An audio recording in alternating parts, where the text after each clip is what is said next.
Good day and good evening, and welcome to Extreme Farming Stream.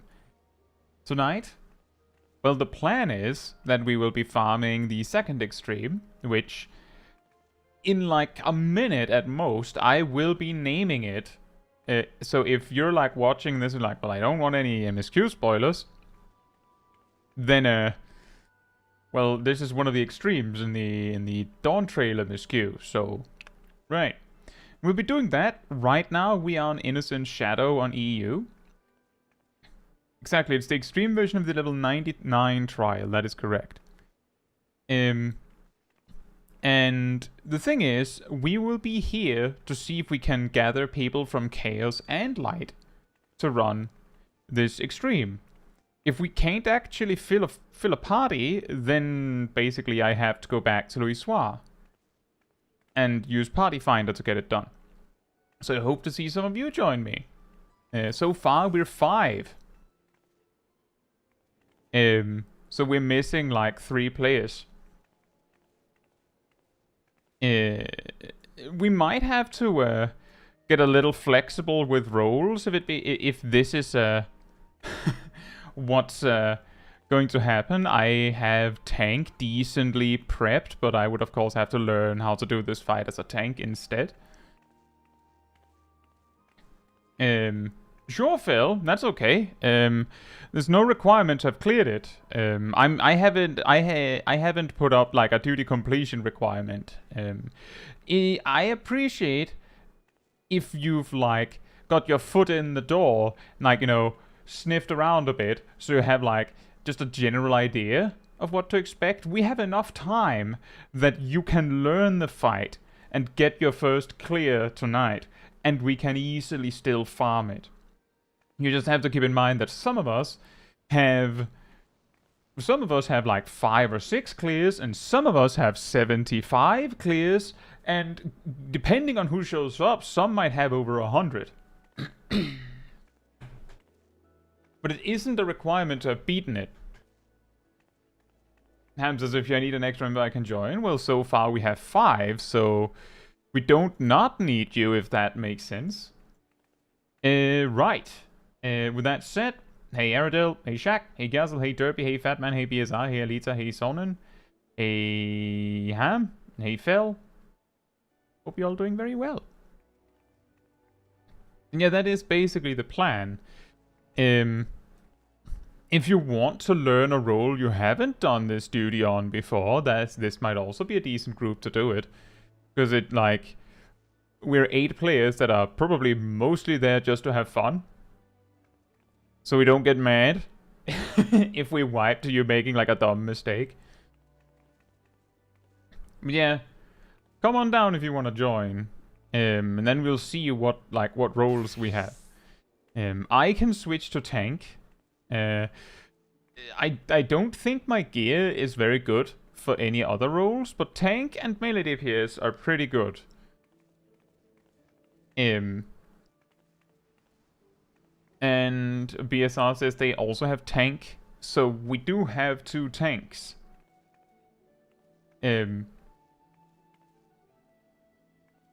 Wait, no 200% serious farm party with minimum item level 700? Yeah, no! I know, shocking. I simply can't be bothered to be that strict.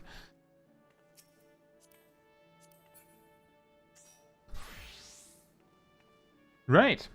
We have 2 spaces. Did you want to come, Ham? I don't know, like, I don't know if you're on the correct data center, Alita, but, like, getting it to 40% is fine.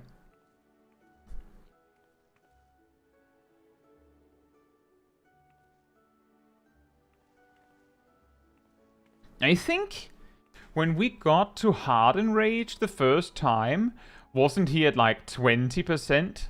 Because we did so poorly.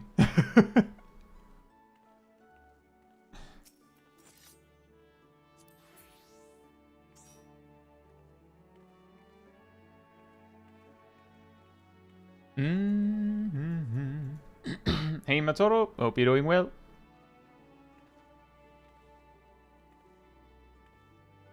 Join us Gunbreaker Samurai Vibe if there's still room. There is room. There's one space. Grieving way. There is one space. And then we just have to figure out who plays what.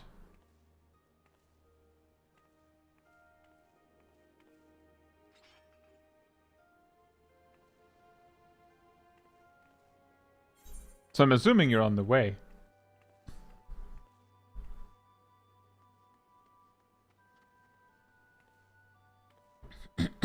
And in terms of strategy, we're probably doing, for the 2 platforms where you get thrown over, we're probably doing healer, tank, tank, healer. So that means the tanks and the melee DPS are like closer into the center of the platform, and the healers and ranged are further out. We've talked about this before. It doesn't really matter. It's just you have to make a choice so that there isn't too much fiddling around when the mechanic happens.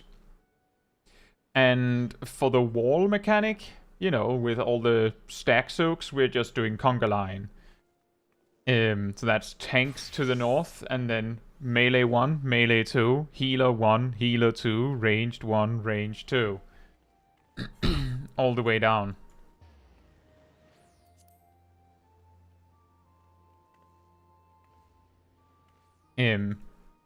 That's pretty much most everything else, as far as I know, is mostly just deal with it. Like, most of it is just we figure it out on the fly, and that worked pretty well.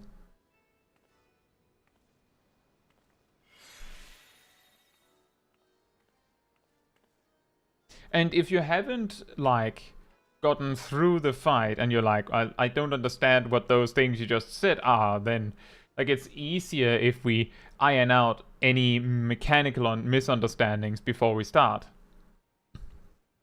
So it's better to just say, I don't know how to do this, before we start, if you know you don't know.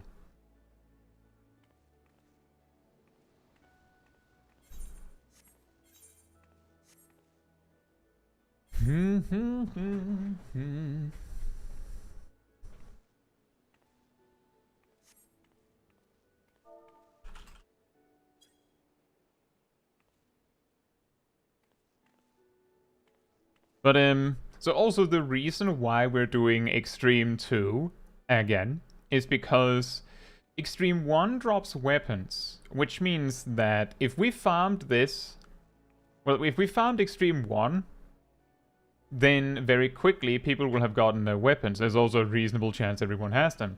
Whereas Extreme 2 drops accessories. Just me personally, I don't have all of the accessories yet. So if I were to plan these extremes just completely selfishly and gone, well, what do I need? Like, the only thing I need from Extreme 1 is, like, weapons for secondary jobs. Or a mount.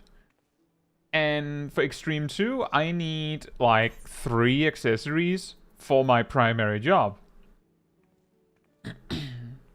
And not only did I get the weapon in my first go, but like a few runs after I got an extra coffer, so my warrior's also ready. That's why I'm saying like I can play tank or melee, is because like I have 2 that are reasonably decked out. But that's the logic. It's not that there's like anything else special about Extreme 2, it's just it gives accessories which like more widely we can use. I'm glad to hear it, Evelyn. Thank you so much. Pizza says, I think I found this enough to have all the accessories. Do you have all the accessories though? Like that's sometimes something to keep in mind. If you like group with random party finder players, there's a reasonable chance that you don't actually have all of the accessories, even though you should. And the few clears we got, I believe Aradel got 3 accessories where I got 1. Something like that. It's 75 runs, it would be weird if I didn't. Well, Derpy, I have 6 clears, and I have gotten 2 pieces of loot from Extreme 2. So, with 75, it would take, like, with my luck, it would take a while. Right, let me just do a ready check to see what roles people are in.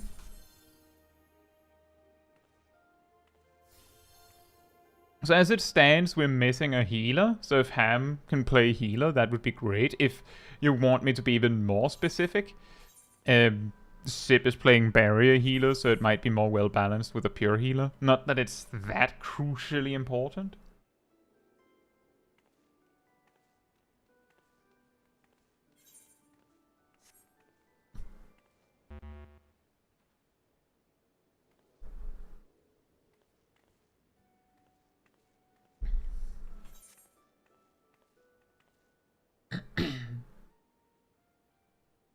Derby says it wouldn't help to have Sage and a Scholar. Not necessarily. Double shields is a strategy. It's just harder. H says, hope you see actually the mount drop more than I have. Fast approaching 99 runs with no sign of life. Have you not even seen the mount drop? Or is it just you haven't seen it drop that much? We saw the mount drop once in 6 clears.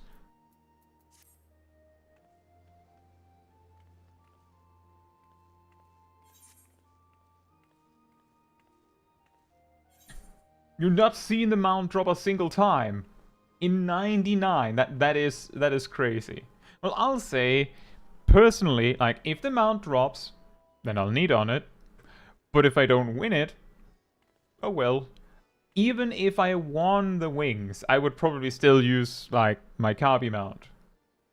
That doesn't mean I don't want the wings, but... I remember doing Rathalos Extreme 40 times with no mount, and that's the worst I saw. I did Rathalos Extreme the full 50 times as the only person in the group that needed the mount, and it didn't drop.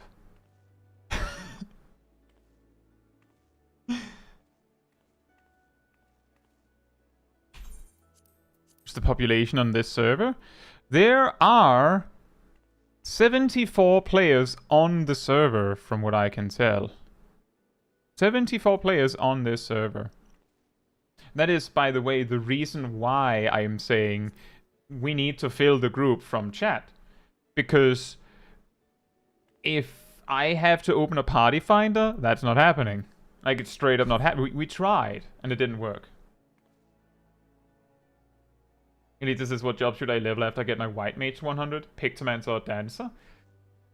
Well, that depends on what you are, like, feeling more. Both are good.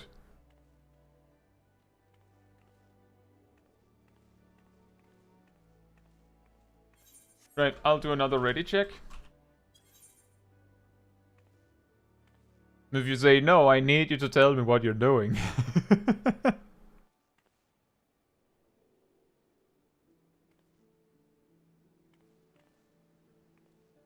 Dynamis was so good they remade it on E. Well, the thing is, the difference between Dynamis and Shadow is that Dynamis you can actually choose as your home data center. Like, live there. Shadow is only for visiting. That's also the reason why if you go over to the market board, you will find no items. None. Because you can't put anything up on the market board, because you have to, like, you can only put things on the market board on your home server, or home world, and no one's home on Shadow. So this is like an arena realm from World of Warcraft. We're here for a very specific reason.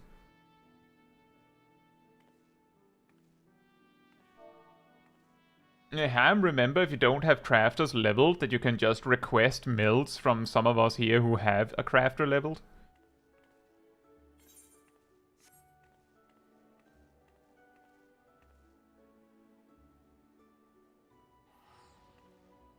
See, the thing is, Matoro, is that the mount, when I went to get the Rathalos mount, I went with a few friends who had recently farmed it. And when they farmed it, one among them got the drop at like 45 or something like that. Like, it just dropped. So I'm like, well, guess I'll just have all these scales then.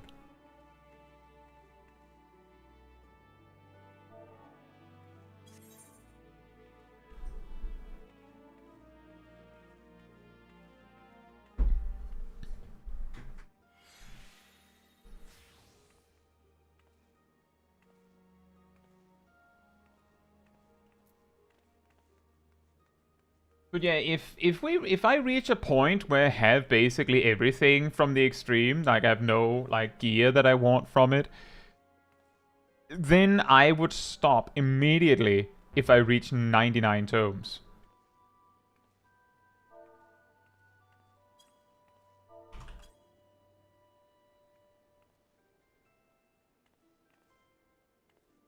Matthews is in progress, 20-minute past, Earth's found with a tank still missing. This is the banter that I was promised. That is impressive. Didn't we beat Earth's found with 3 players?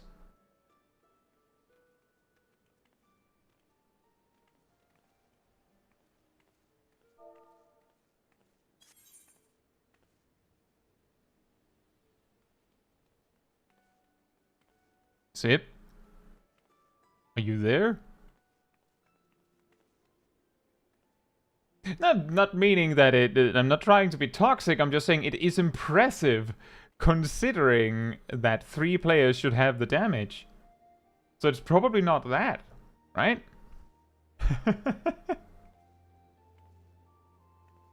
Did Sip go AFK?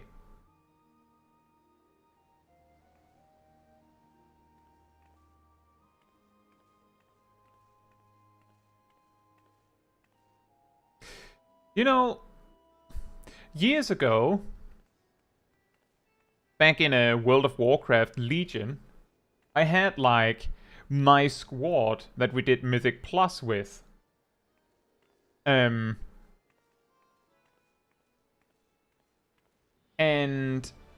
well, I was the tank, and then we had like a paladin who was healing, and a rogue who was usually the shot caller guy. And then we had a warrior, and then like the 5th slot was like, you know, swing door, because sometimes we boosted people and sometimes we brought a friend. But for some reason, the warrior never got across the point that if he went AFK, all he had to do was say, "Be right back." I'll be right back. What he did was he just went AFK. And then we just sat there like, did his computer explode? Is he disconnected? What's happening? What might shock you is that was not Sip.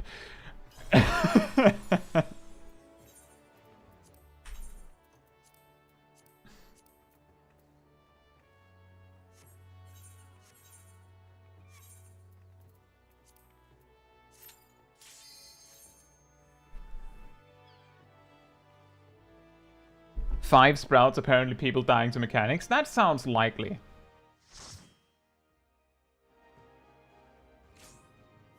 Well, Zip, if you had said that you went be right back, then maybe Ham would have taken it like a little slower. Whip. And we wanna call spots. Matsuro, do you have a preference for melee 1 or 2? And also everyone else, we need to know who's what spot.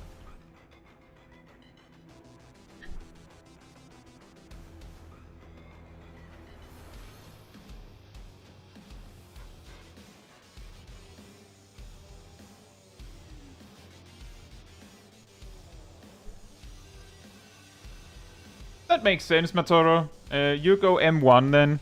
I was actually thinking the same. Last time we farmed, like when we did this, I was like, quite ironic that the Viper with no defensives is M1, right? So I will be melee 2. M1 goes with main tank for the pairs, the enumerations on the 2 platforms. That means I'm with Phil.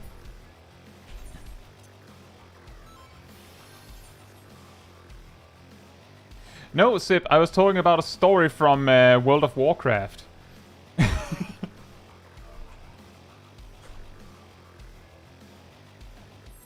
We do healer, tank, tank, healer. We'll kind of figure out how we pair. If it's a problem, we'll figure it out when it is a problem. This power is proof of my authority.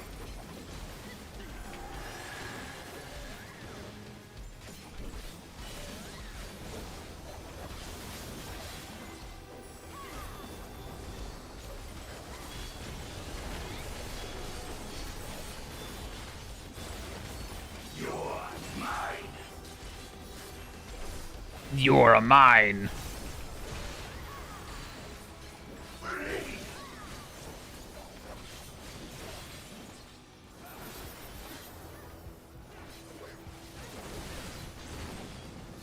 I think I burned my toe there.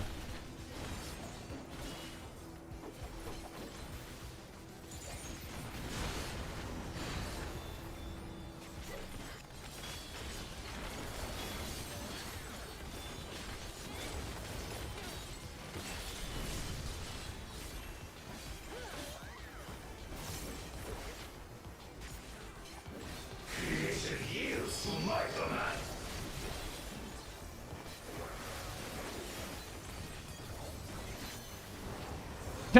Claiming that this fight doesn't work or didn't work on my computer, so I had to buy a new one. That is that is unlucky, incredibly unlucky timing.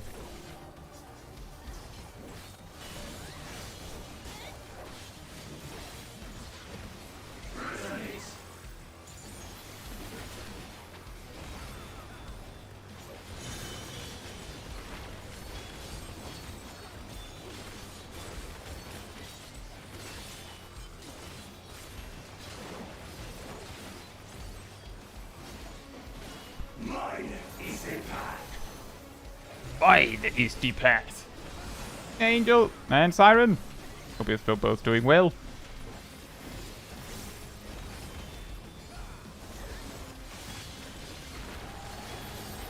Light my blades.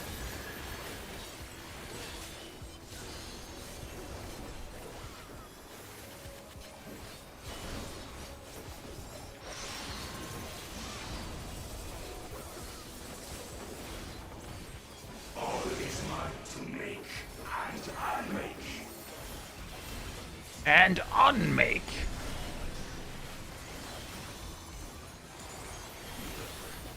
Such might befits a ruler. Befits me. If it's me. Very decisive.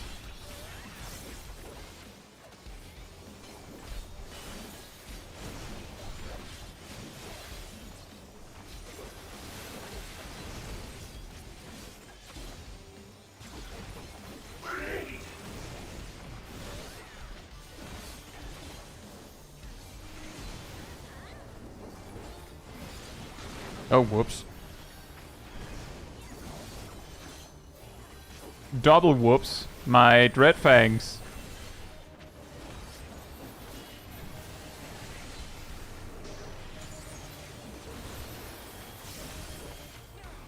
Double whoops.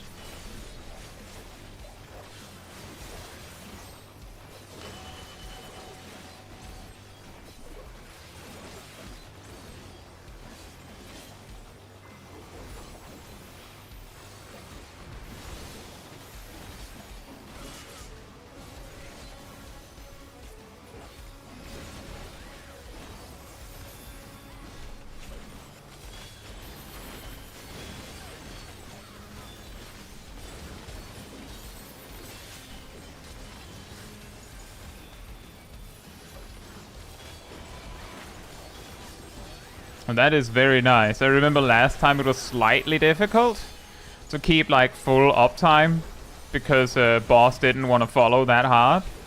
That's way easier.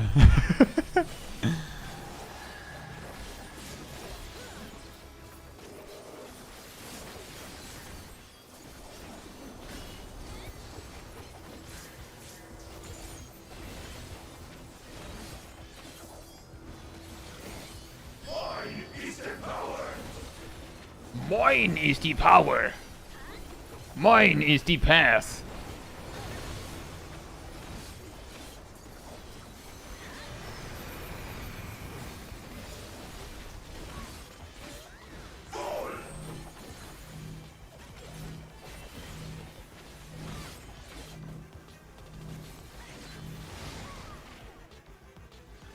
Yeah.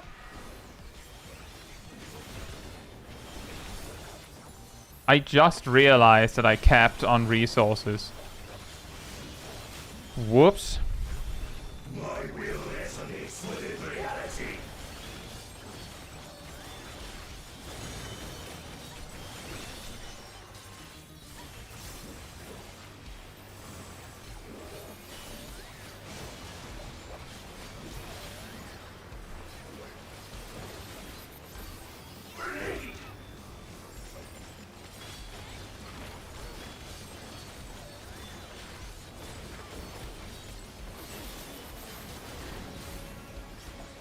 No mercy.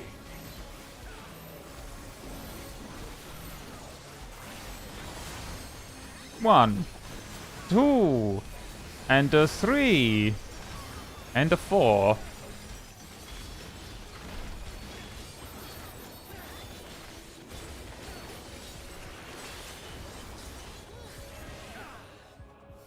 Remember, you don't go twice. Head empty. Oh well. The saddest part when you die to that is that you died because you just wanted to help.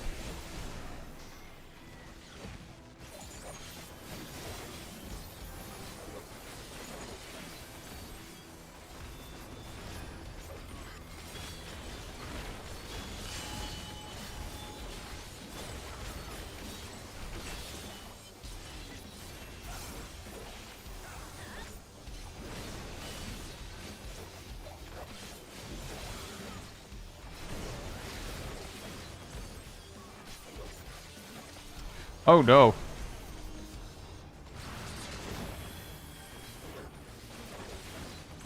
Full laser focus on not dying there for a second. Uh-oh. Uh-oh. Uh-oh. Oh boy. We have a tank buster chaos.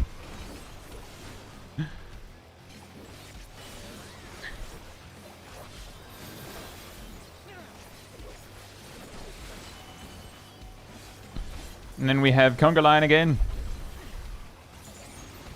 It's fine, Eric. It was like a tank buster roulette, and it somehow landed on you.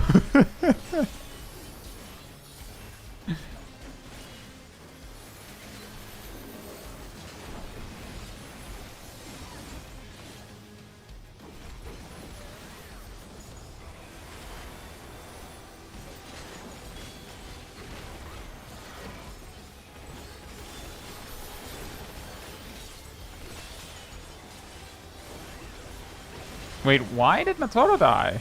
Did you get cleaved?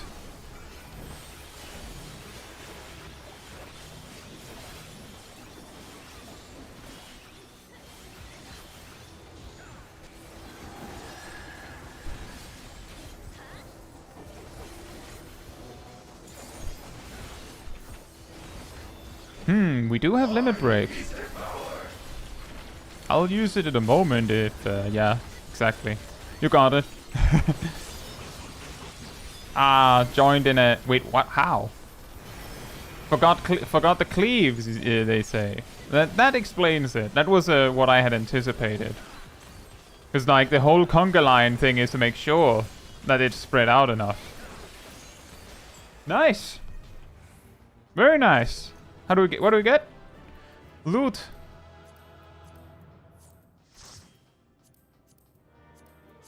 Don't think I have that one. Nope. I rolled a 1. Right? Alright.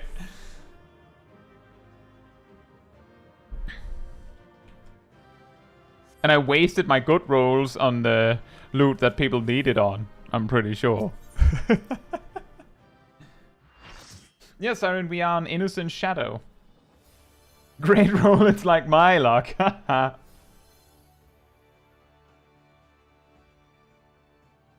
Yeah, I can totally get that, Gleaming. Like, if it hadn't been like... It was basically a cliffhanger, right? Like, you do the dungeon, and then the trial you can't see.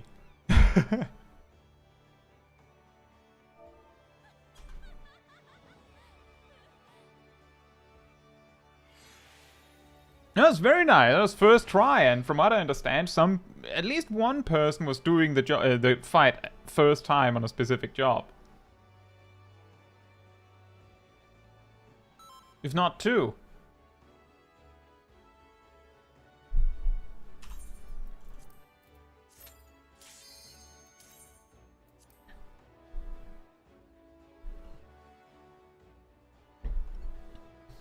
Because we don't have a warrior tank, does this not mean that you will have to alternate who's tanking the tank busters anyway? Like, just because you need to, like, switch up who's using invuln. So, do other tanks also have a...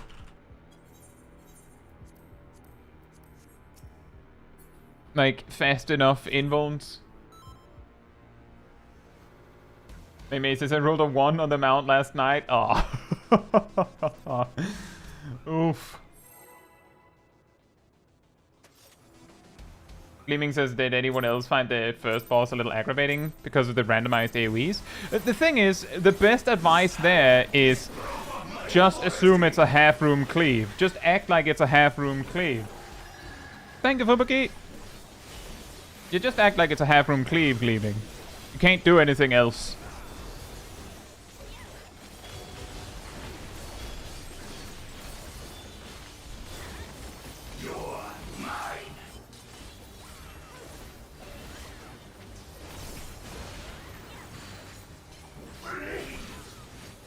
Oh.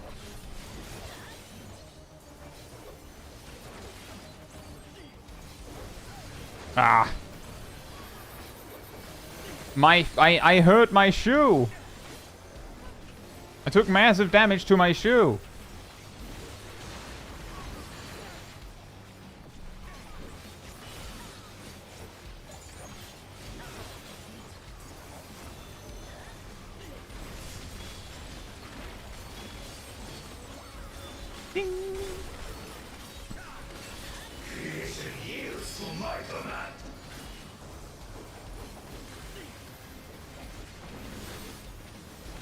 The invuln comes off as the second tank buster is casting. Right.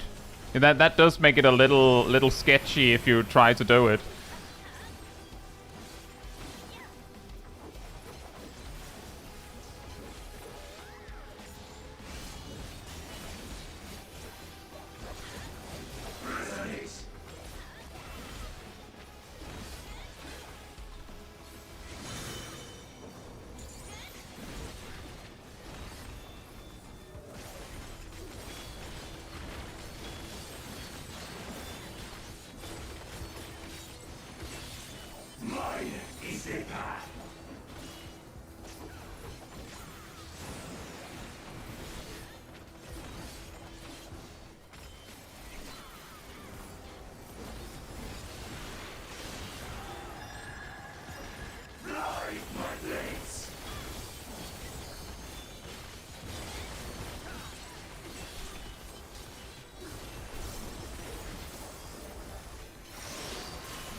I am always impressed by how just wing it with finding your own spot for that follow-up mechanic always somehow works.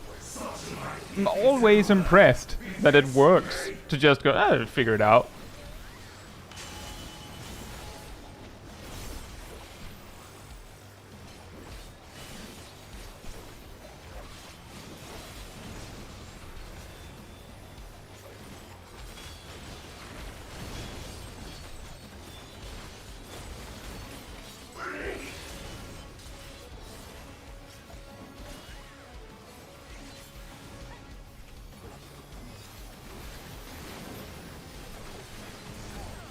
Yeah, I had a feeling I wouldn't make that.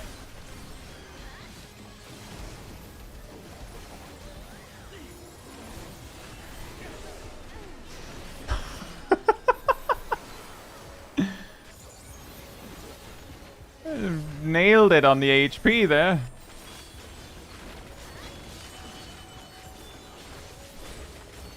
As Anton says, funny you said that. I died 10 times today because of that mechanic. Really? And that's the thing. I think I failed that one once. The group has failed that one once on my end. That's the reason why I'm so impressed that it somehow works.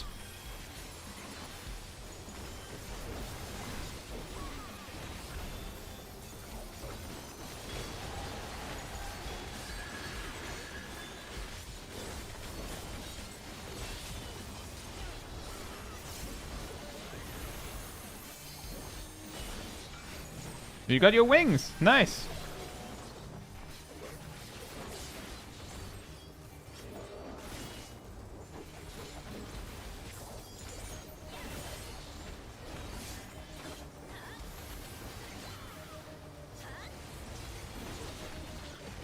Mine is the power. Mine is the power. Mine is the powder.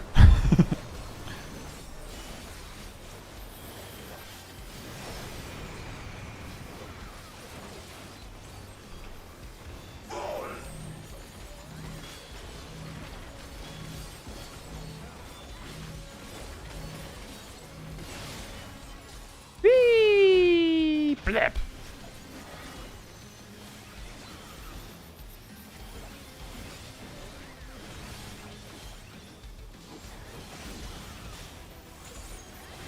My will resonates within reality.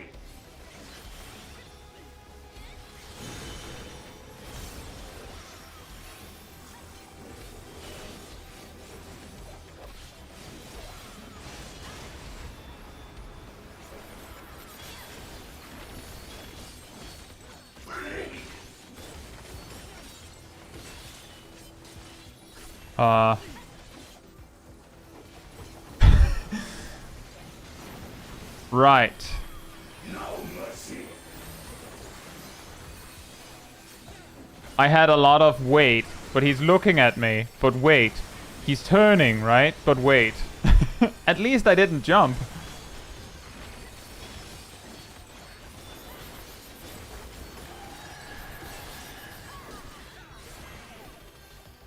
Yeah, perfect. Nailed it.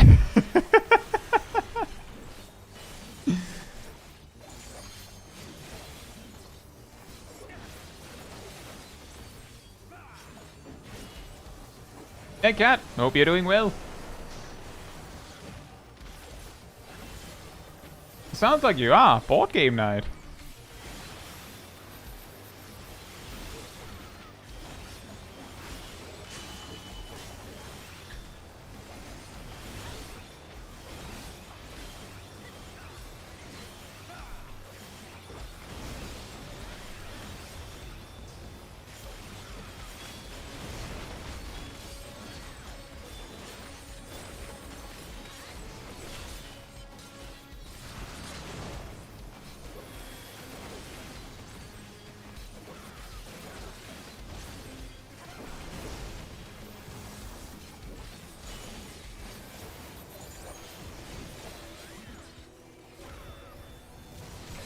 I think I let my combo finisher buff run out there.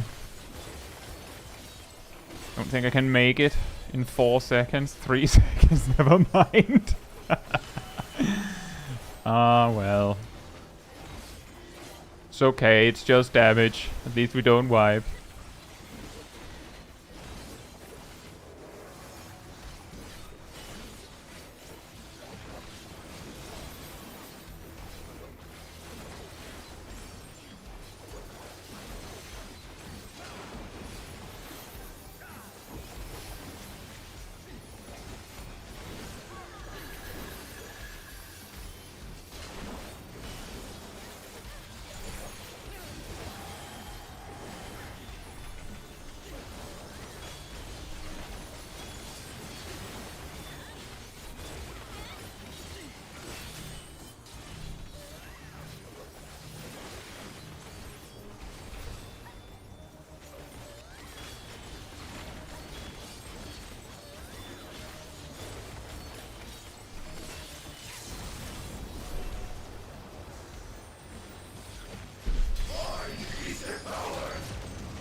Resilient armor.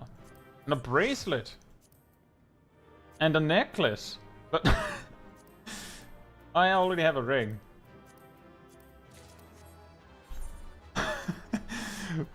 Well, with these kind of rolls, I need everyone else to already have the stuff.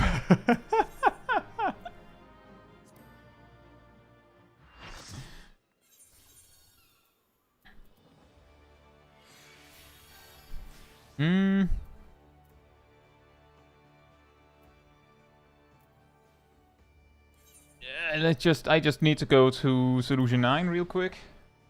Grab one material. I think I have to do that. I think I do.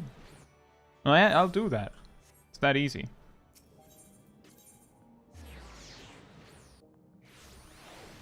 Are their wings very distinct? That would explain a lot, because I've gotten the impression that some players really prefer one kind of wings over the other. Oh wait, maybe I'm fine.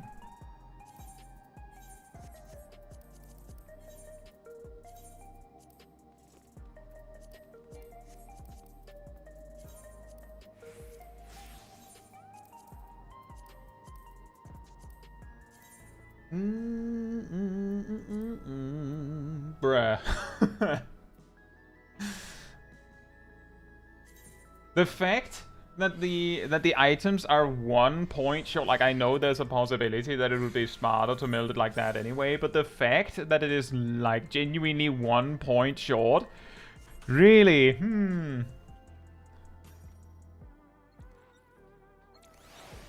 like they couldn't have planned it any better.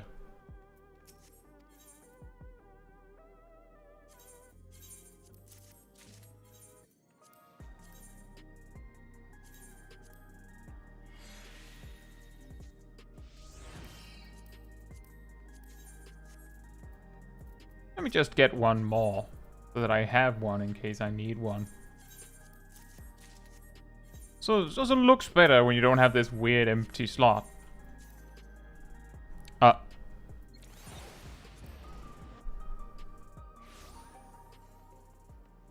Two is a small sample size. So that's true. Maybe they look a lot more similar once we have like 3 or 4 wings.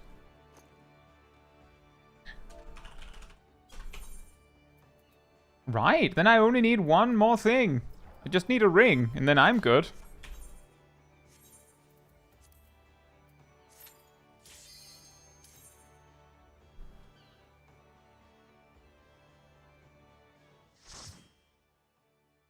Matthew says the accepting the missing stat point is generally fine. The sub-stat tiers are big.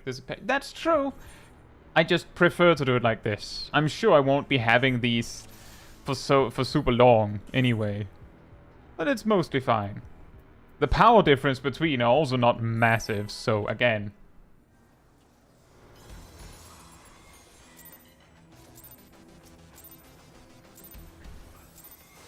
This power is proof of my authority.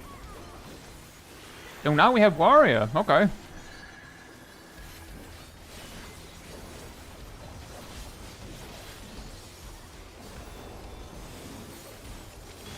I didn't even notice until Phil pointed it out. Isn't it incredibly ironic that the tank in the group that isn't a warrior is called Felcleave?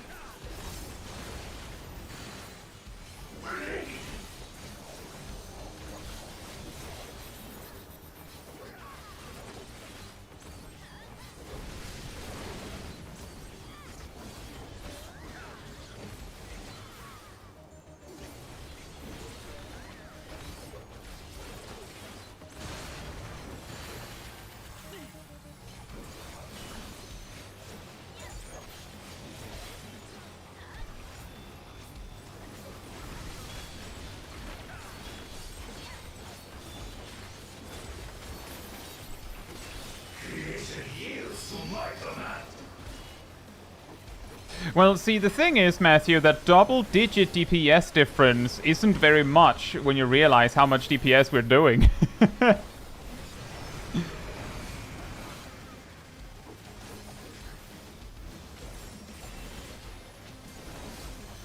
Actually, Zartoon, all stats in the game, all stats, even strength, works on breakpoints. It's just that some things have closer breakpoints than others. But everything has breakpoints. Everything.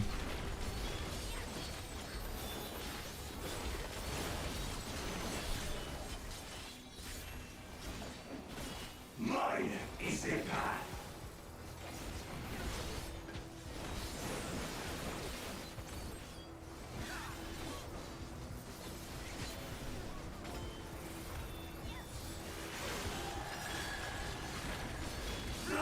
And in reality, what I'm trying to get across is that I don't know exactly if it's worth the breakpoint on my end, and right now I'm streaming.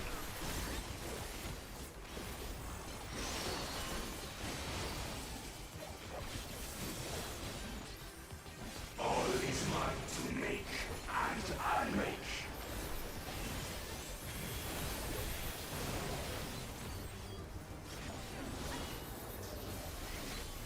Such might befits a ruler, befits me.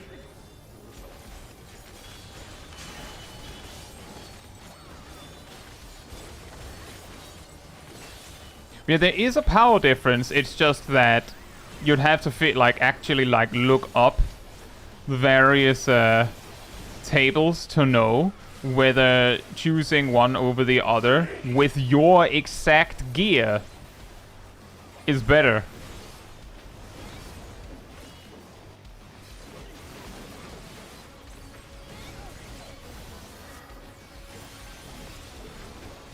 And that's the key thing between optimizing for the gear you had versus optimizing for a best in slot list.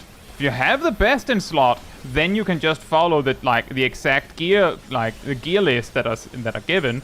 But if you don't have what's best in slot, perhaps, then it might not work.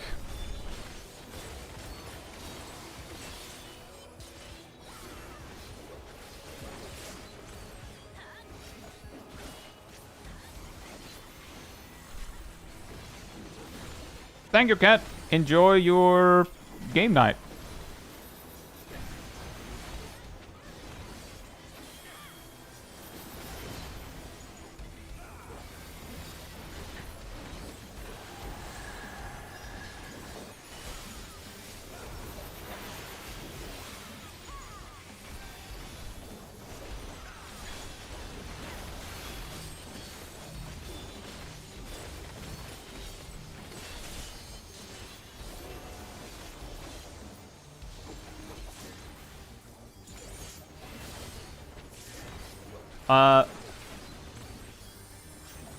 What happened? I had both tanks almost bite the dust there.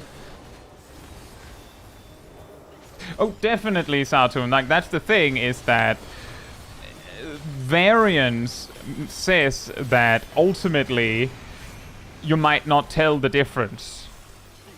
But that doesn't change the fact that, choosing the thing that leads to a higher average is better.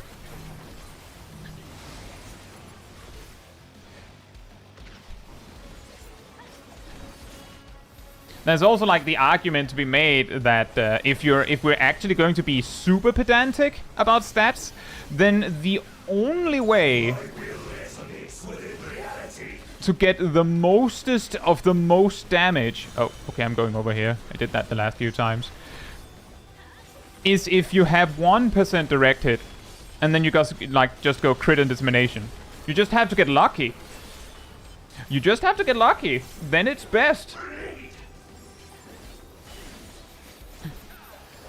But you just have to get lucky.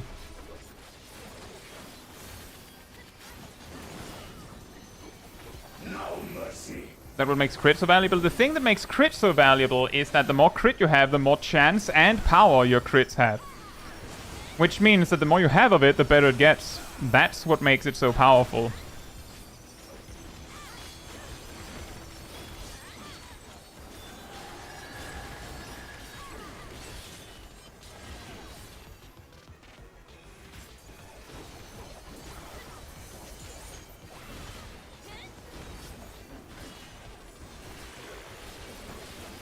Like, it's not exactly about randomness, it's actually about the fact that the more you have of it, the more consistent it gets, and the better it gets at the same time. Compare that to direct hit, where the more you have of it, the more consistent it gets. But it doesn't actually get better. It just gets more consistent.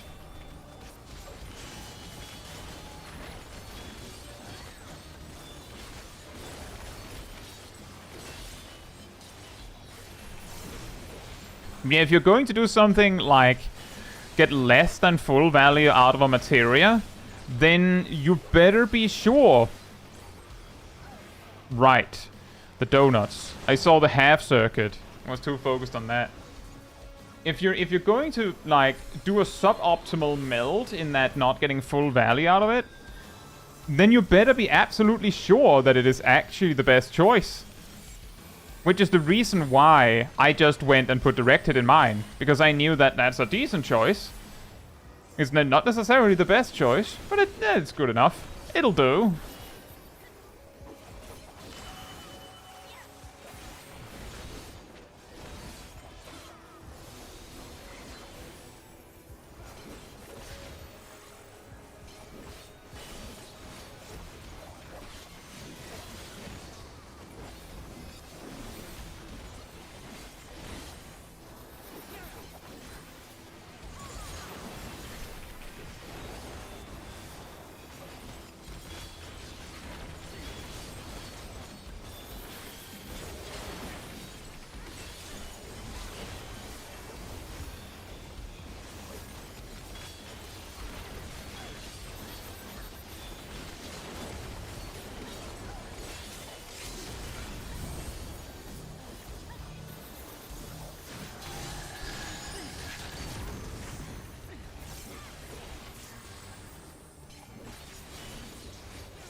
But that is essentially the story. It like there is a specific point where crit becomes so good that it doesn't even matter. Like it doesn't even matter how little you have of the other stats. Doesn't matter. Crit is better, which is the reason why we end up in those situations where you just stack crit. And one single point of crit is so little that there's a reasonable chance that we've already reached the point where 53 points of crit or 54 points of not crit. Yeah, the 53 is probably better, but the key word is probably.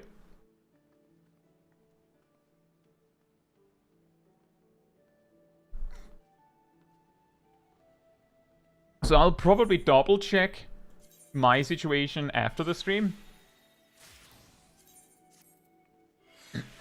Hey Cyanide, hope you're doing well.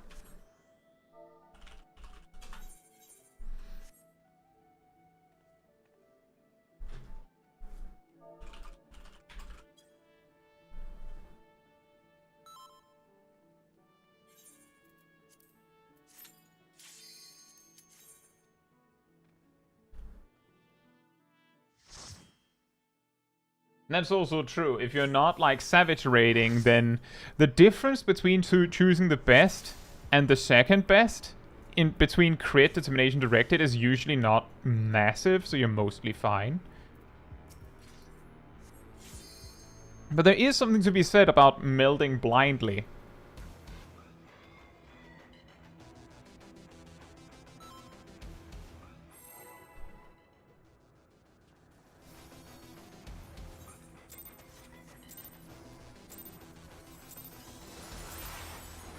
This power is proof of my authority.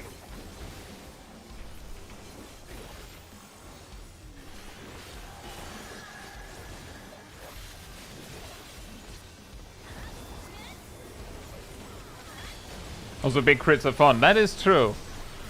And it's also the reason why the most optimal sweaty tryhard build you can make is 1% directed. And then full crit and determination. That leads to the biggest, funniest numbers.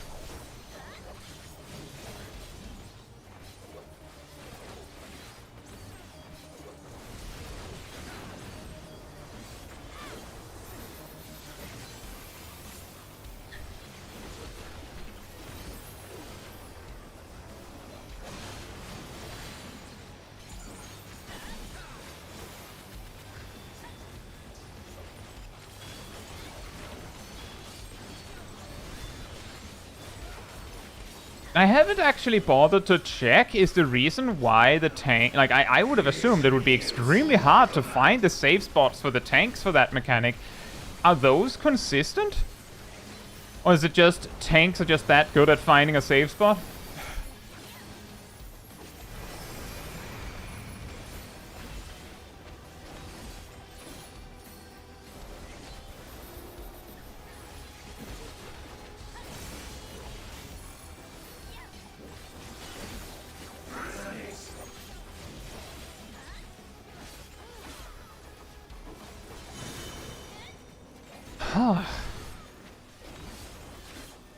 He's amazingly good at choosing the spot I'm choosing every time.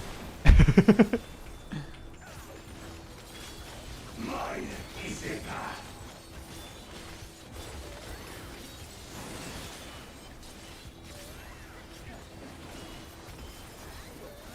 Oh, right. Order. Ride my blades.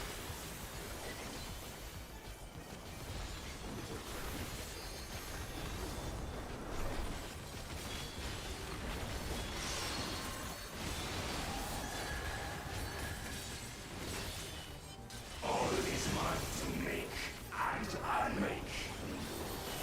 Hey, Lee. Hope you're doing well.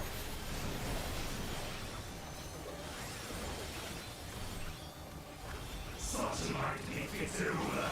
Befits me.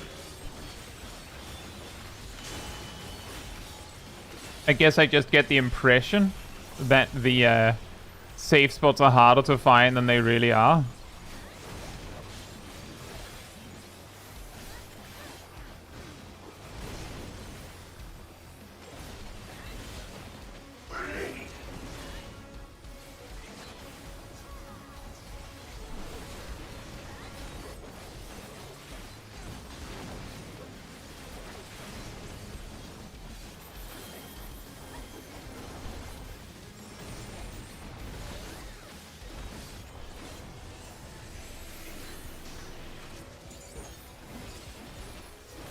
I think it's just because when we're like 6 people looking for the safe spot, there's this hive mind mentality where, like, together we can very quickly resonate towards where the safe spot probably is without even looking that hard.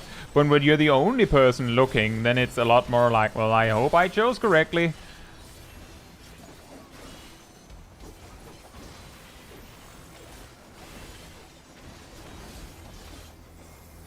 Especially if you're a tank, because that Vuln stack is going to haunt you for way longer.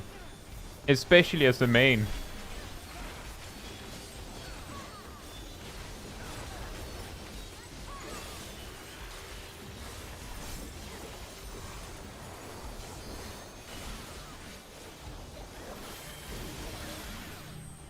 By which I mean, those Vuln stacks are going to hurt you from auto attacks even.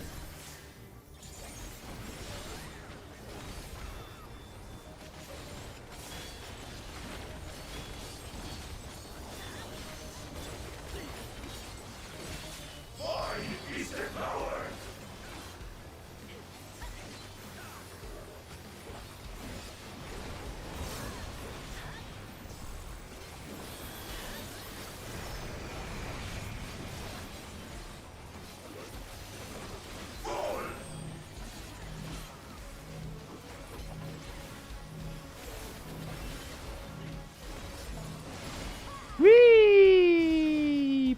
Blap.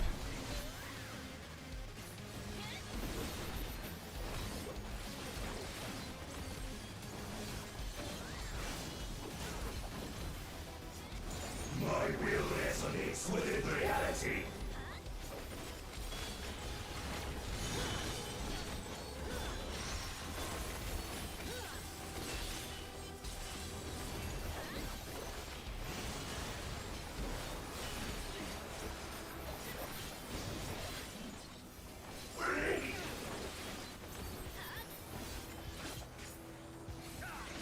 Oh boy. It has been support side that had to move so many times that... Oh, do we need tank LB for this? Are we fine? Are we good?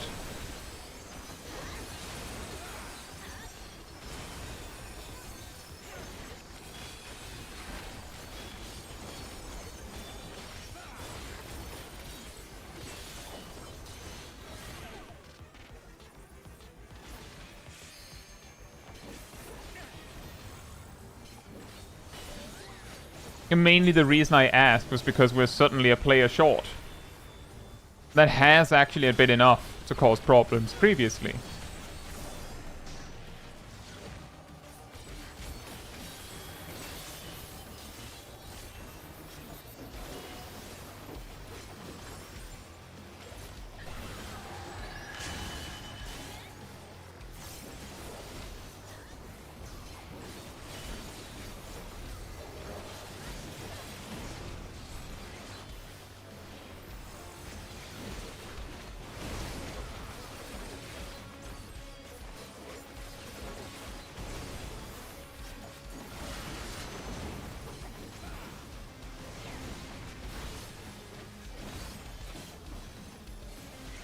I would... Oh.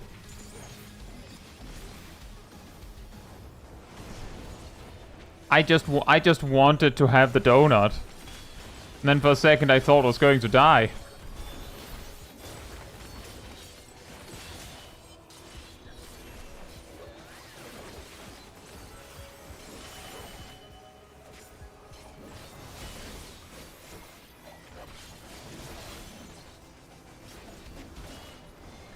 Wait, on Extreme you saw that, Siren?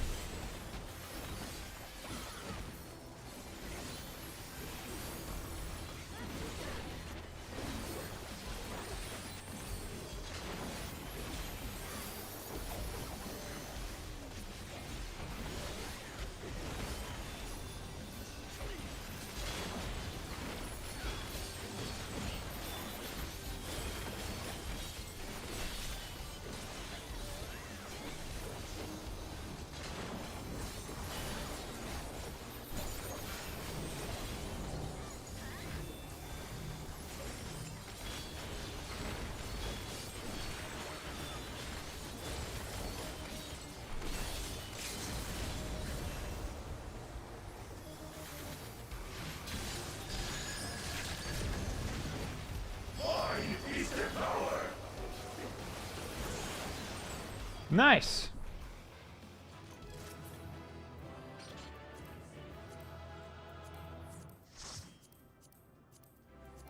We're seeing a lot of rings, a lot of specifically caster rings. Isn't that incredible? You like the new raid? I think it's fun. I've heard some people say it's too hard. I think it's fun.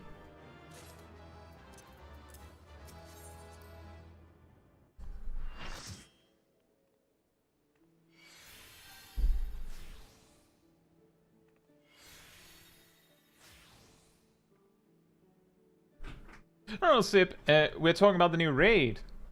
The new raid. This is an extreme trial.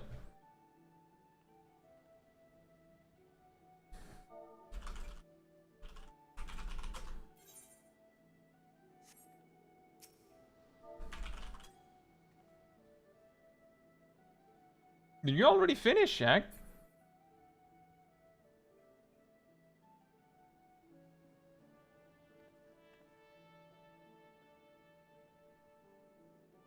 Have they not done starts just listing random duties that people found hard in the past?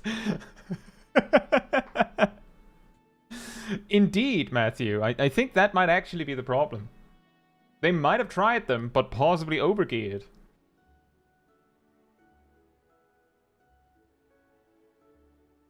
If we really try, we could do the multi-stack with 6, like we have Scholar and Liturgy of the Bell. That's true. The reason why I was concerned was specifically because last session we did this.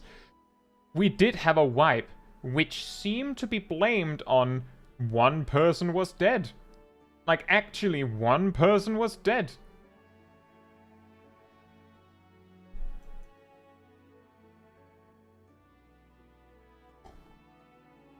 So the good news is, since we're like repeatedly running with the same group, is that when we start to reach a point where players of a specific role has already gotten all the gear for them, is that then it starts to just randomly get distributed to everyone else.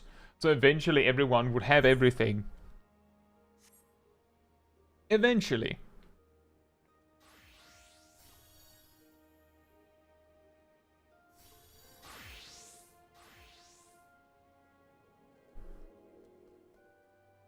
So it doesn't go completely to waste. Although, have we not gotten like a caster ring in every clear, and we've had 4 clears so far?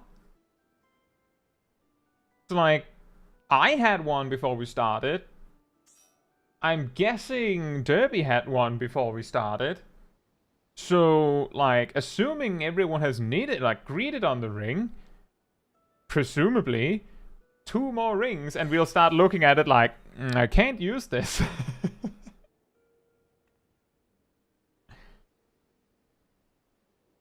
Matthew says, I'm sympathetic to complaints about the MSQ, but the raid, I don't know. See, the thing is that normal difficulty, as in casual difficulty content, have reached a point where it's almost outright expected that it is easy. Like, by some players, it is outright expected to be easy. And,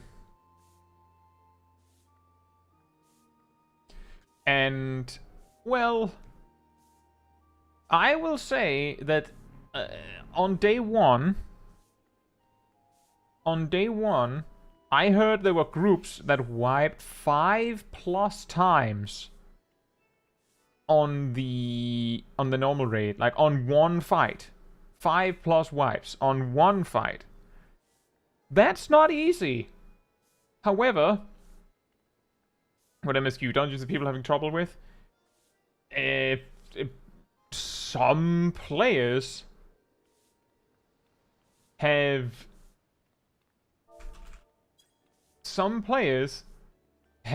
complained that the MSQ in general is too hard.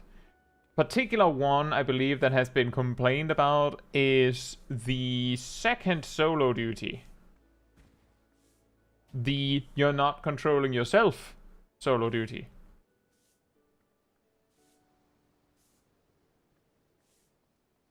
But the thing is, I think part of the reason for this kind of expectation is that a large amount of players that are playing right now are also players that got into Final Fantasy XIV during like the mid to late part of Endwalker, which means that all of the MSQ is like all of the MSQ duties are done, and if you can't do it, the randoms you get paired up with can. So like just sit back, relax, and let them do it. So for the most part, you beat it first try. But first day, well, I think I got to it like, I can't remember if it was like late Friday or early Saturday, but the first trial in Endwalker, I got in and I joined as a replacement, and we timed out. Then I got in again, and it took like an additional 30 minutes. Because people didn't get the mechanic with the meteors coming from outer space. And that usually meant that a few people died, and then we didn't survive the multi-stack that came afterwards. And that's a duty where if you did it today, you'd probably beat it first try. And that's it.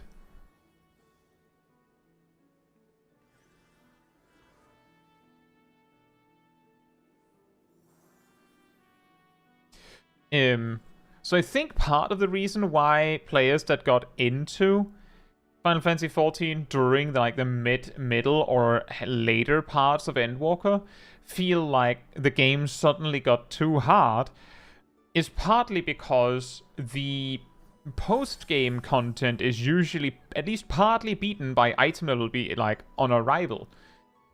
And that means that the true difficulty has usually originated from the leveling content. And the leveling content was also beaten by item level at this point, because like you get synced down, but some of the stats carry over and everyone knows how the duties work. Then you get into a new expansion and people don't actually know how to do them perfectly, and then it also seems like the duties are tuned a little higher, a little harder. And because some players come in expecting it to be as easy as what they're used to, it gets doubly extra difficult because you're not expecting that jump in difficulty, and not only is there a jump in difficulty, but the baseline, which was veiled behind the skill of everyone else, suddenly gets pulled away.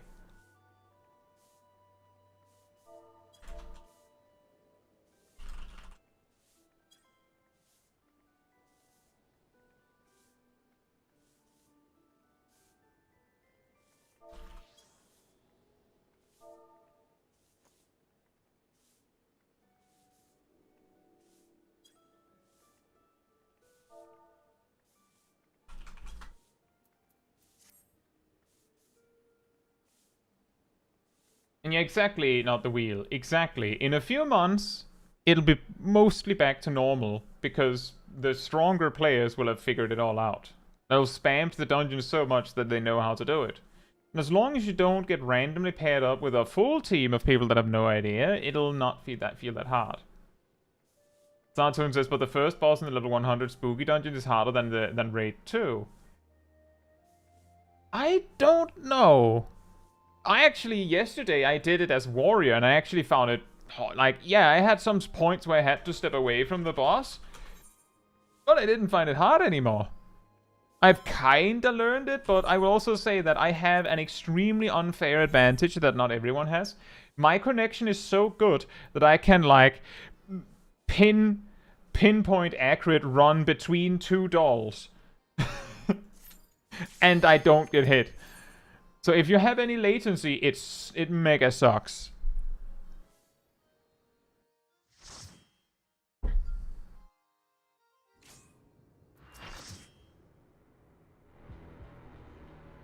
I'm glad to hear that, Will. Thank you so much. I didn't know you played on negative ping. Oh, only 20 ms.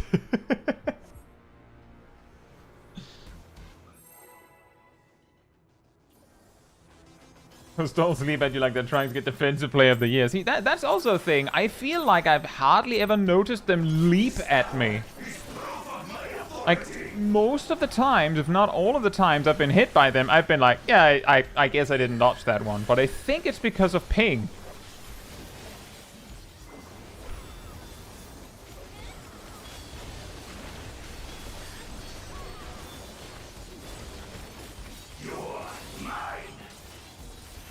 Ooh, 119k. Nice.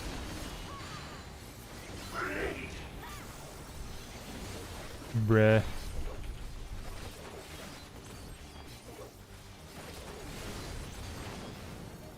Good call. I wasn't sure. Like, is it that far out? Apparently it was. Ham had it figured out.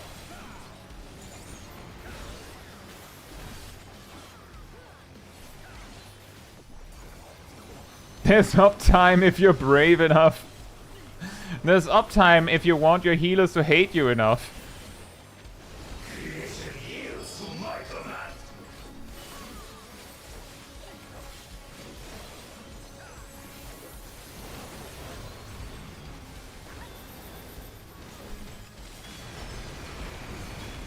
I guess I'm too nice. Or at least my intentions are too nice. To truly be a maximum DPS, melee DPS. Jumping on safe spots is mitigation. You're not wrong. Okay, it's not mine. Okay, it is mine. Are you serious, man?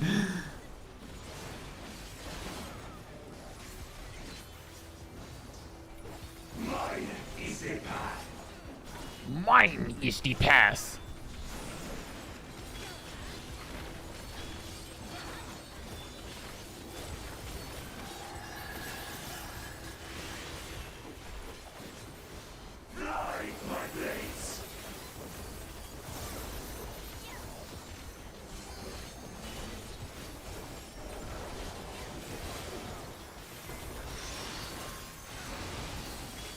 Oh, right, 1 inch. I wasn't close enough. Now I'm sad and dead.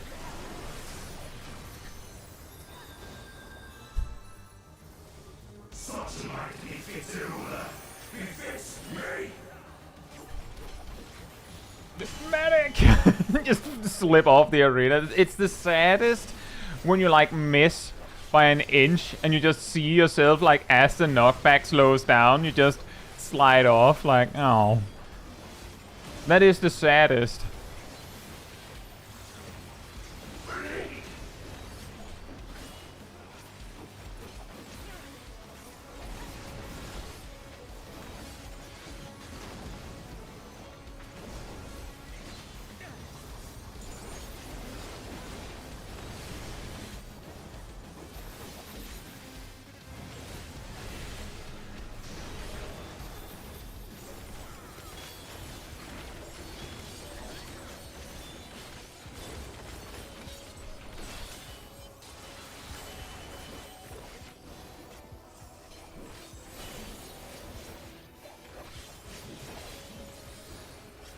Yeah, fall. That's a good question, Matthew. Can you not, like, avoid those if you don't want them by just turning off, like, joining in progress?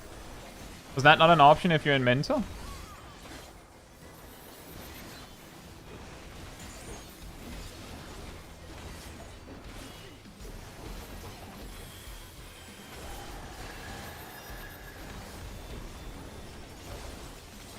You're doing other roulettes. Well, same deal.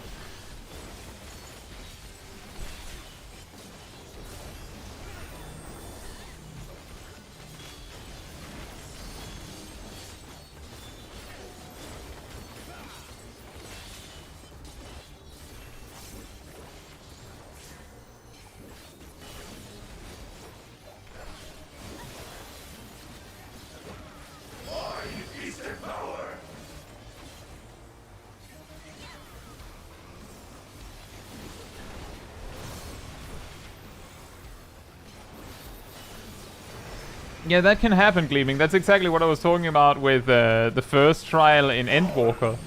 I ended up like that. On, like, day one. I was just kind of like, oh, well.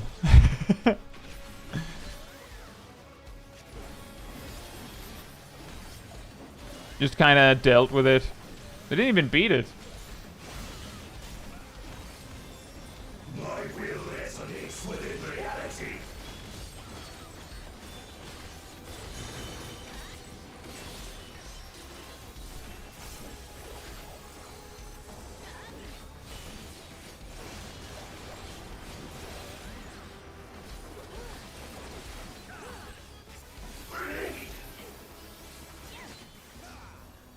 That's incredible. I don't think we have the DPS side had to move for this yet. It's incredible.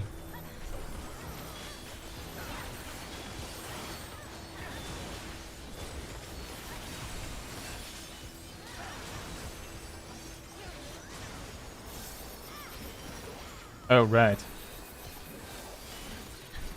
My rattling coil.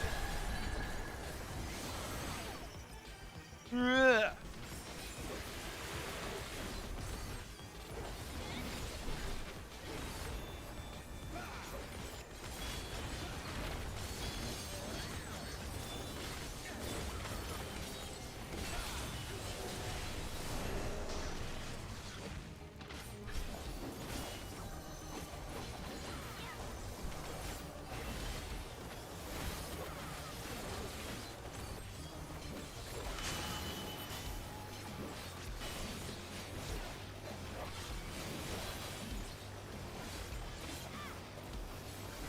I'll join you over here.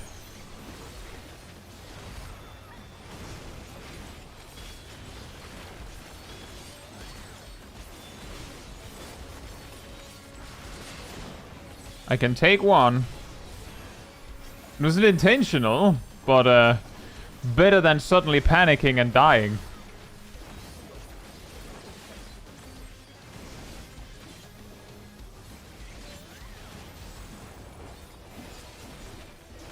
No, Sip! No! Not my Sip! I needed him! How could you, Soralja?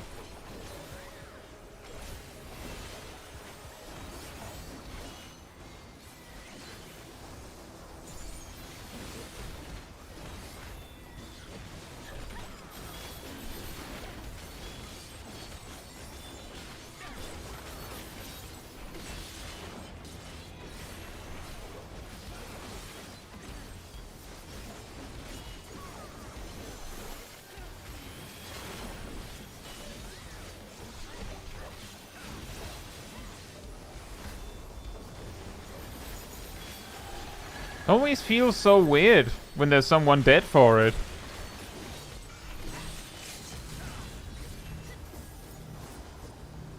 It's like there's just suddenly one missing.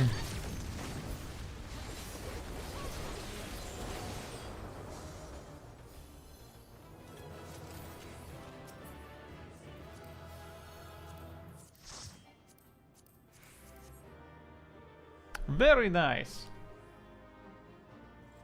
The 3-person stack that you mentioned, Tank LB2, was used, so it's less impressive than I thought I remembered. Well, that's still impressive. Wow. 2 loots for me. That's still impressive. Like, that's what I'm saying, Siren, is that when I was worried was specifically because in a previous run, or previous session, we wiped because we're missing 1 person. Presumably, we didn't expect the damage, because no one realized we were missing 1 person. And, like, I also remember we weren't using Passage of Arms on that particular attempt, so, like, suddenly it was way more damage. Like, it's 1/8-ish more damage, because there's one less person to take it, and then there's, like about 1/7 more damage, because no Passage of Arms, and so on and so forth, and that adds up quickly. Phil has to go. Do we have anyone that wants to join instead? Doesn't necessarily have to be a tank.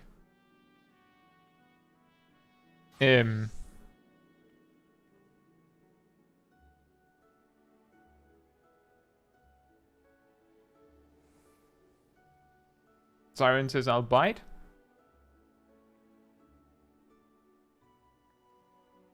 Is that alright, Jack? We bring the Siren. The machinist. In that case,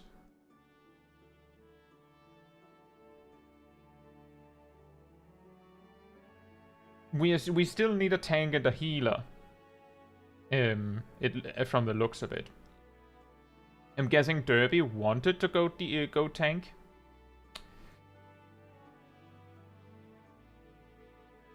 And that does mean that we have no mage now.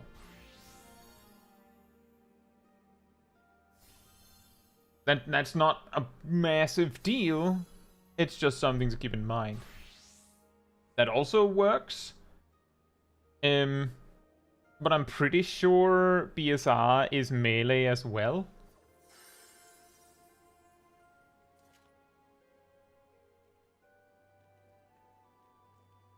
Is BSR and Ham AFK?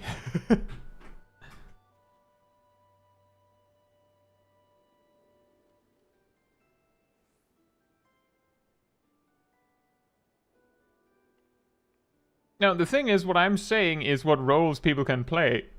Both boils down to what role you feel confident you can play and roles you want to play. Like, for example, I technically have Astrologian, and I technically have Pixomancer and Black Mage. I even have Machinist, I just don't feel very confident in my ability to play those jobs in this fight. So from what I can see, BSR can play tank or melee, like as preferred roles. Graham can play caster or healer. I can play melee and tank, so I'm almost interchangeable with BSR. Hey Tape, hope you're doing well.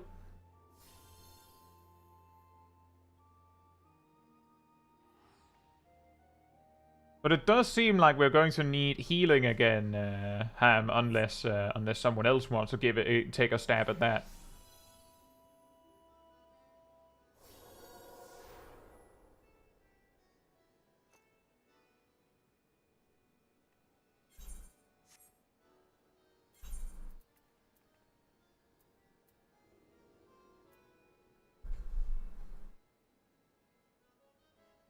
This, by the way, if you've ever wondered, this is how you land in a situation where somehow someone has the loot from the boss, but they clearly have no idea what they're doing. Because, like, they've collected the loot on a different road.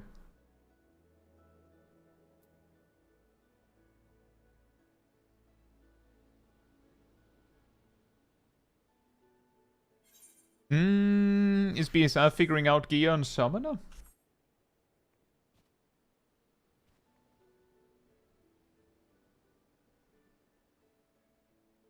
Alright. You let me know when you're ready.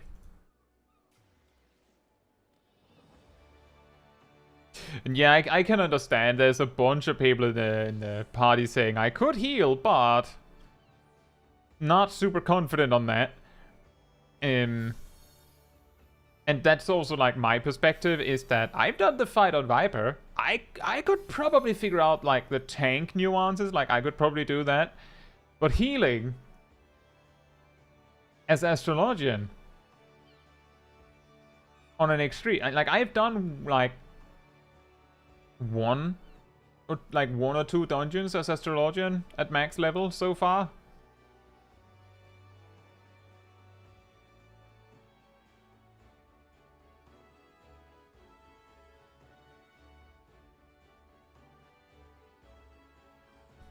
Another day, another World of Darkness raid. Woohoo!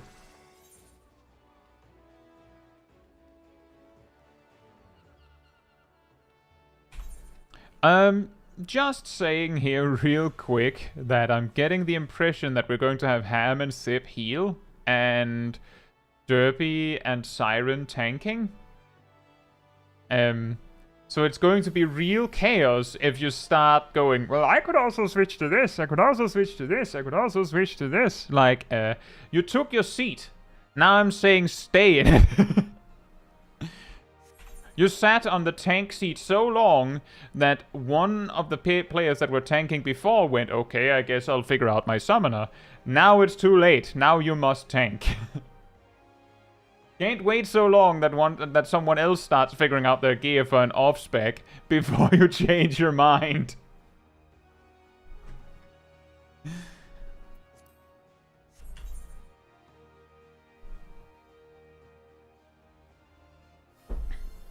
I feel like tank is often a very comfortable role. It's just a matter of figuring out the things, and the thing is, everyone has to do that.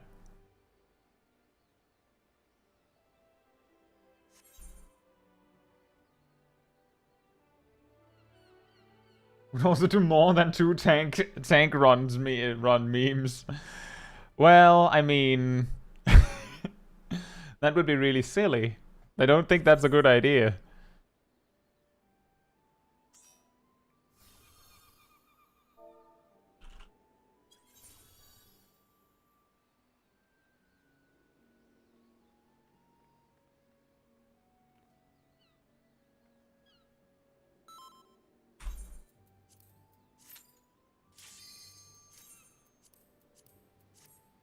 Well, I used to feel that way too, Tay.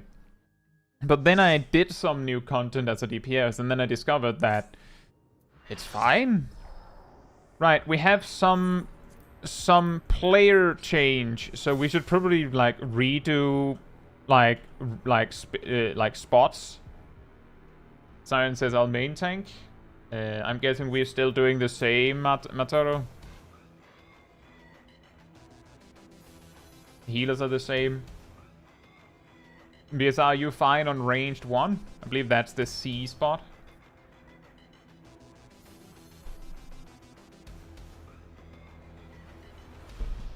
You see, the thing is, all 3 roles have their, like, advantages of being comfortable. Once you're, like, getting it underway. Like, tanks have the tank privilege of being able to get away with getting hit by a ridiculous amount of things. Healers have the privilege of, if they get hit by a ridiculous amount of things, they can just choose to heal themselves first. And then DPS have the privilege of, well, if I die, it's probably fine.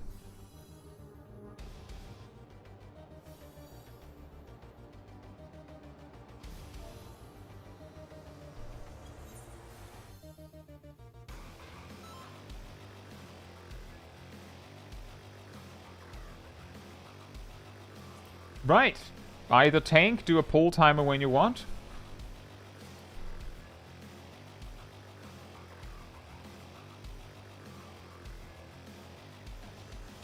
That's I like heals because it lets me pay more attention to the fight. And then I promptly don't when someone dies, but until then... so that's a good point. This power is proof of my authority.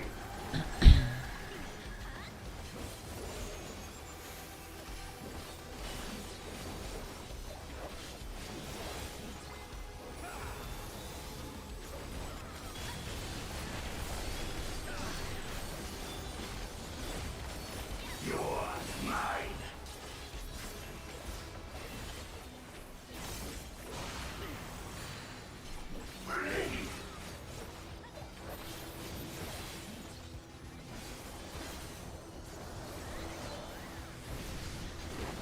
Whoops.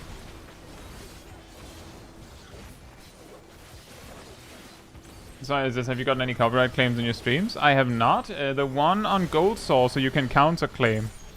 It's probably because of the song in Gold Saucer. I have gotten that one once.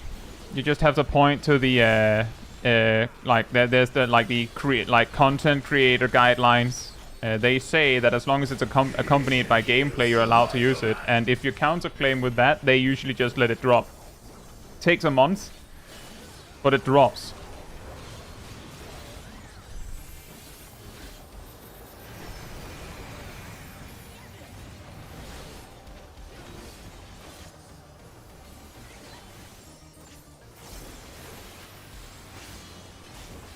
It's not a new thing.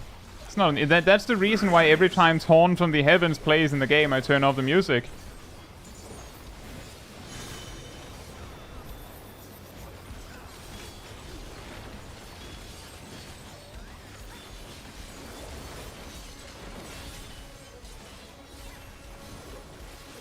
Mine is the path.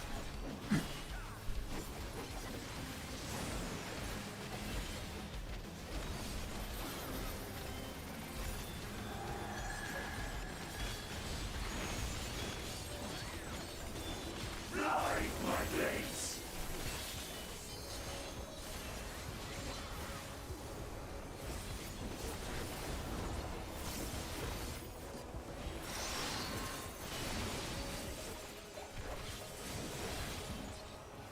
All is mine to make and unmake. It's always scary when it does so much damage that you just barely live it, isn't it? Such might befits a ruler. Befits me.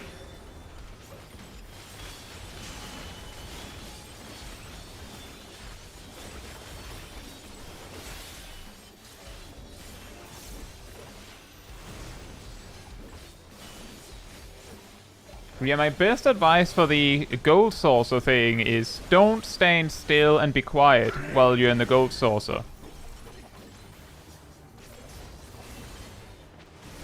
Because that's how they like they see it. Like that's how they like the claim happens. Is that they think that you're just like they can hear. So I guess we're vibing. That's how like the claim bot gets you. Is that it just hears the song cleanly, with nothing in the way, and it goes, well, that's not yours. That's ours. It's not theirs, but that's what it thinks.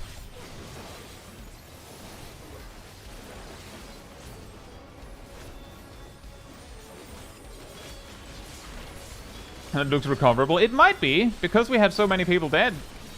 Well, actually, we got most of them up again, so...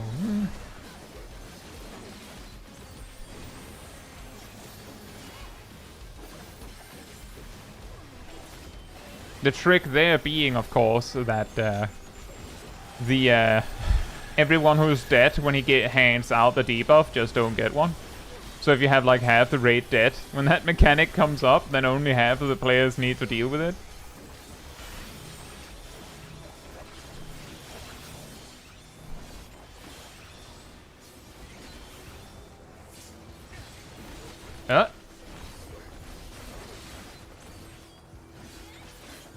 What happened?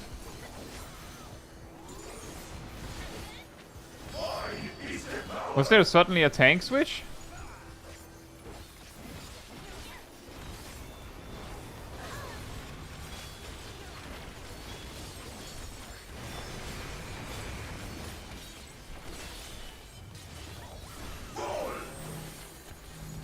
Well, I think I'm dead. Maybe I can do this. Yeah, I'll join you.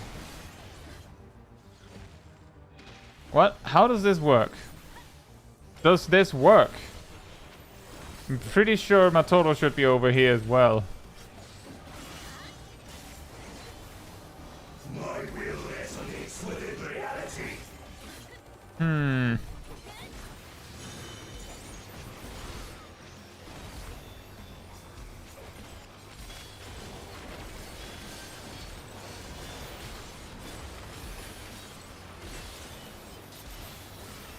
This is weird.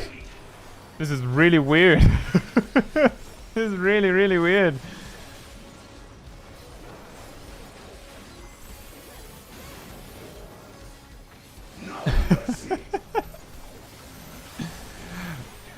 Wanna do this boss that is very explicitly for 8 players, but every mechanic there's just like either one player missing or someone is in a spot they shouldn't be, just randomly. Wouldn't that be funny?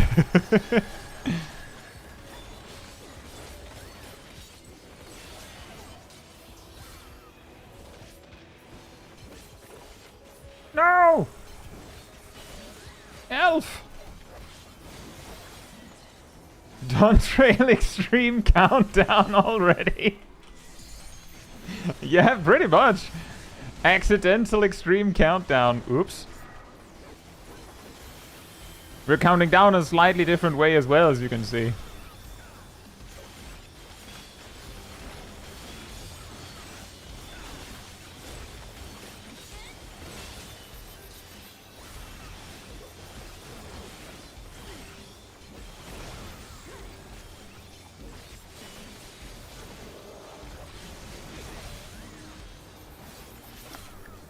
Ah, that's the nice one. At least for me.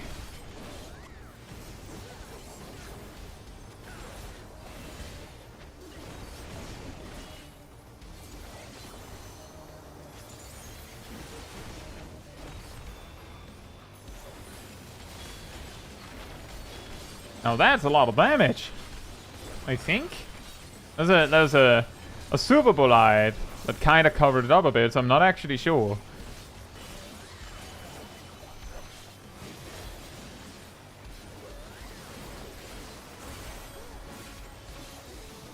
I think it's usually a 10 or 11% at this point.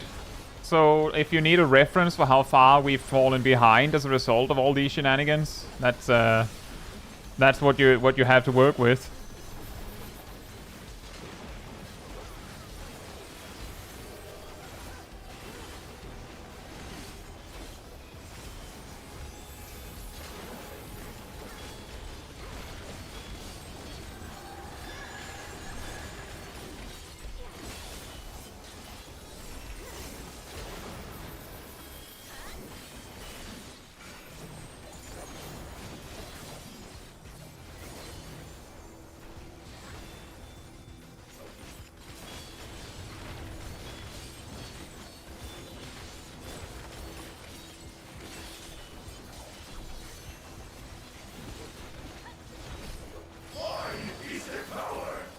Fortunately, as you can see, there's way more mechanics to go.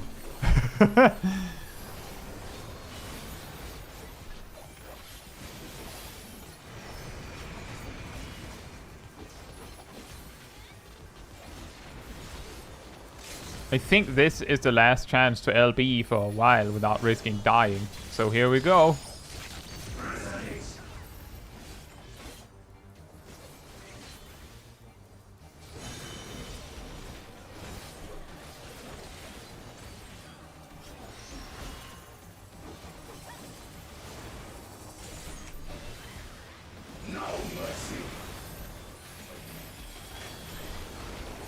Maybe we can just kill him first. No mercy! You too, buddy! Oh, we finished right next to the treasure. Nice. Another ring! Anyone need a 710 caster ring? Anyone? Optimal loot. Oh, clearly people still need the caster ring. I think have we not gotten like a caster ring for every single clear?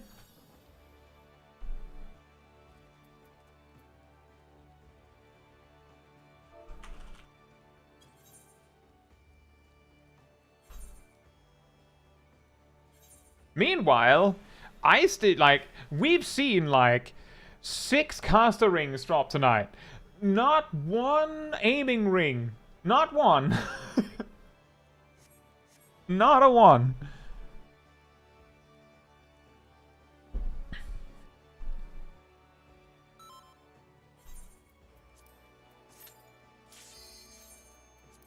I refuse to buy one for totems as long as we're like spamming this anyway.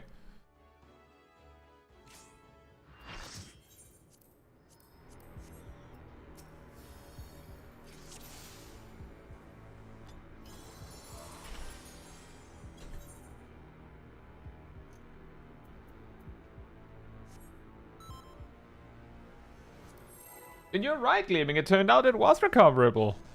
Nice guess.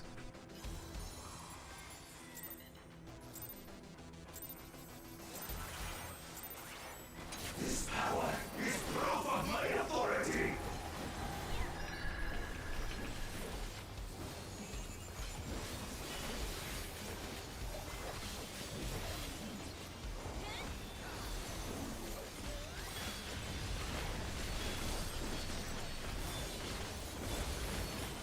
You're mine.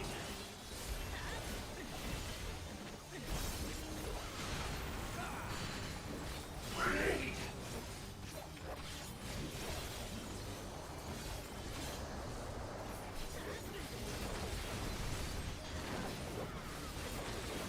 Nice.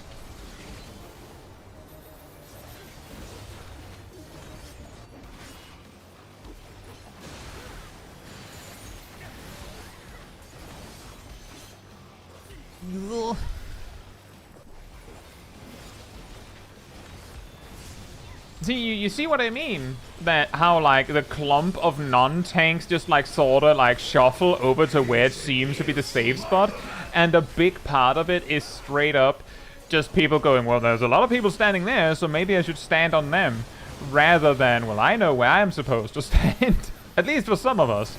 I guess it's mainly the melee DPS brain going, oh, I need my positional. Now, where was the safe spot? Oh, someone else dealt with it. Perfect. I'll just go where they went. Hey, Silvermint. Hope you're doing well.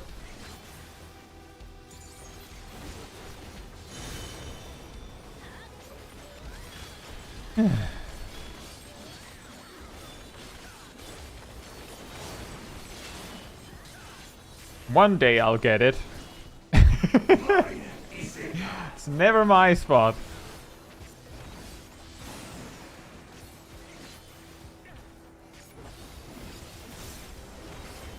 You mean these, Silvermint?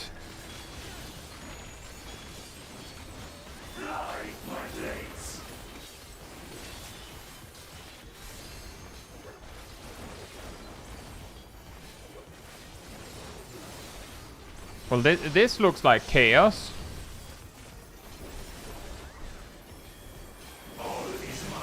Did you see how the hive mind failed there? The hive mind decided to stand over on the other end. And there were too many there, so it was like, oh, we're probably not all wrong. Turns out we don't know who actually decided that spot.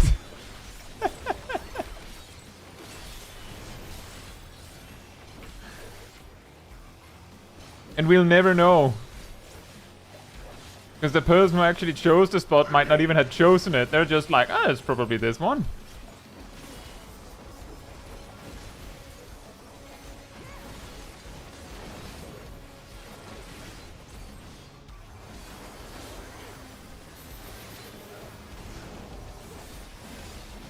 Congratulations, Angel.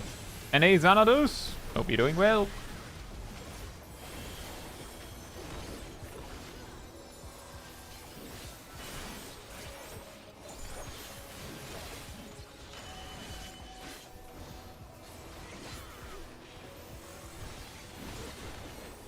You're finally home. Nice.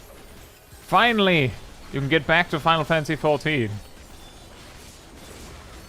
Hope you have the shakes too much.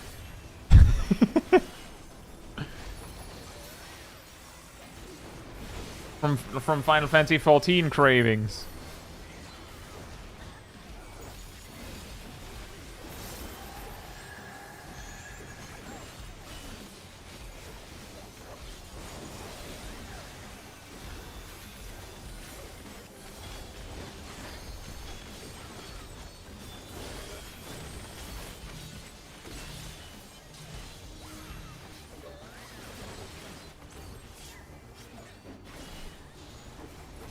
That thing where our main tank just dips in HP always scares me.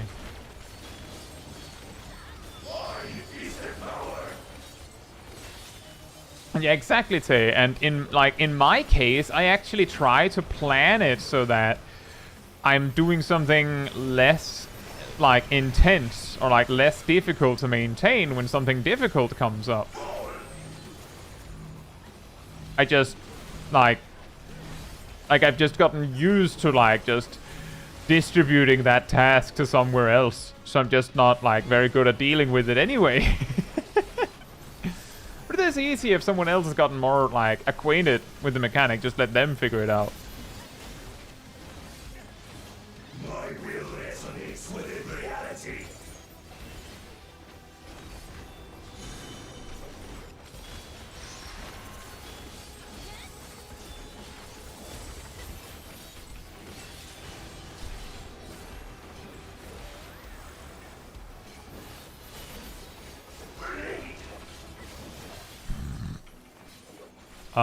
I just want to reiterate for anyone who came into the stream a little late or something. Not once this entire stream has the DPS side had to be the ones switching on that mechanic. He just really hates the support. Really hates the support. Even when we've been the one staying with the pairs, he then just turns and whoops, I'm being an idiot. Meanwhile, my chain partner is a hero who saved us nearly without my help because I was being an idiot.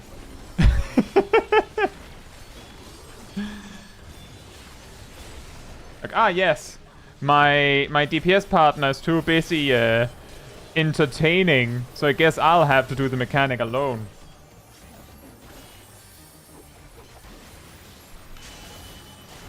Oh, I know, Cole. The thing is, every single time he has done the cleave, where you need to use the wind, he has done that targeting wherever the support are, is what I'm saying. I don't even care about optimal for damage. I'm just saying it's quite hilarious how much he hates the support. Where did the tank buster go? Oh, there it is.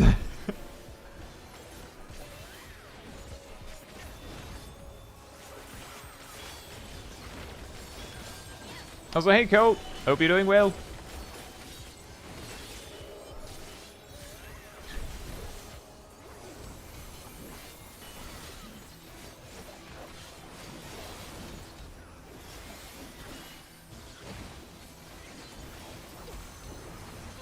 But that is true. It's easier if it's not in the middle of the 2-minute burst. And somehow, not we've basically had the parser's dream, I guess. Assuming you're a DPS.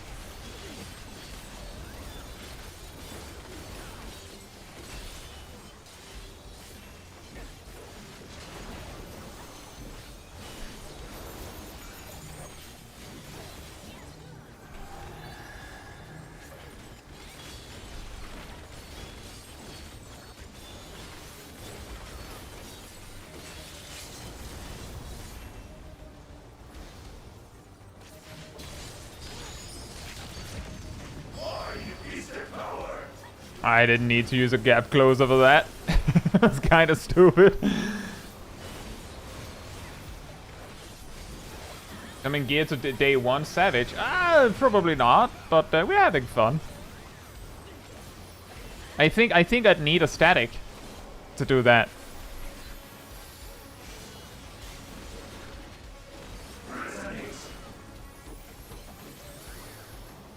Any wings? None dropped yet, but we've seen like 6 caster rings out of 6 clears. Is there a limit to how much you can farm? Nope. There's no daily reset. Oh, there it is. How did you do that, Cole? How? Cool, just like any wings dropped? There they are.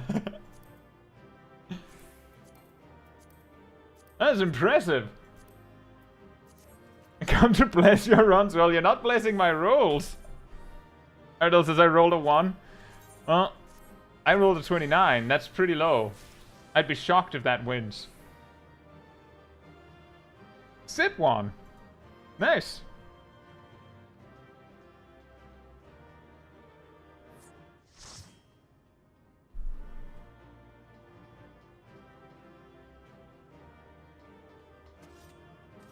Yeah, basically, raids... Oh, I got 3 things. Wow. Raids are on a weekly lockout. Extremes are not. But the thing is, extremes have a tendency...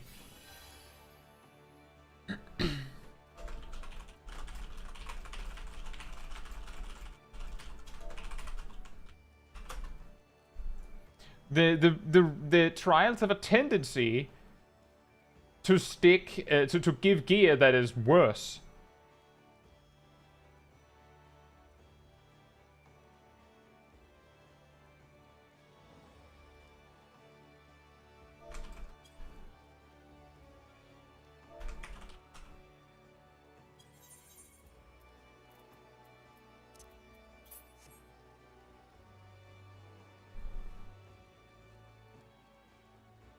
So because it drops gear that is worse, the instant that the raids come out,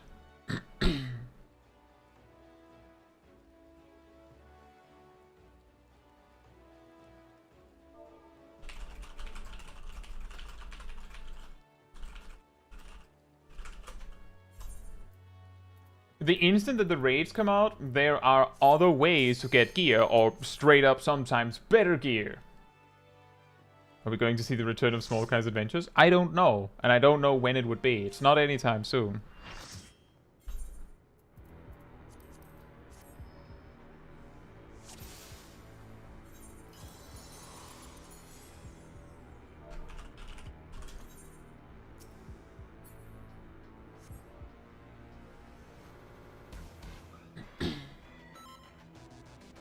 Like, aside from the very first set of extremes, all extremes after that are basically like a way to get a decent weapon that is beaten by the Savage raid immediately.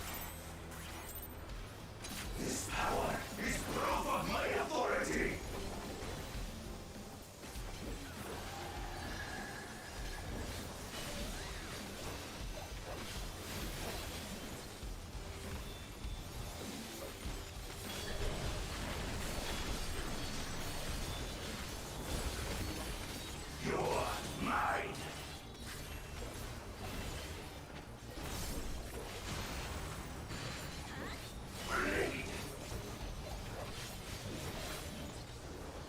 The reason why it looks weird, Darth, is because Jolt 3 was added this expansion.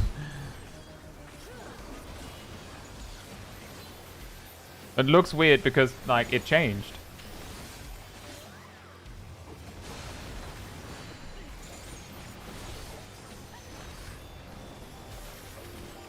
On level 90, yes, some jobs got new stuff below level 90.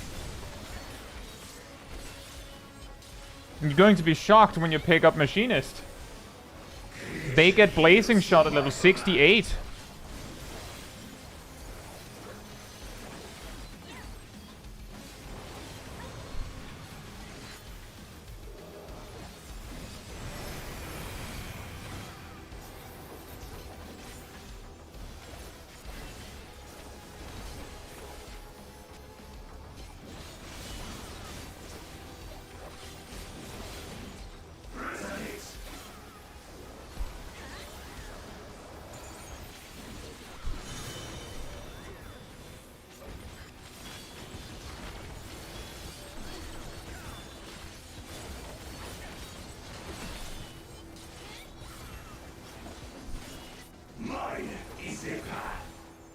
The reason why it looks weird is simply because I think they made it so you get Jolt 3 at like level 84.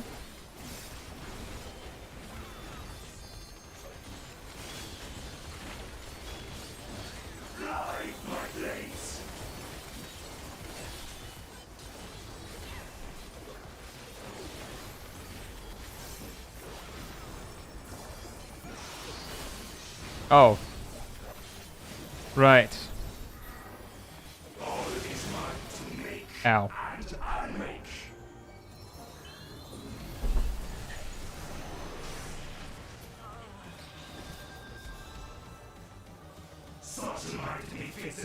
Wow.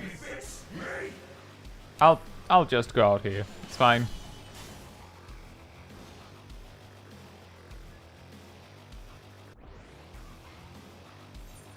I think that's pretty good. That's first wipe. And 7 clears.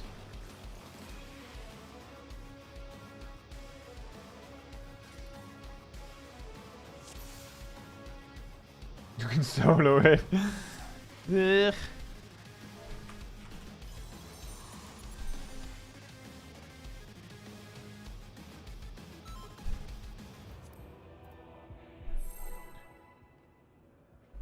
But yeah, I don't know when we'll return small guys under those. The thing is, the reason why we can do a stream like this of doing like extreme farm is because we're not doing small guy. And there's time for that.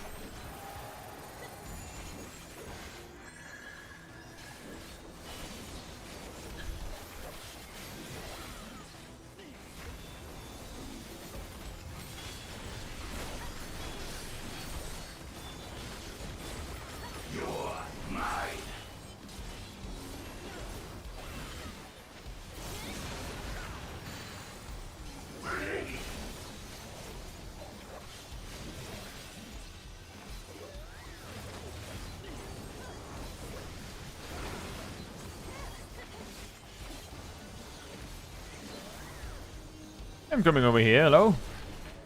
I have some flank positionals.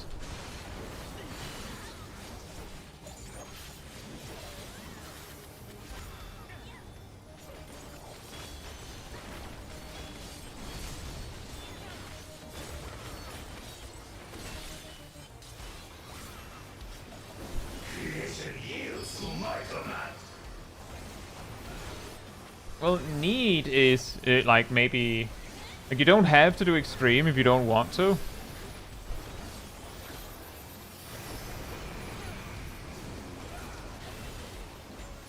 But if you do want to, then yeah. Get to it.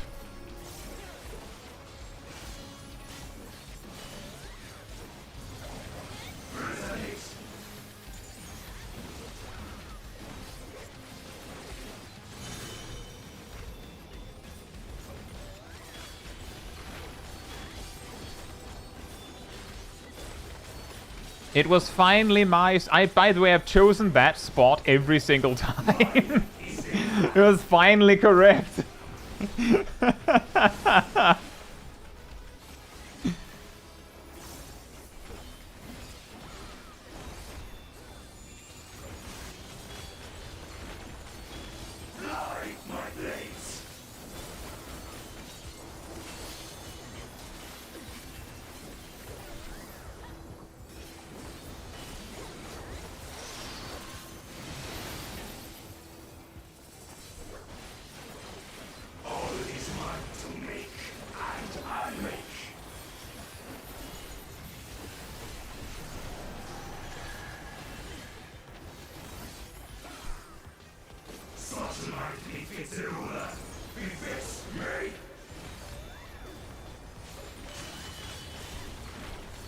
Nope, fell. Not yet. The half room cleaves have still exclusively favored the DPS. Somehow.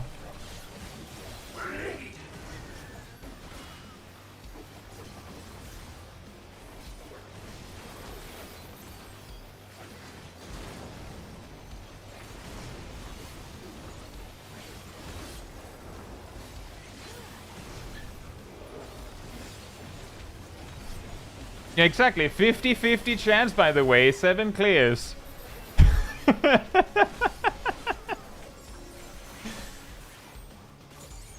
Anyone wanna run a 1/2 to the power 7th on that one? To the 7th power, I should say.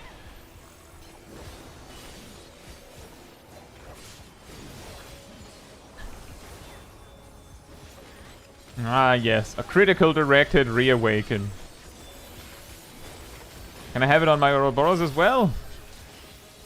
Nope.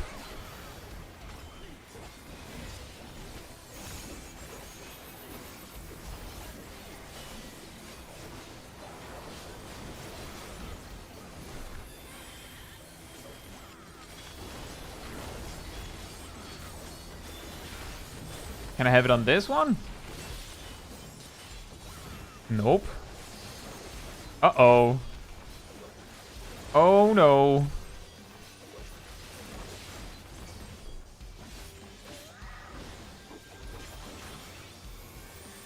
Very convenient for you to die here, Matoro. I was under your enmity all this time, and now I have to tank? Really?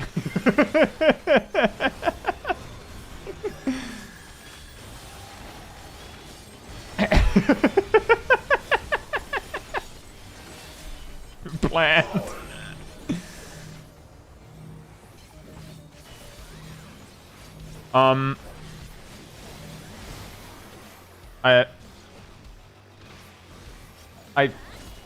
I guess that worked. Wow. What is this? At least we're only 2 melee on this side.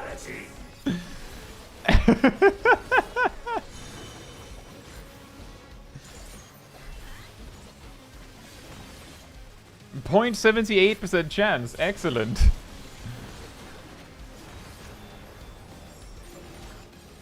Are you sure you've not added 2 zeros by accident, Phil? Not remember to change it to percentage?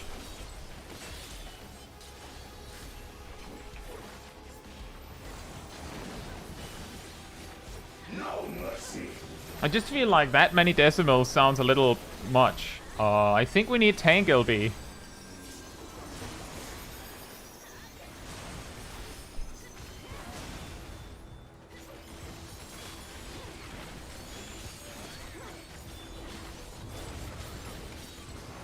What? I don't have chains? Huh? Okay, I'll just stay here then. Huh?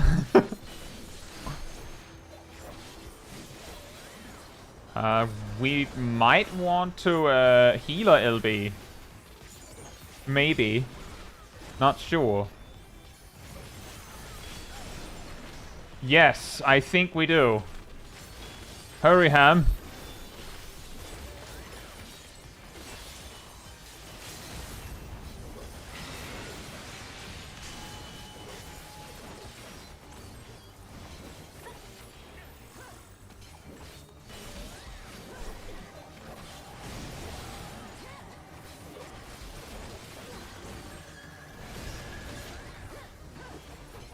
Oh, this is the nice one. Whew.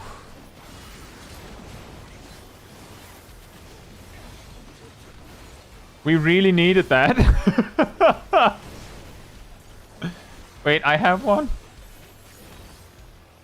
Ow. At least I handed it off to a tank before I died.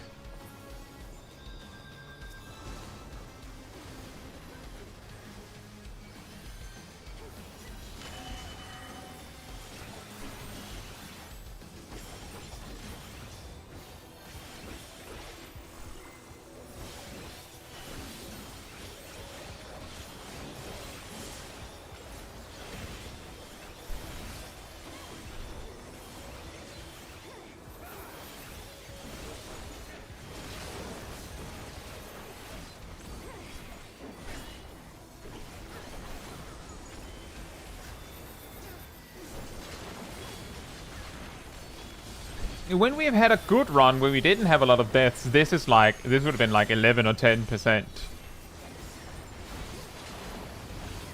We're a little behind. But we still have plenty of time.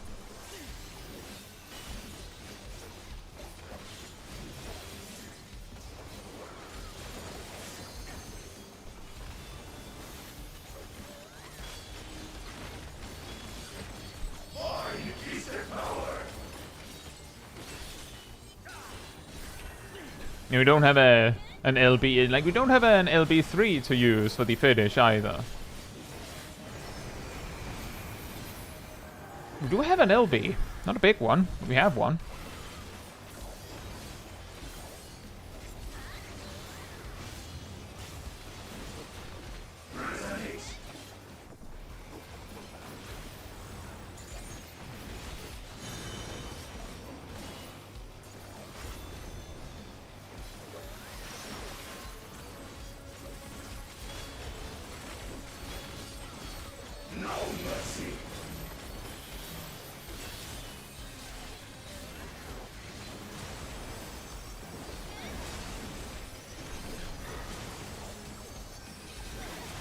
No mercy.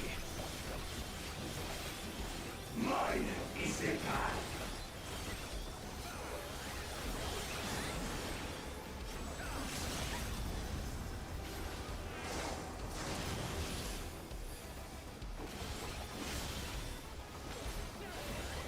Just kill him.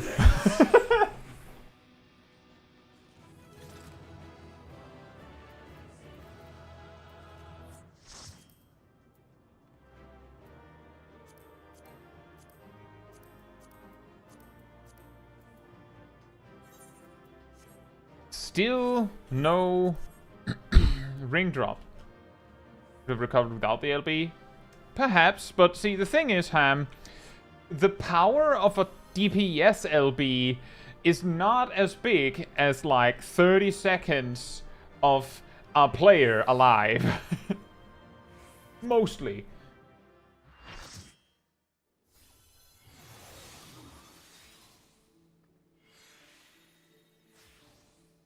So like, that's the thing.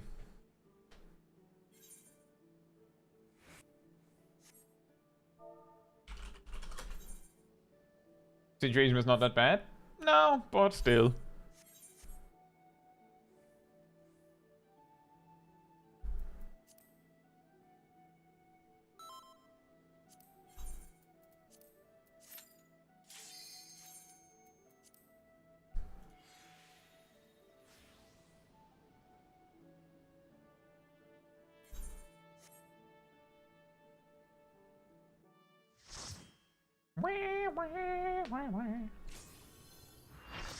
It's still 0.78% chance. By the way, I don't know if we can count the one we just had there. Because, I don't know which side counts as the support side in that one.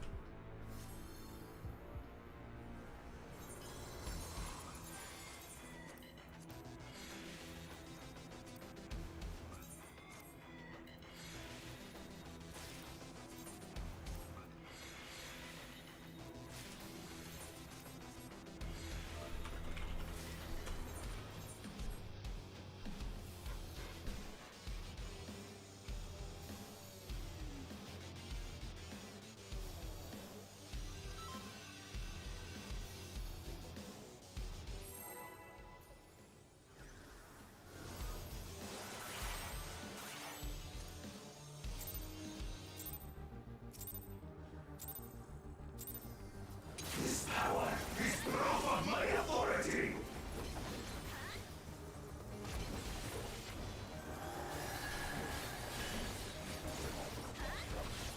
I am surprised that we've been able to like still consistently been getting the clears despite having some really scuffed ones now.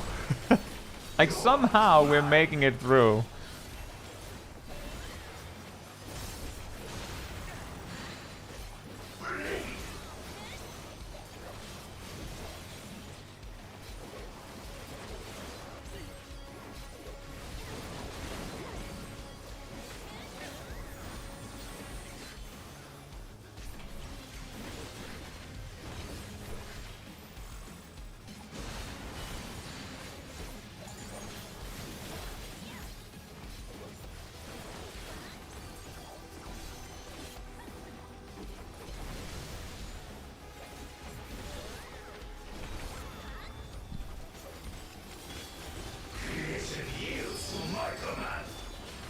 extremes be like that sometimes. Yeah, that is true. And I think that's also something that some players don't even like. Maybe players that haven't gotten into extremes much yet don't even realize. Like, because of how much focus there is on optimization, it's not uncommon that someone would think, oh, well, you have to basically do it perfectly before you get the clear, right? And then you see an actual clear and it's just mega scuffed. Like, somehow you managed. Somehow.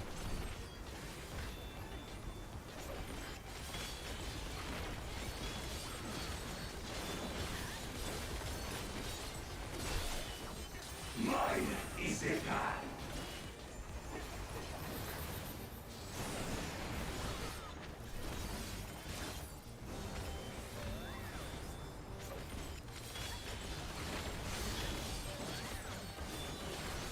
Light my blades.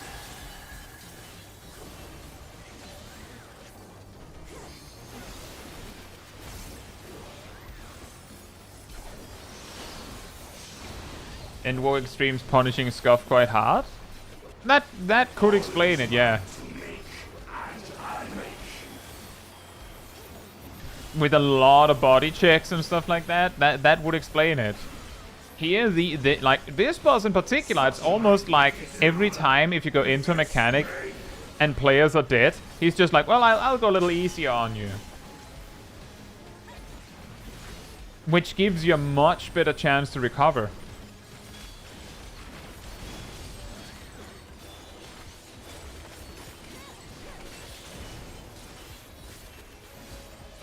Like, the conga line, if any players are dead for it.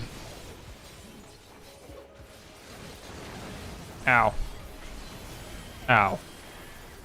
If any players are dead for the conga line, then they're just not part of it. Like, then you just have less players to worry about.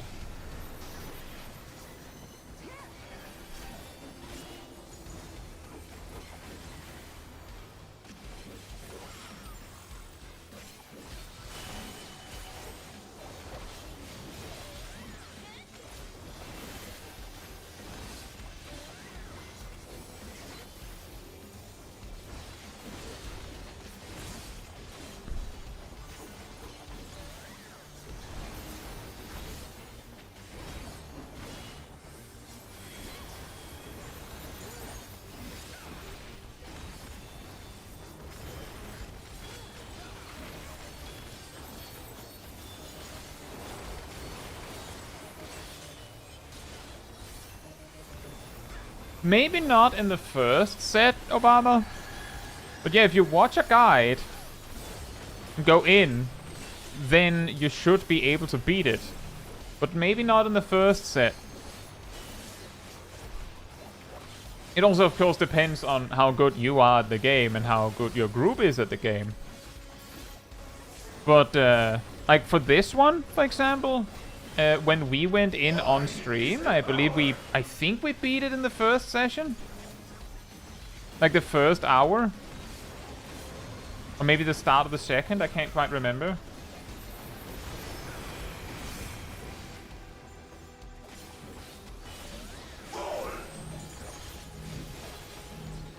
Yeah, that is weird, eh?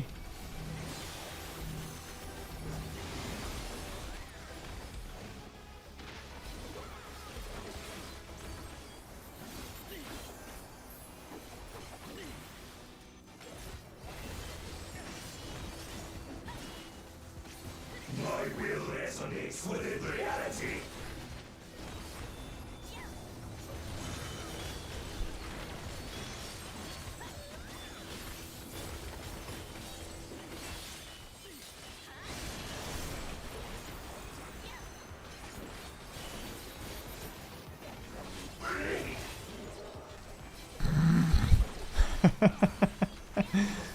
Right, so a half to the power 8.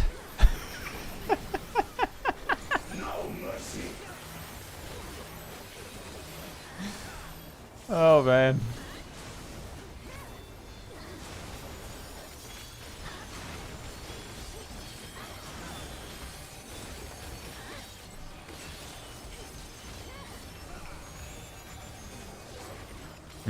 I should have done that differently.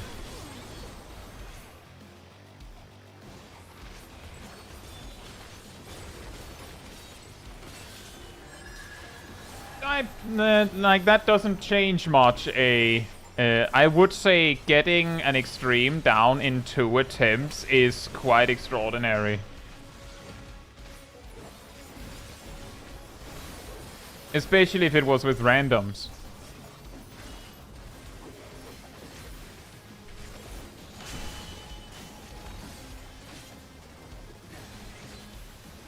It of course depends on how much you studied and how effective that was. The reason why it's often not enough is because most people need to actually do the fight for it to really stick.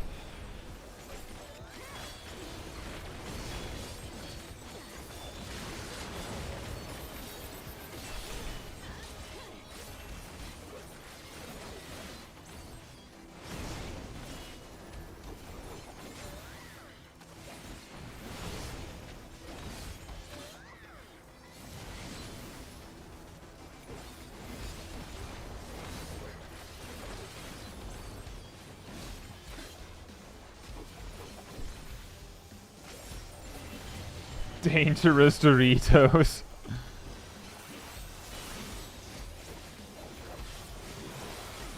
Not to be confused with Danger Doritos, I guess.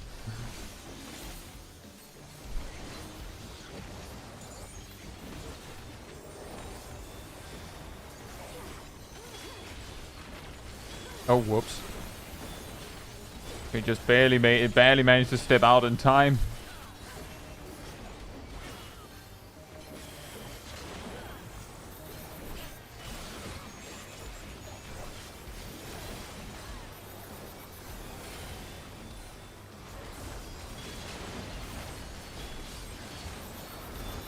How do you tell which conga line person goes where? We've determined that before we started. Didn't you notice that I go to the exact same spot every time?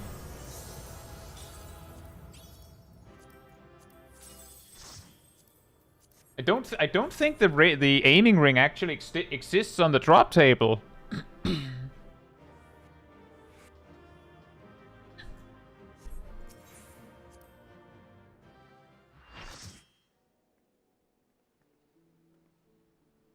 Yep, exactly, Phil.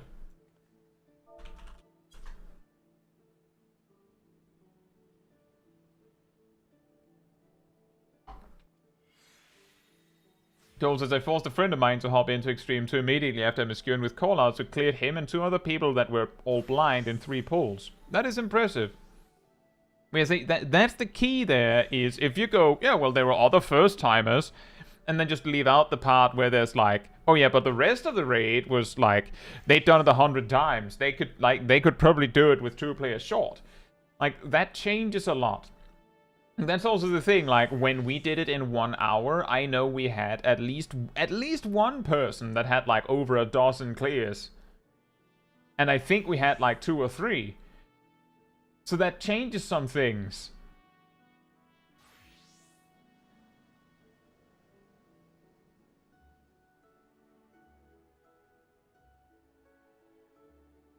Because forcing a priority for that would be like an ultimate mechanic, and then it'd just get auto-marked in Party Finder. Yeah, pretty much. Imagine using auto-mark on an extreme. See, the thing is there that it doesn't matter how easy a boss fight is.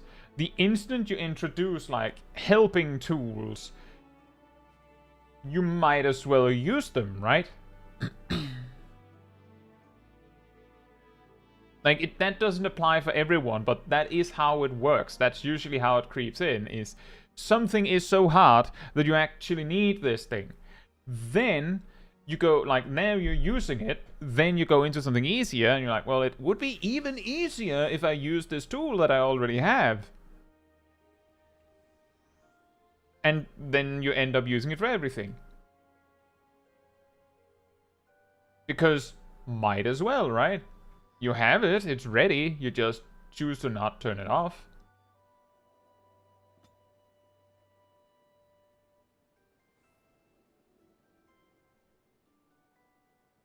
Baby says, when will we get the chance to buy them out with the totems?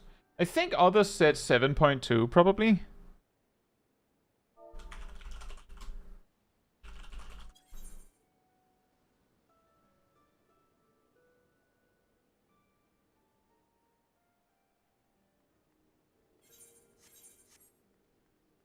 But that is still like, if you've already gotten all the stuff you want out of the Extreme and you have 99 totems ready to buy the mount, the only benefit you get out of like grinding it more is you have it early. Like you have the mount early. You already have done your part and will get the mount.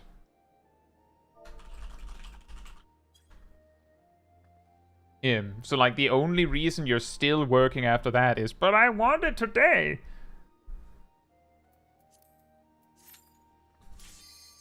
Which, fair, by the way. I'm just saying that if you already have 99 totems, you just have to wait until you can buy it.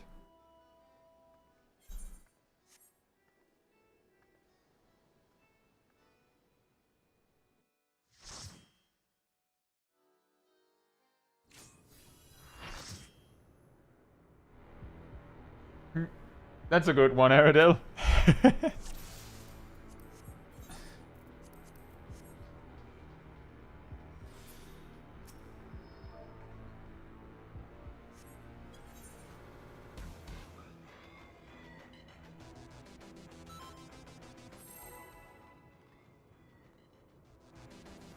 Gold says, depends on the mechanic and context. The main argument is, if you're not using Ultimark, a party finder usually just forces a tank or a healer to do it. And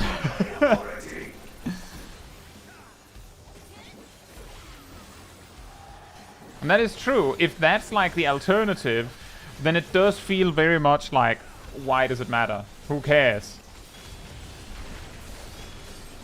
And then it also boils down to the same argument why people use things like Cacbot, is that you could just have someone in the voice or like voice comms call out the mechanic for you, but they might not be perfect.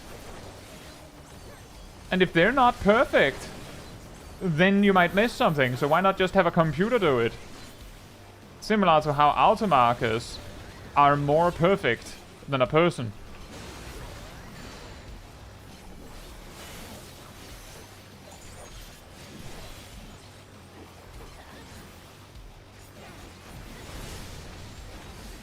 I'm not trying to justify it, I'm just saying that's how people sometimes justify it. That's how it goes. It doesn't matter, so I'll just do it. Right?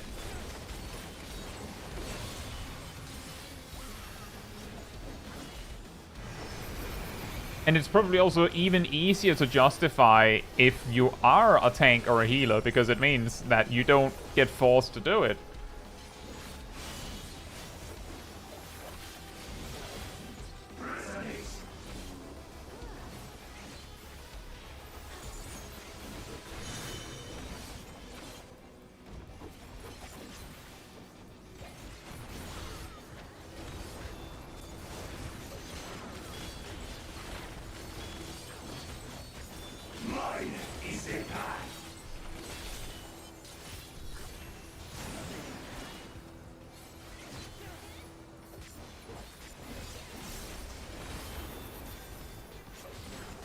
Sometimes, Obama, sometimes they'll use tinctures and gem drafts and whatever you want to call them.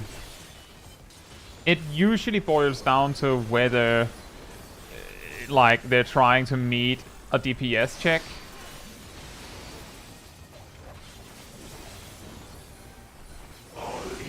So usually not when you're still, like, trying to reach and rage, but if you start reaching it and somehow you're having trouble actually beating the boss on time, then there's an argument to be made of using tinctures, but you don't need them.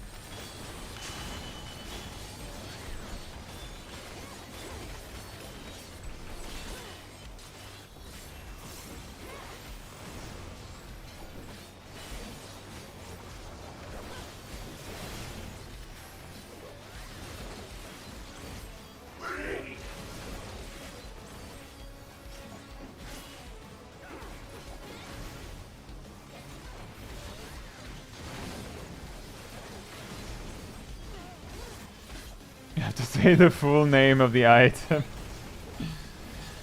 A gem draft, a grade 1 gem draft of the mind.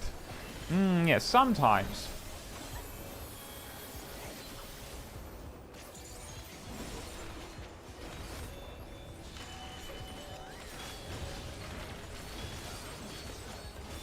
But usually don't need them for extremes, Obama. But it isn't a bad idea to have some on hand, just in case. But you don't need, like, there's no need until you reach a point where you actually see Enrage and you're like, we need to do more damage than we are currently doing to beat it. For whatever reason that may be. It doesn't matter why that is. The point is, if you can't do it, you can't do it.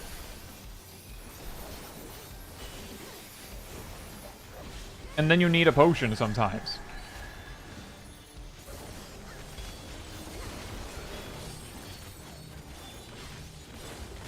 It's more likely on Savage and Ultimates that you straight up need it.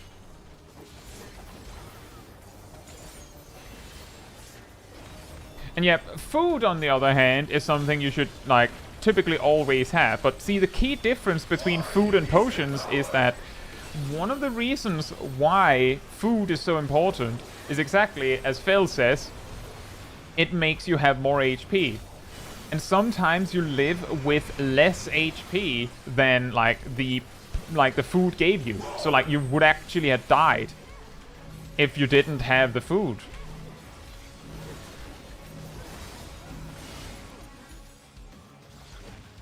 How expensive is it? It varies, but I don't think it's so expensive. You only, like, for one session you need 2.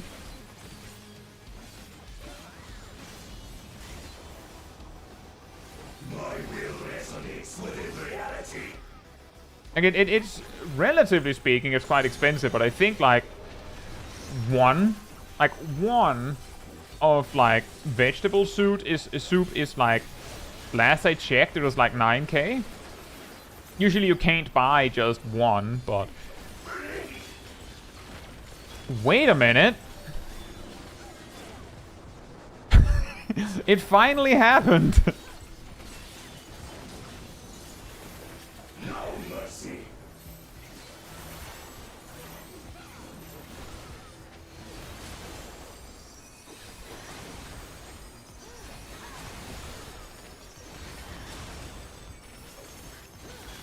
That, I believe, was the first time DPS had to jump first.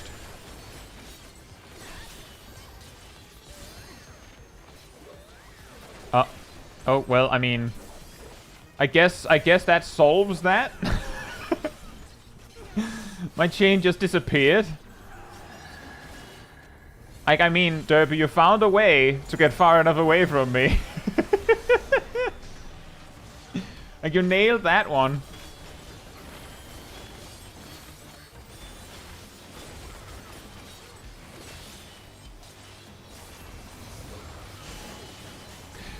Yeah, we jumped first every time, but we never, like, DPS never jumped on, well, no, we didn't always jump first. We just never jumped on the half room cleave. That was specifically what I remembered.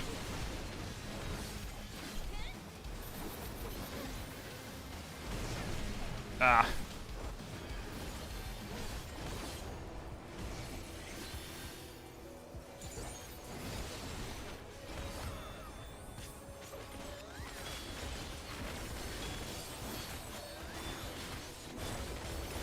There's both an FC buff and also a squadron manual that makes your food buff last 50% longer, yeah.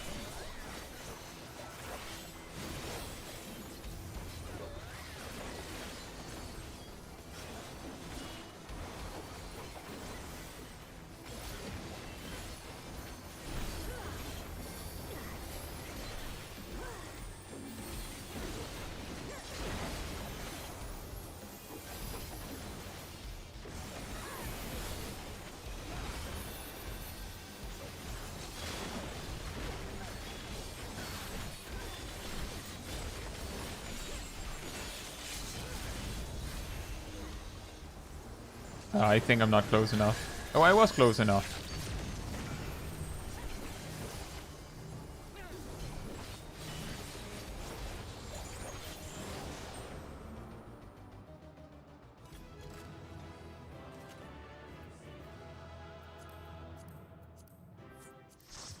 Oh, there it is!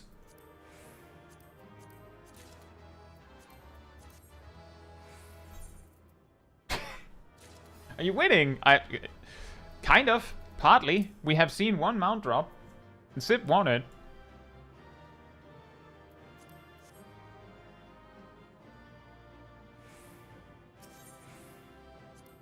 Ryan says, who do I talk to in order to make it so to complete a crafting macro takes less time than a duty finder countdown? Ooh. That's a difficult question. You do it with great difficulty. Or you melt skill speed. Maybe that'll help.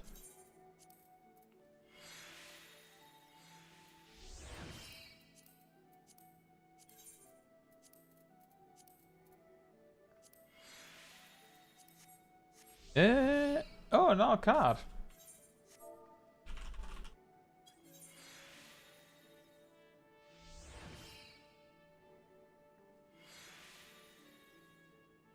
Yeah, exactly. When you like when we're talking about food is expensive, it's more like, I mean, 9k for something that you need is actually pretty cheap, like mostly. But if you're then told, but you can only buy stacks of 99 at a time, then suddenly it starts becoming, I mean, it's just like 100k.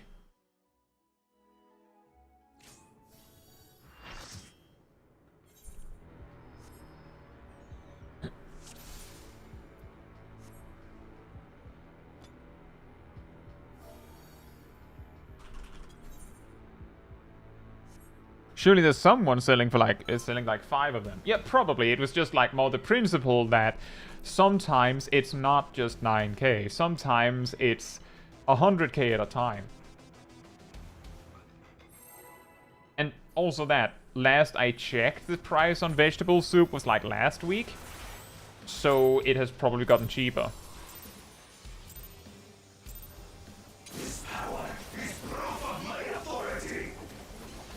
That's a good example, Jacob. It's like buying from a wholesaler. It's very cheap, but you have to buy a lot. And yeah, make sure that the food you get is high quality. You're mine.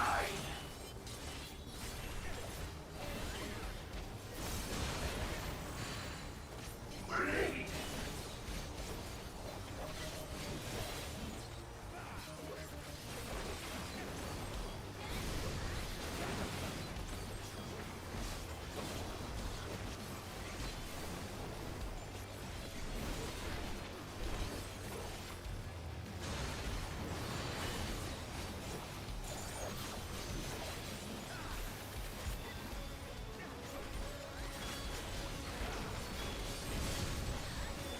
Wow, that was last second moving.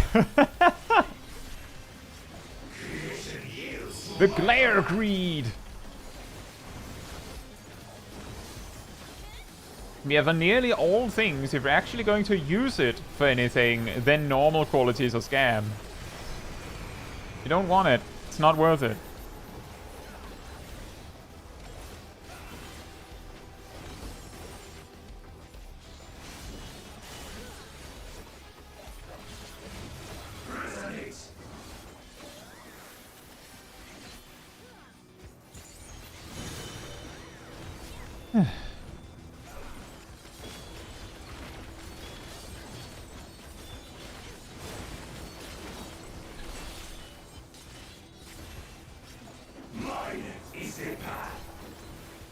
Just really like this spot. It's just basically never the one.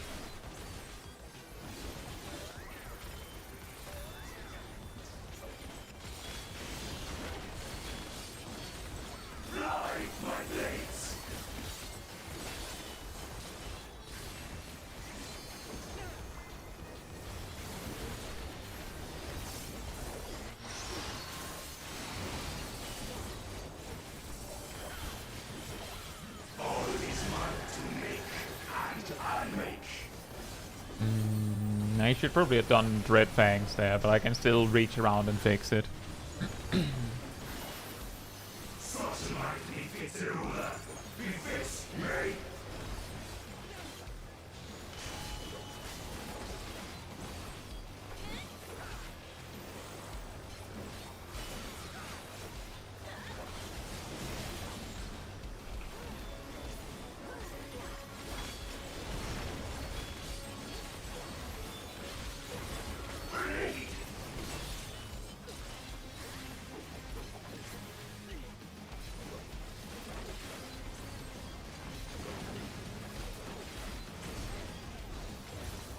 Ow.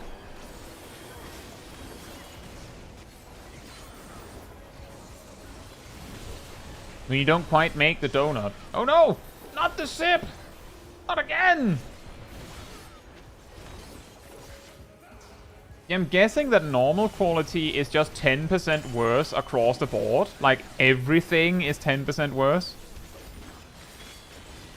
It has 10% less stats. It melts 10% worse. Its spirit bonds 10% slower. It just sucks 10%. Like, actually, there's one thing it's better at. It sucks 10% more. Like, approximately.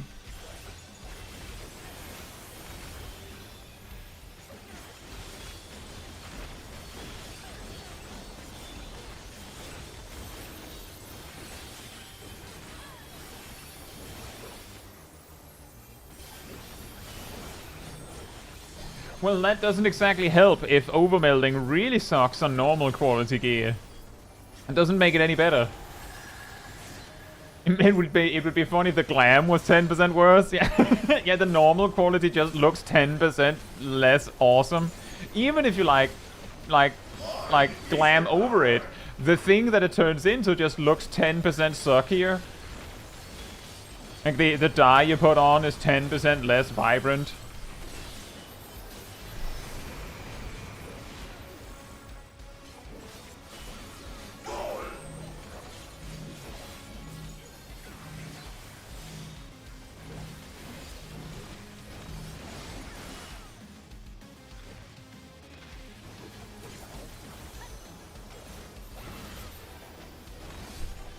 Imagine storing normal quality glam items in the dresser. Yeah. Imagine. Now you'll forever have the meh normal quality in there.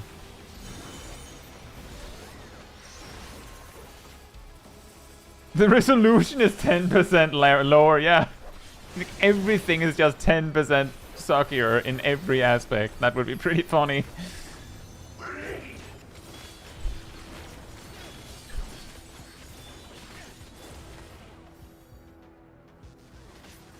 That's twice in a row. Ow. No mercy.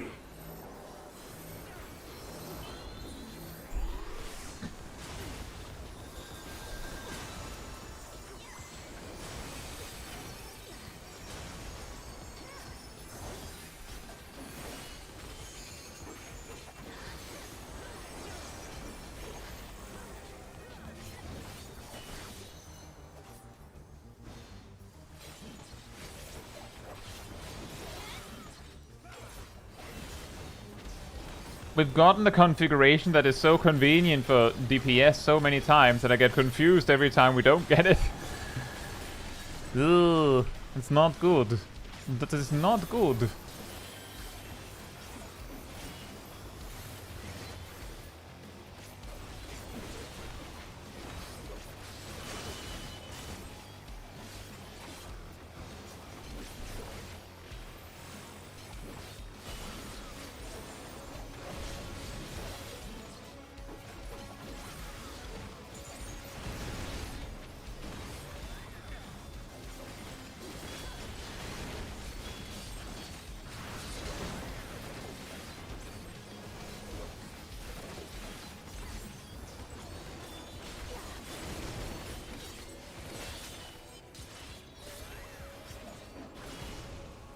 Uh-oh.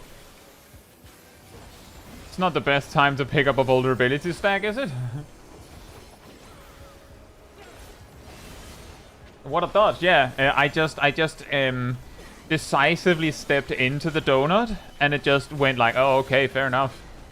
You look like you know what you're doing.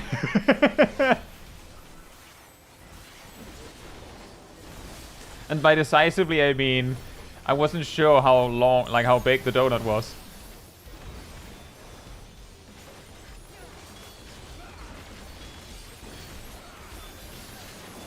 Right, the half room cleave, sorry.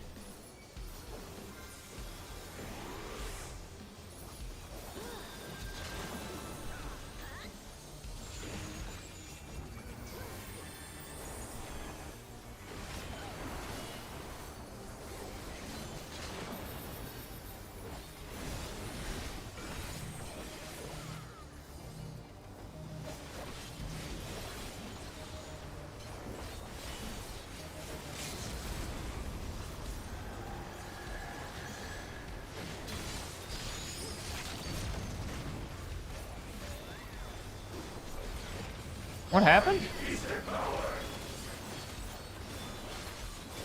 Invuln too early? What happened? Didn't get healed up? What happened?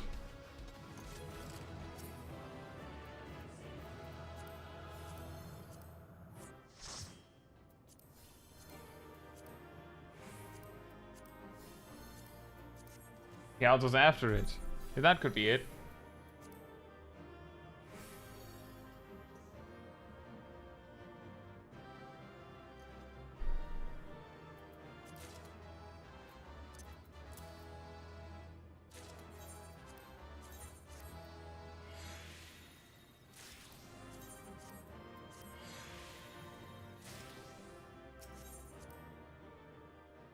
Ah, the 1 HP wasn't enough for the auto attack. That would explain it.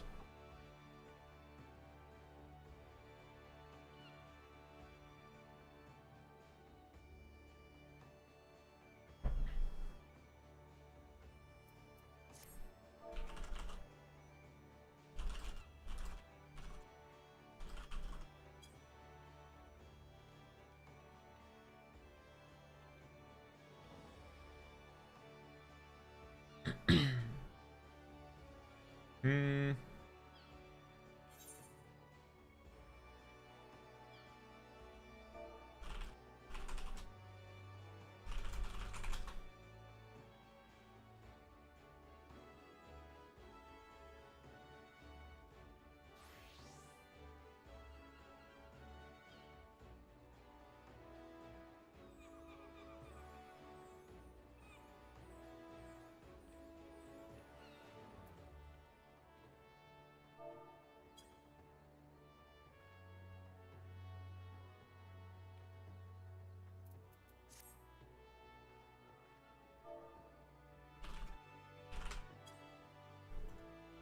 Just some group composition changes just in case, I think. Maybe some people have to go.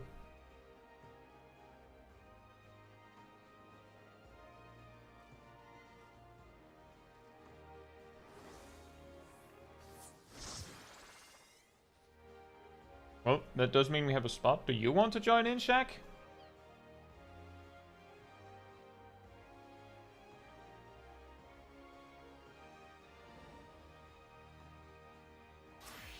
Let's see if I can target Shaq.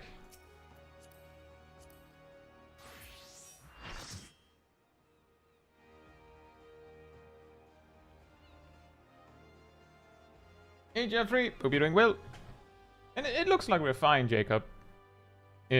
We had one person waiting in almost in line. Now the question is, what do we do now? And we have 3 healers somehow. I'm pretty sure that the Sip and Shaq are like, they can heal and only heal.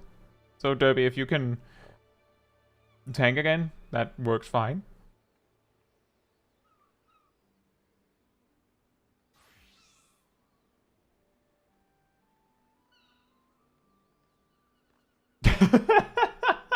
Derby like, oh, thank God.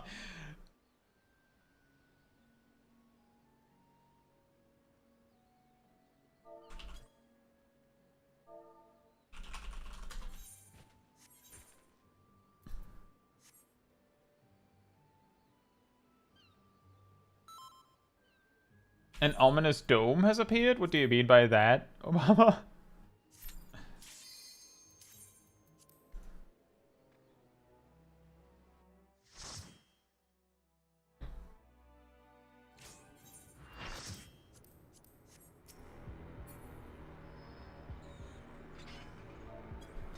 Right, let's see. Shaq is our switch in. Sip, you were healer too, right? Oh, the MSQ stuff. Right, yeah, that happens a little suddenly, doesn't it? Out in the west, thinking everything's fine. I specifically remember going, I don't feel like this story is going anywhere, and then a dome appeared. Strange.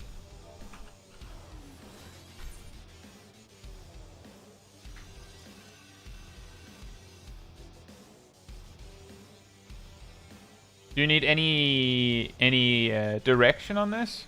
Which spot for Conga is healer 1? 4. The weird G.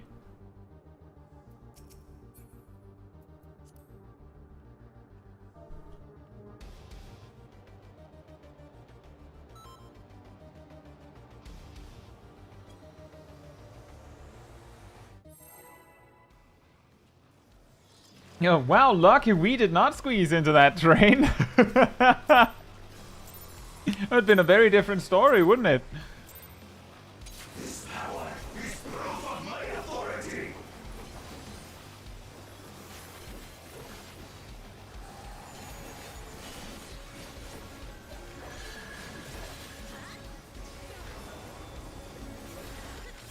Oh, right, then we have one less raid buff. Hmm. You're mine.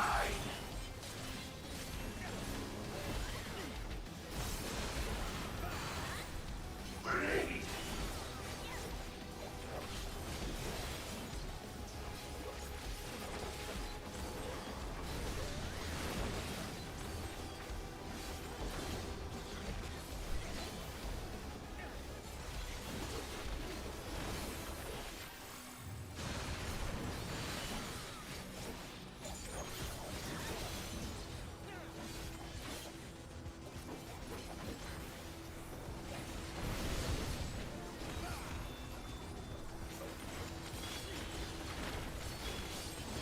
We were on the train to be like when you skip to fight Ganon right away in Breath of the Wild. Yeah, in a way, I guess. In a way.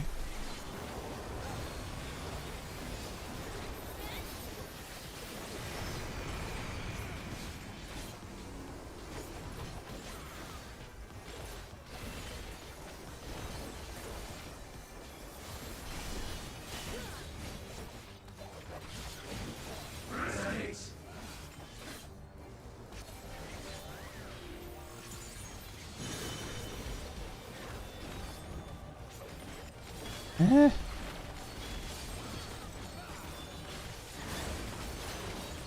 Once again, mine wasn't the one. Mine is the path. His is the path, though. So, like, you know, he's got it made.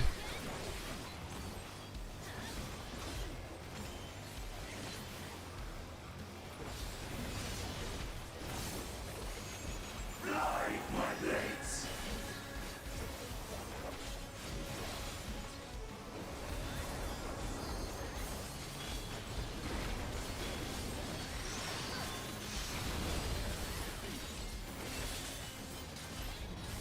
All is mine to make and unmake.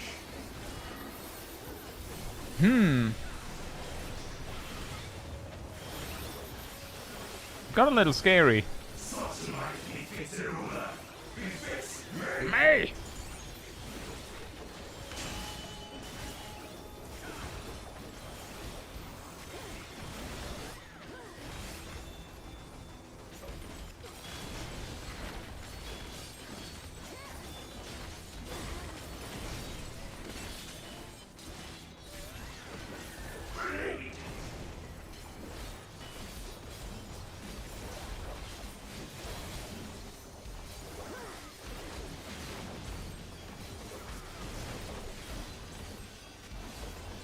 Ooh! I was like twice in a row of me going, oops, almost. Like, almost step into the thing.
Hey, Emir. Hope you're doing well. And thank you for celebrating 14 months of being part of the Cult of the Pink. Thank you.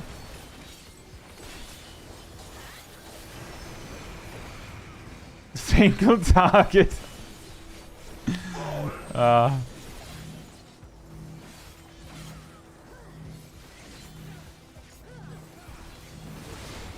Whee! Blap.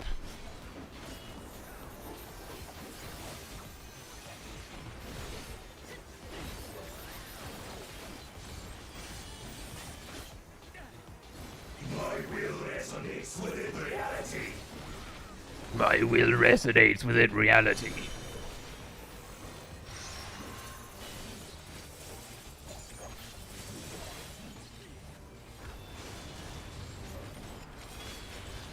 Ah, yes, the direct crit reaway. Oh.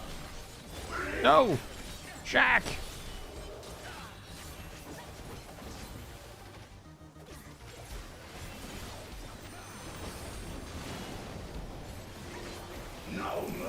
Wait, oh no!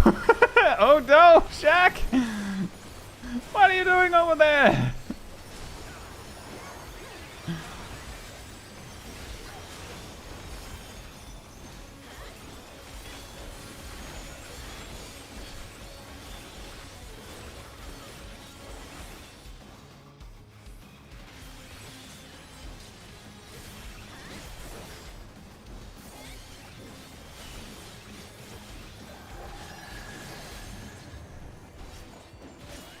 I'm about to be a savage if this bit goes on for too long. Oops.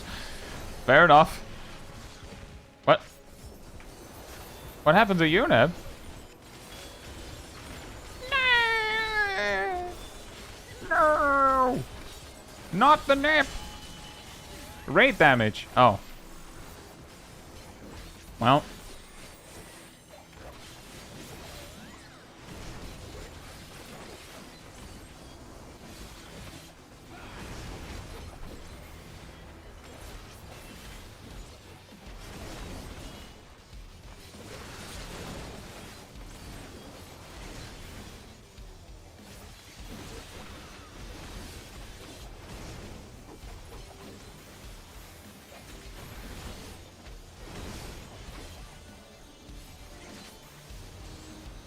Kaboom! Well, the good news is that single target is almost always the more important type. You're gonna need it for all that, for all them bosses. That's at least something.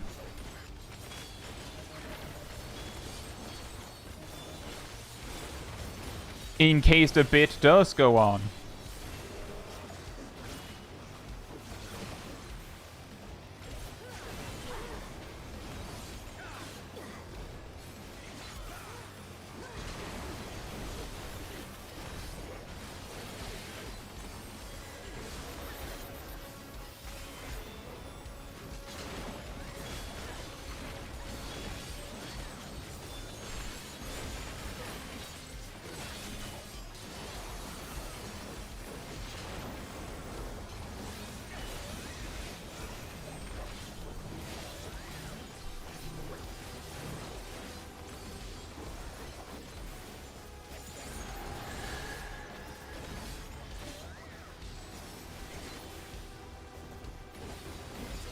Oh, what? 3%? Oh yeah, the fight is over.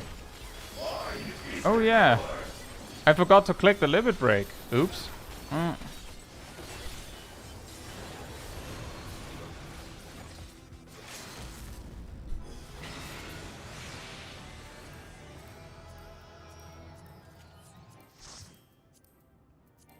Now they can drop the ring. Yeah, of course.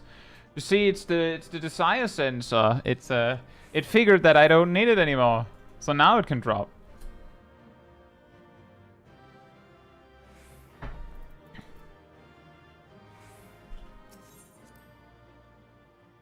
DPS loss, yeah. Overall DPS loss. Oops.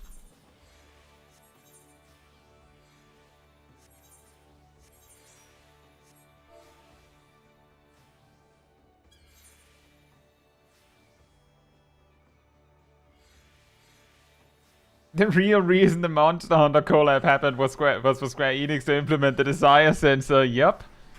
Sounds about right. Sounds about right.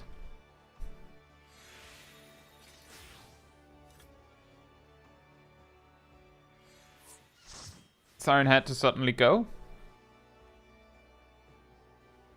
Well, we have a spot. Do you want to go, Emir, since you're here?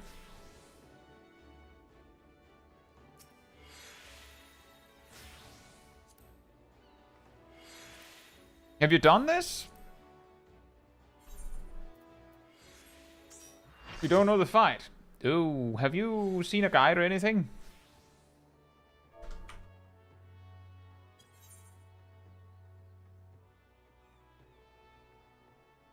Double Gunbreaker. You've not.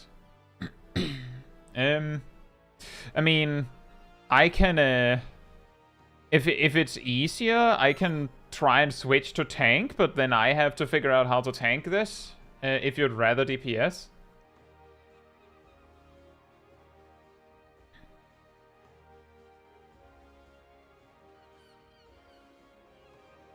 You'd rather tank?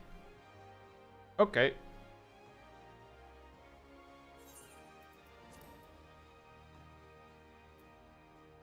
Phew. So there's quite a bit. So which mechanics do we need to go over? Let's start with the ones that we need to actually make sure that it's done in a specific order. The second, like at the start, he'll cleave the room into like 4 quarters. The second time that happens, there will be tethers that you have to grab, as in 1 tether for each tank. I believe usually the what's the rule? Does the main tank go north and the off tank goes to a side, or how do you do it? But you have to go and grab a tether, and usually you have to grab the tether from, like, non-tanks. Main tank goes west, off tank goes east. And sometimes it's YOLO. And you have to grab the tether and find a safe spot.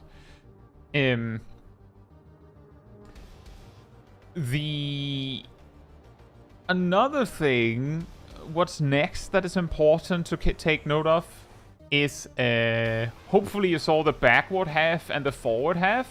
You can probably follow, like, the crowd on those.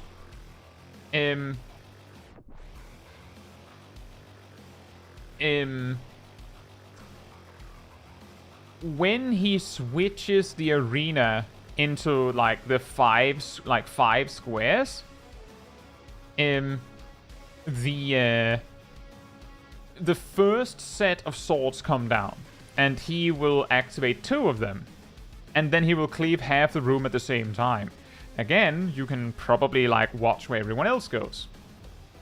When he summons the horizontal swords, you know, those that, like, fly forward, one of them will go through a wind or a fire portal. The fire portal will hit, like, 3 lines instead of just 1. And the wind portals will shove you back, like, slightly more than one line. So you have to, like, hug up right next to the line that it will be on. And there will be 2 swords from a different side. Like, 2 regular swords coming from a different side. So, like they'll cross over like this. And you just have to make sure, is it a fire or a wind sword? And then figure out what the safe side is for that. And then you have to figure out where the safe spots are according to that.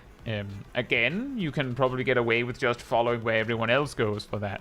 Immediately after that, it'll put pyramids over everyone's heads, which means you have to find a spot where only you are standing. Like, every square on the arena, you have to find one for you.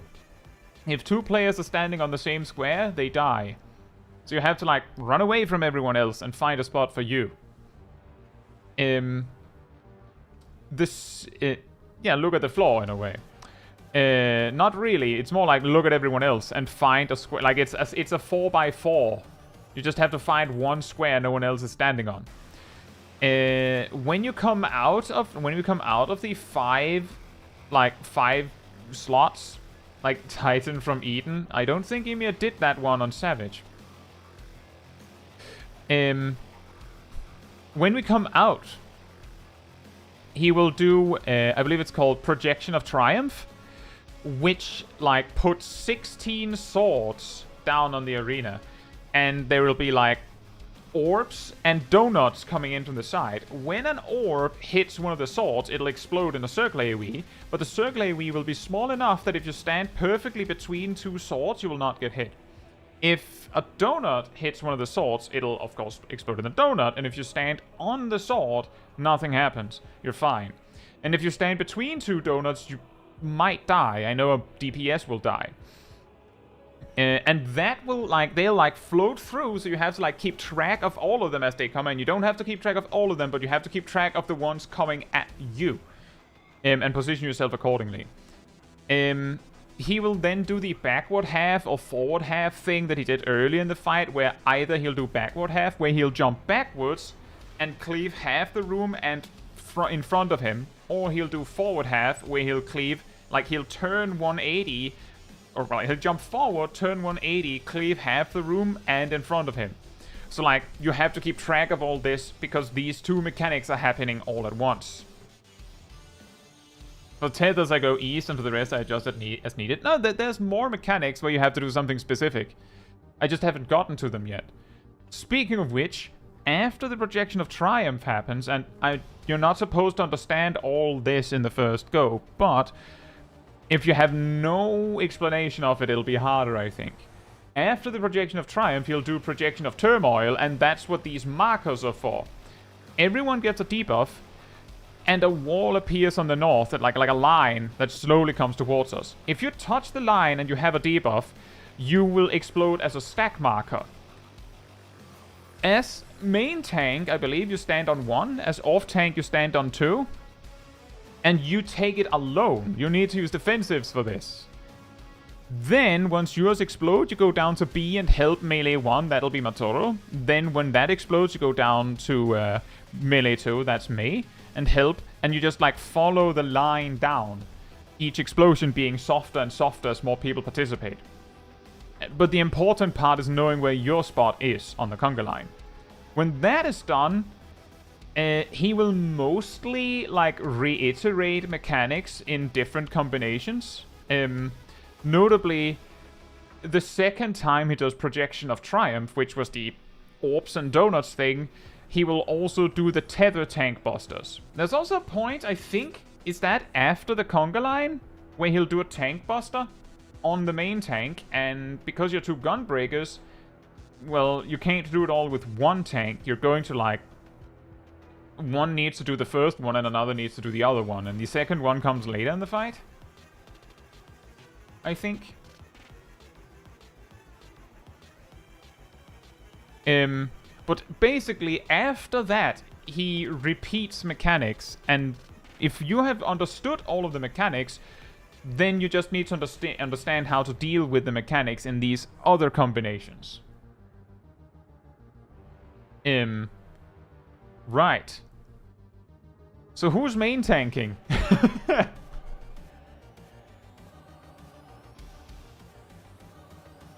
Oh, right, I forgot the 2 platforms mechanic completely. Let me just explain that one. At one point, he'll split the arena, like, he'll go into, like, the platform stuff again. There'll be 2 platforms instead of 5. He'll put enumeration markers on everyone. That's the blue ones with, like, 2 crystals swirling. He'll put it on either all of the support or all of the DPS. You need to pair up with a specific person. If you're the main tank, it's melee 1. If you're the off tank, it's melee 2. And if you get the pair mark, like if you get the marker on you, you have to position yourself so that the person that needs to pair with you can shoot themselves across the chasm over to the safe spot. And the way we position is that we have healers on the outer side and the tanks on the inner side. Matoro is melee 1, yes. And if you don't get the pair marker, then you of course have to find the melee that you're supposed to pair up with. And you have to make sure, like, aim yourself towards the other side.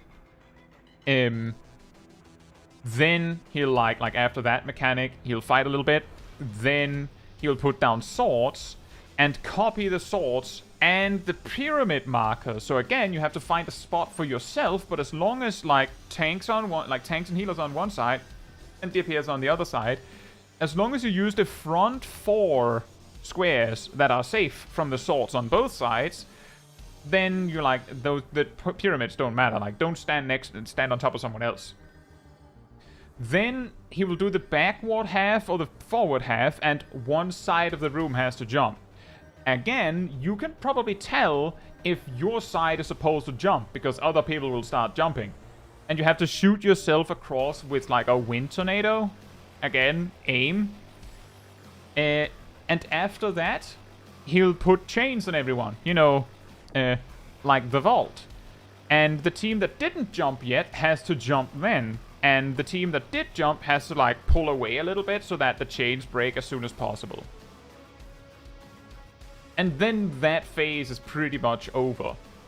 And then he'll just do repeats of stuff. Matoro's melee 1, I'm melee 2. Who is the main tank? Debbie says behind you. So, there's, like, both tanks are technically behind me.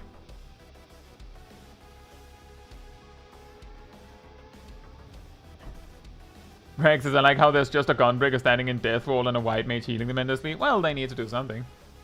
There's the one in the soup. Okay. So, that means, Emir, that, for the enumerations, you're looking for me.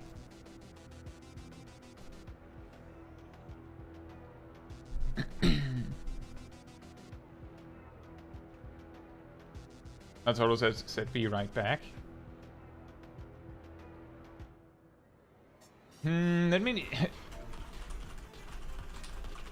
do you have any questions about any of the mechanics, Emir?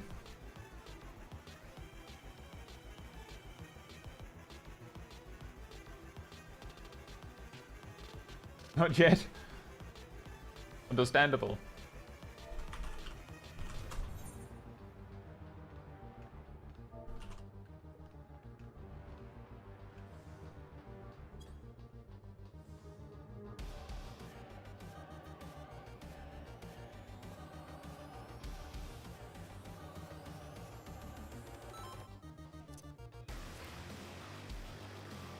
Right, Derp. You just, pull timer whenever.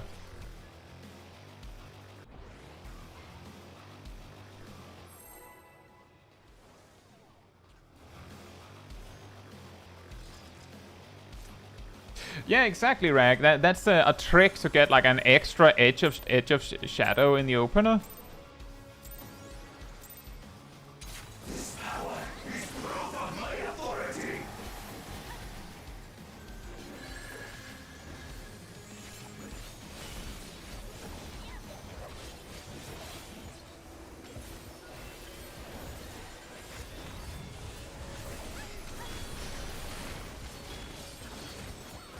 You're mine.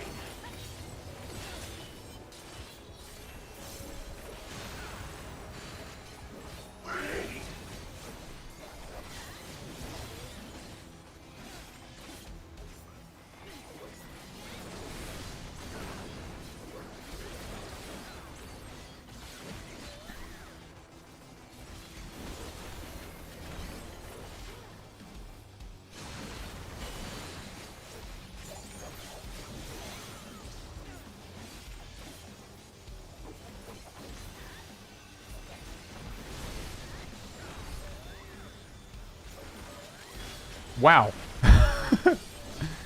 Okay, that's a tank buster. Kind of. I think.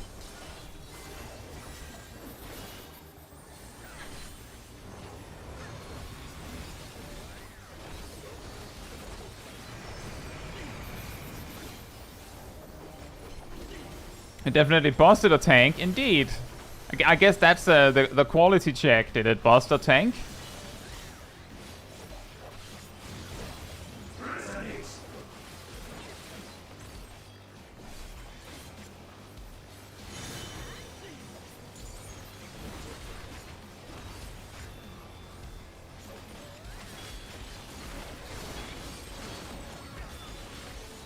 Resonate. Mine is a path.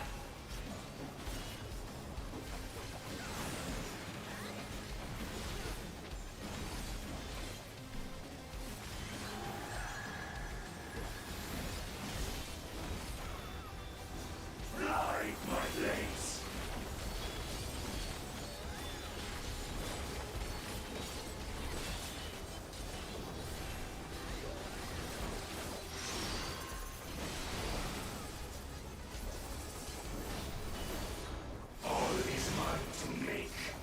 Oh boy. Can we recover from this? Such might befits a ruler. Befits me. That was that was chaos.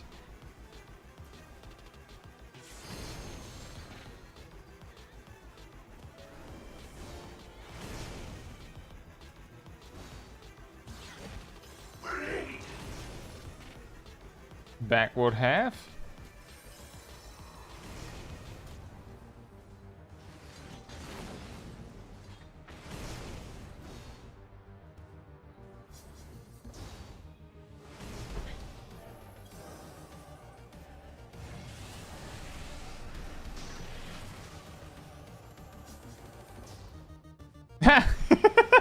Well, you almost had him, Aradel.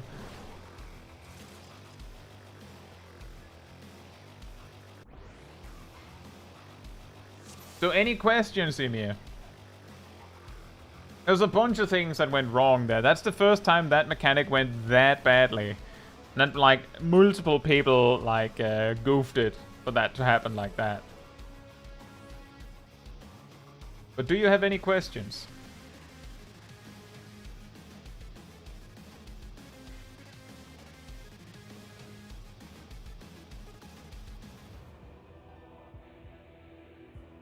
Couldn't tell where the swords were. So where the sword went. Swords. Yeah, see, the thing is, the way that I do it is that I choose a spot, and then I look around to see if, like, to find the specific platform with my sword on it.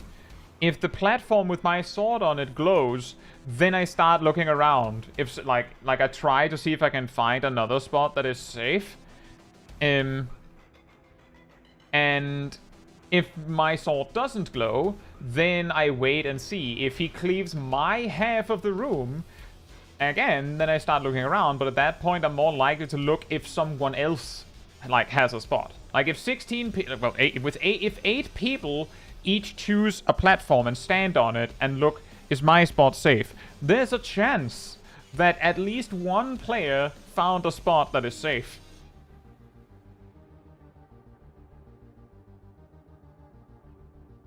And for the horizontal swords, yeah, as Jacob says, the fire sword rules out like 3 lines, and the wind sword also rules out 3 lines because you have to stand somewhere super specific. You meant the horizontal ones. So first you look where the elemental sword areas are. There's only going to be an elemental sword on one of the platforms. So when he summons the swords, you look for that. Like, if you're looking at the platform with nothing on it, then, like, you look on the other one. And you have to look what kind of portal is it going into. And then you, like, resolve based on that. Once you've figured that out, you turn and look for the regular swords. The reason why I suggest you do that is because the wind sword specifically will one-shot you if you do it wrong. I guess the fire sword is also very likely to kill you, but the regular swords, if you get hit by one of them, you can live that. Like, you can live that one. So it's more okay if you don't make that. But the fire and wind sword, you need to get that one right. So that's why you prioritize that one. And you can also use the knockback immunity for the wind sword. That's true. But you still have to not be on the path of the wind sword, I believe. But yeah, the thing is with the swords is that there's a lot of information to take in, so it's not like everyone else here is like just computer brain, just going, well, I knew where everything was. Yeah, exactly, Matoro. I have the same problem. That's why I kind of try to do,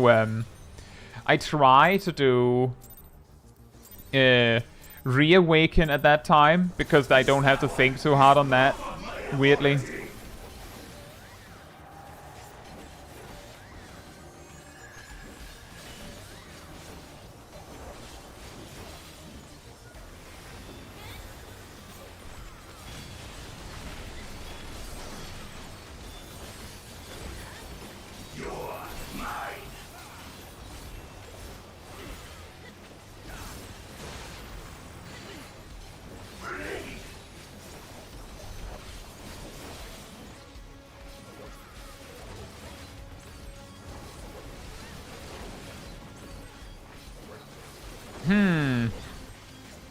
The jump of confidence.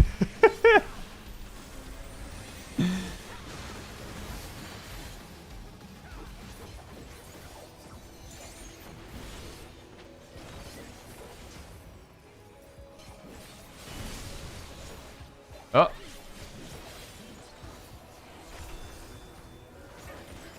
Creation yields to my command.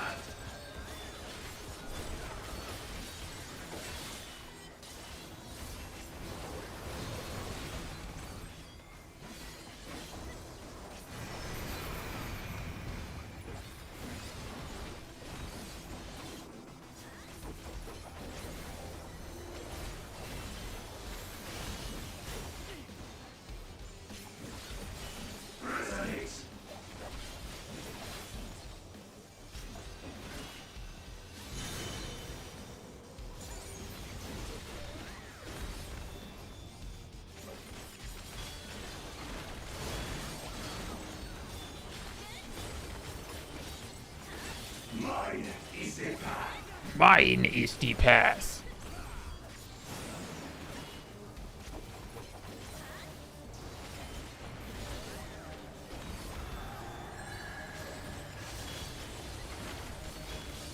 Fly, my blades.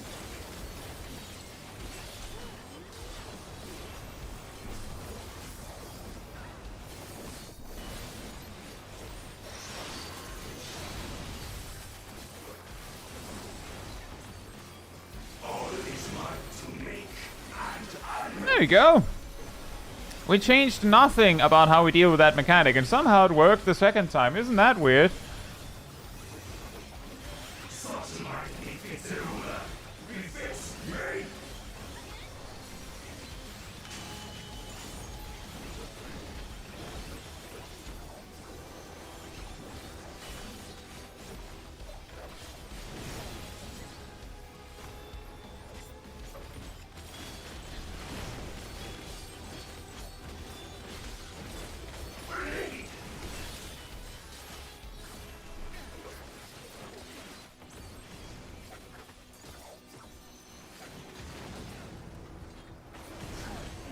Ow.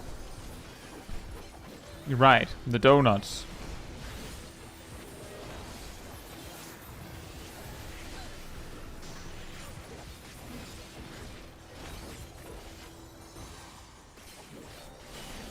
And here comes the conga line. Remember, big defensives so you don't die.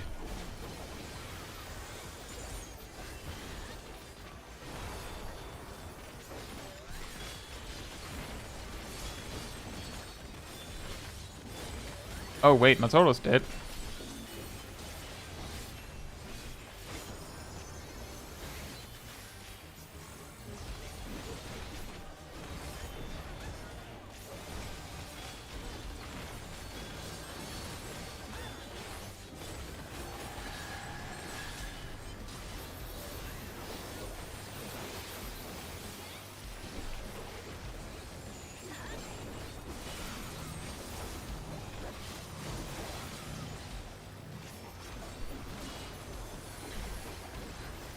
Uh-oh.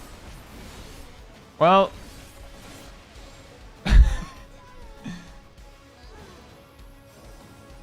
How was the invuln on cooldown? Mine is the power.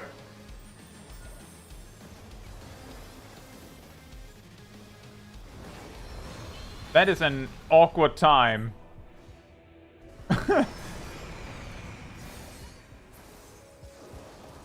What?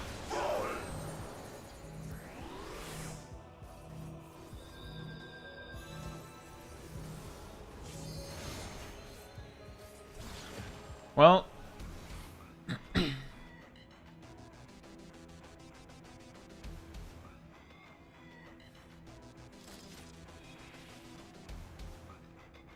Is that the second time you need an invuln?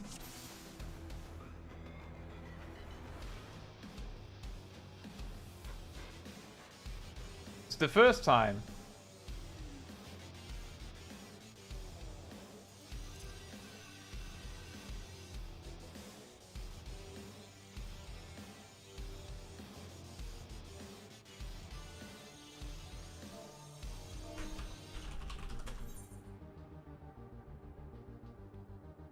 You see, the thing is, that's not the second time we needed it, Jacob.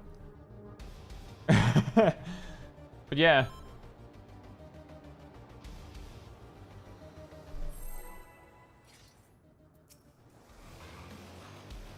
But yeah.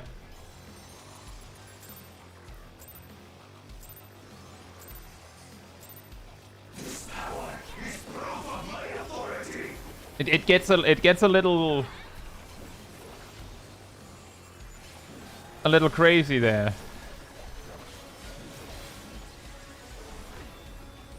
And it feels very samey, so I can see how it would be easy to mistake that it wasn't the second one. You're mine.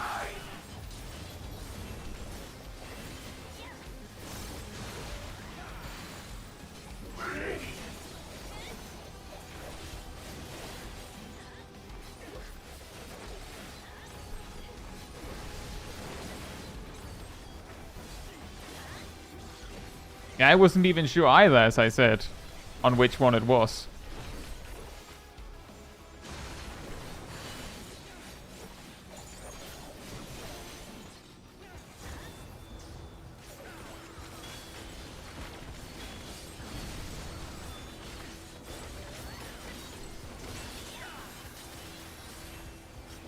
Creation yields to my command.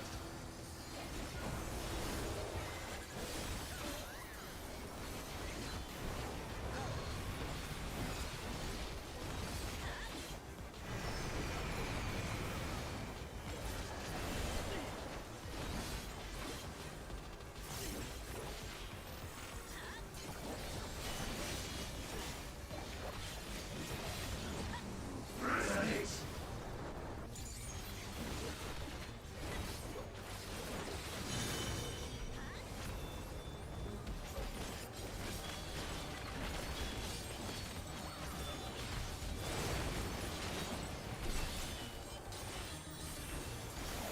Mine is the path. Mine is the path.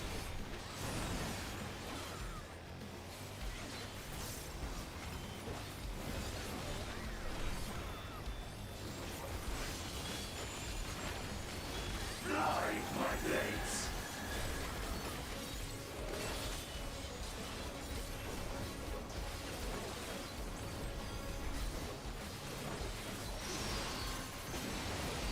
Oops. All is mine to make and unmake.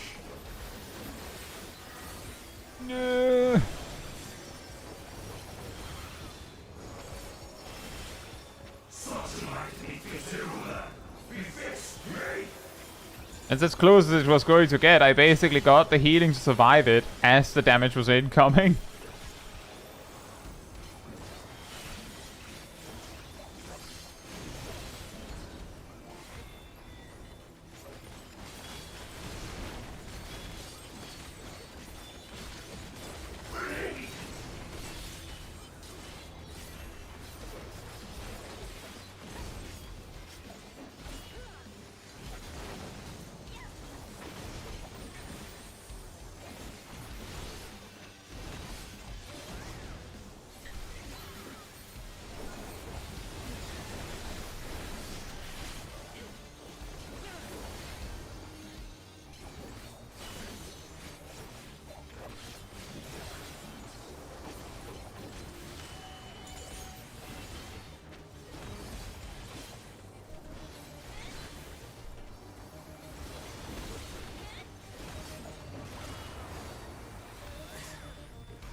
Very close.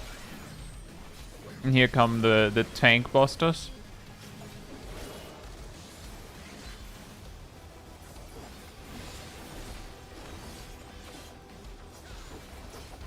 So the next time that specific mechanic happens, Emir, that you basically have to do it. Like exactly like that. Or you'd have to like tank swap properly, I suppose, and use some big cooldowns. But don't think that's the plan? I don't know.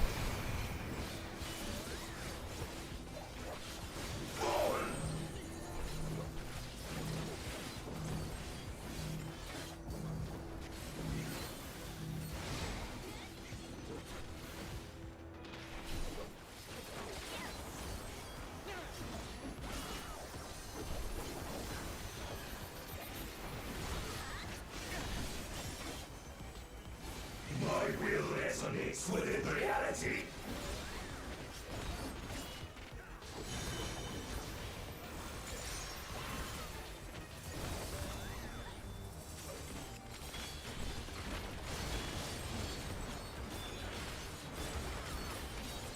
Wow, that's a lot of damage. Why?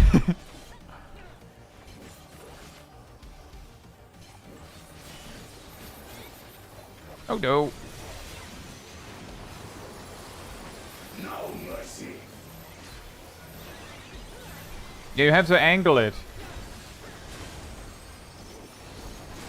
It's the same with the enumerations, by the way, so you don't have to stand all the way up to the edge.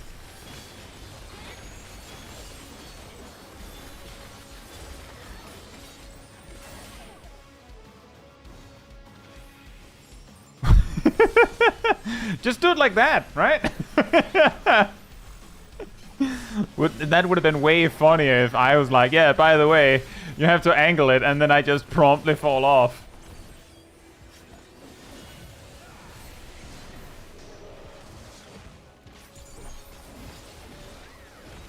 Like, that would have been excellent.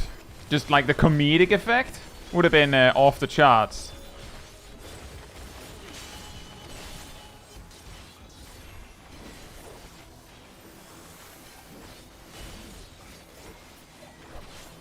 So this one will have tether, like the tank tethers from the start of the fight.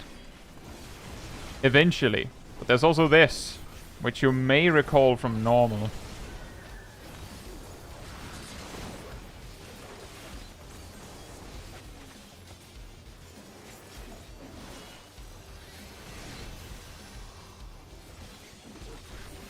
Here's the tethers.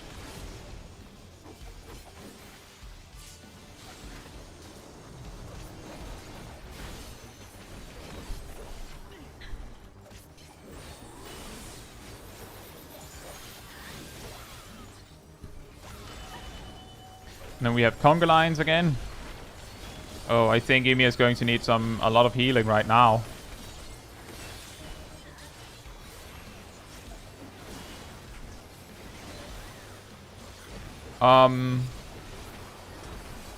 Right then.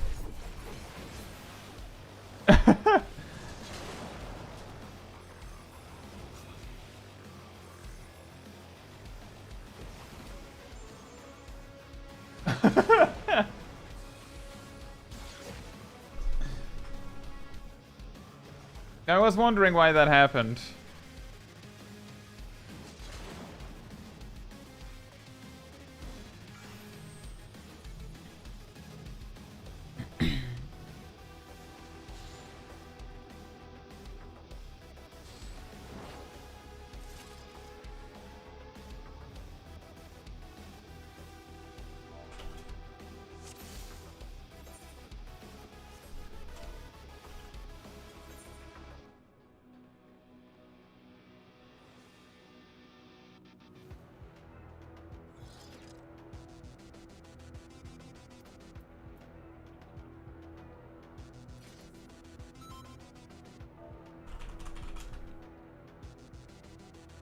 Don't pull.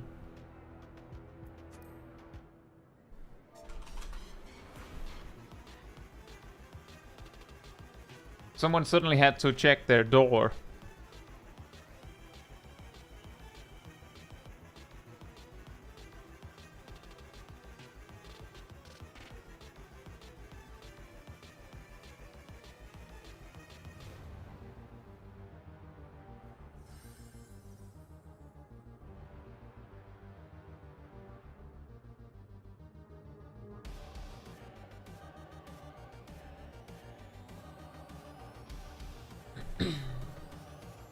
Rax, is this the first extreme to have the pyramid tile based marks?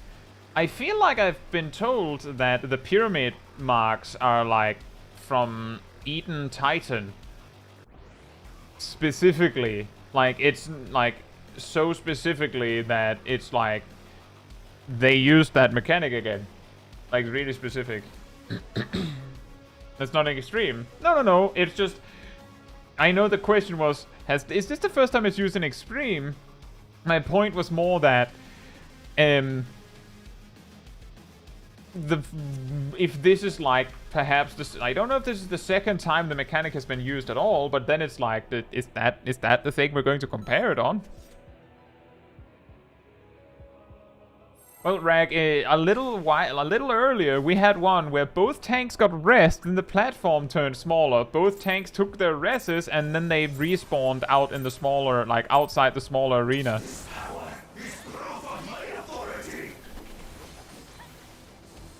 Hey Whale, hope you're doing well. How can I learn the ley lines? Do your job quests. If you can't do your job quest, do your main quest. You have to reach Heavensward before you can do your level 52 job quest.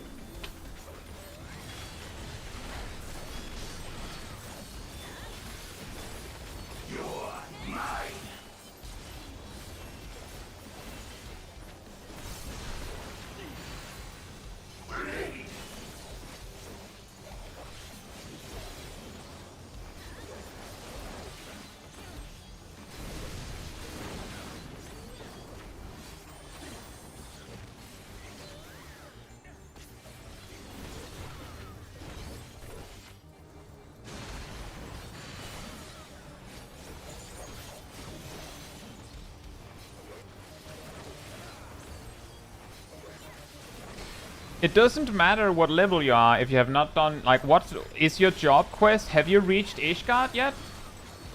If you haven't reached Ishgard yet, then you can't get it.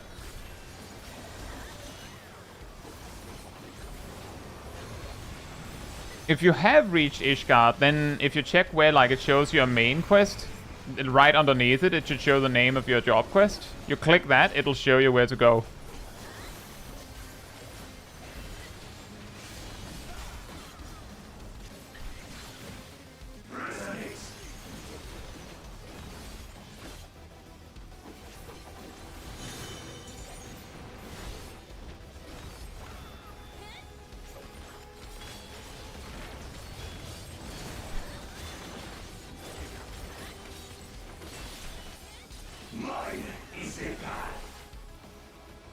Alright, good to hear, Whale. Good luck on your journey.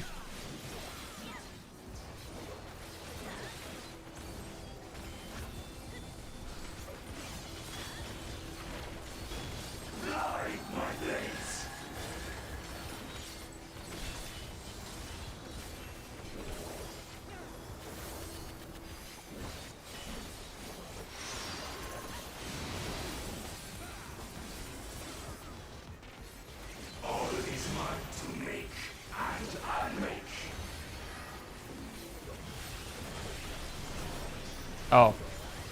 Everyone that can res is dead. Such might befits a ruler. Befits me.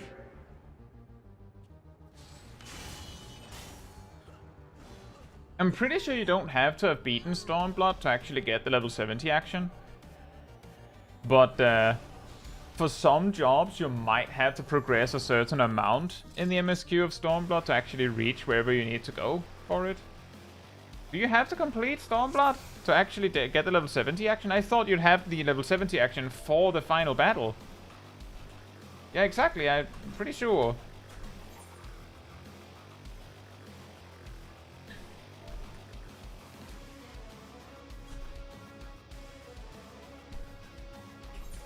It's okay, everyone. We just relearn. We get some practice, and then we see if we can get Ymir the first clear.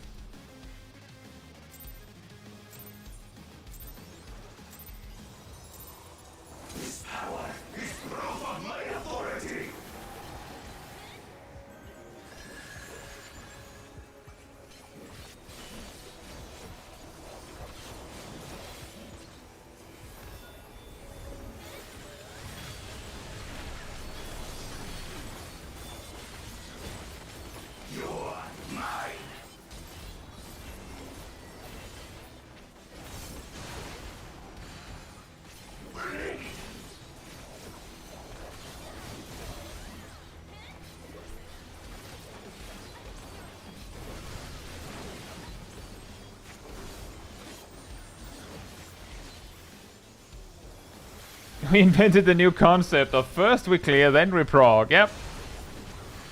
Don't worry about it. It probably makes sense. Somehow.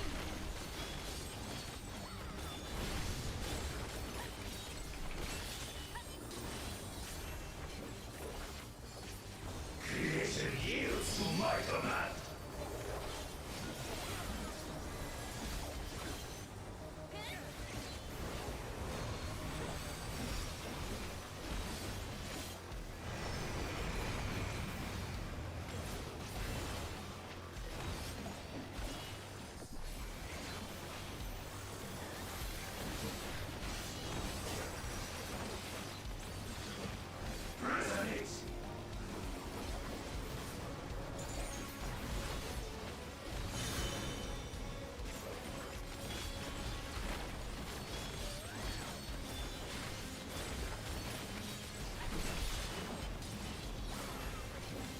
Oh, nice. 122k. Oh, round it up.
That's a weird position. I feel like I've failed that particular configuration before.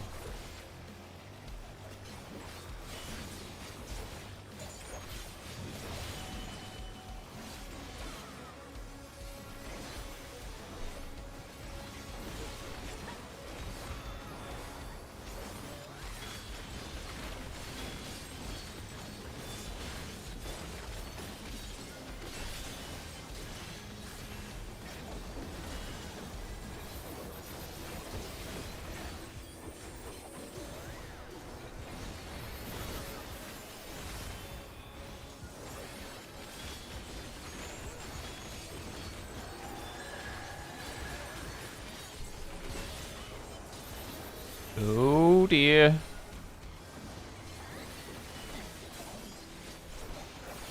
Got a little close to some deaths we really couldn't afford at that very moment.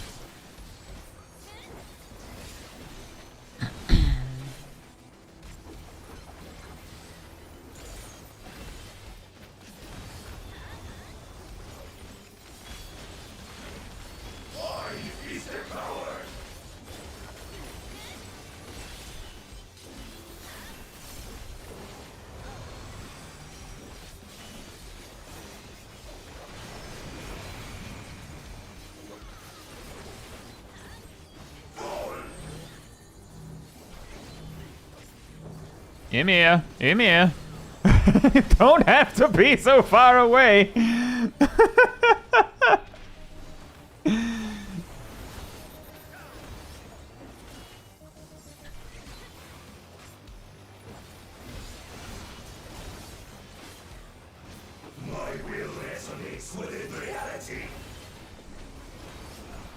I mean, it's fine. You don't have to be all that far away.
It's very nice that he punts us into the air and then places us right in melee range. Just to be sure you can continue attacking. That's nice.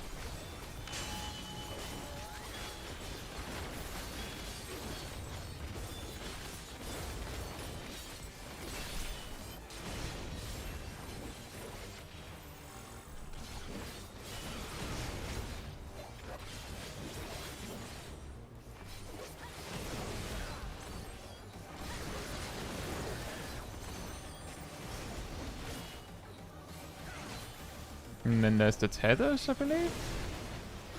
Yup. Oh, careful.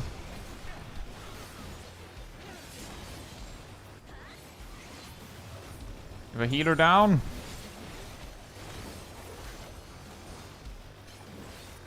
And conga lines.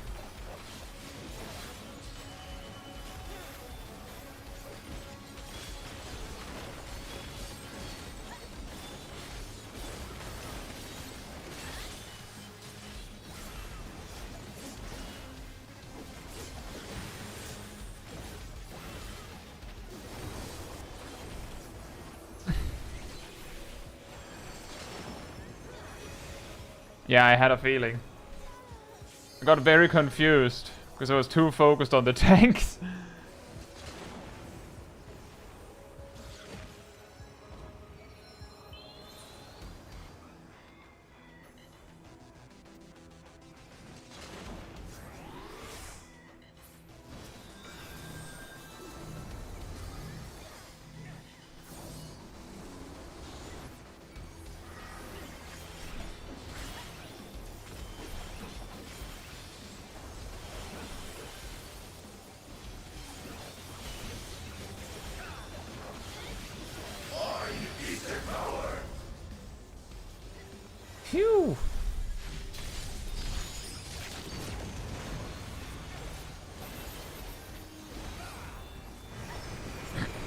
I think we're in the home run here.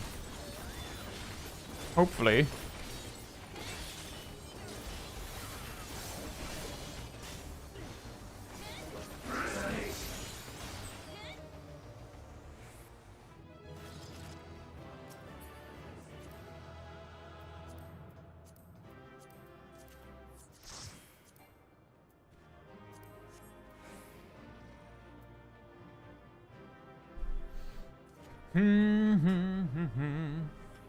Thank you, Gazel. Someone called me Malena Tane, Blade of Michaela, yesterday. I knew it was only a matter of time before someone said it. I'm surprised with such a name that it didn't happen sooner. There goes all your high rolls. Yeah, well, it's usually how it goes. Just a moment. Actually, I'll be right back. We'll continue, but I'll just be right back. Like, a few minutes. In the meantime, sanity restored.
Incredible timing. Full attempt. I kind of needed to change the lighting to one that takes way longer, right? Ain't that something? Ain't that weird?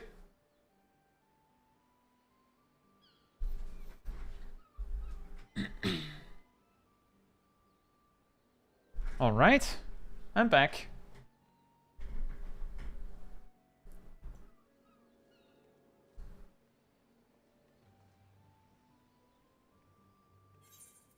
How was that, by the way, Emir?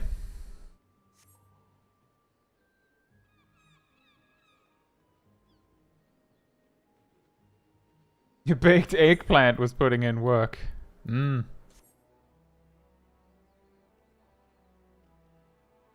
Sounds like we have a tag in.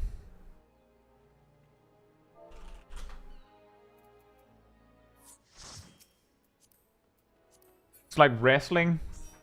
BSR's like, tag me out, Ham! Tag me out, Swap! I need a mage change!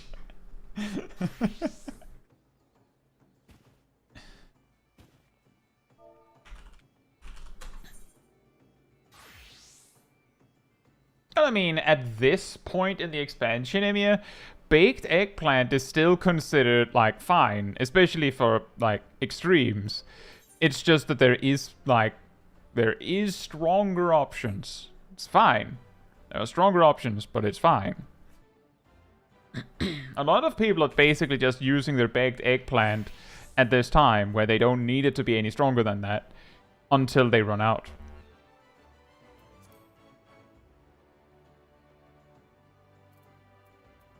Well, I see that Shaq announced that they'd be right back, but Sip didn't say anything. Is Sip AFK? You're back now. Right, you didn't say anything. Like, so here's the thing. Like, let me just, like, while we wait for Shaq, let me just tell that story again. So when I was doing... Oh, Shaq's back. I'll still tell the story again.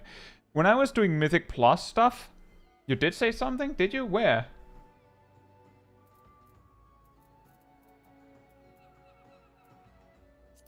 You said... Sorry, my mind's running a little bit slower than it should be.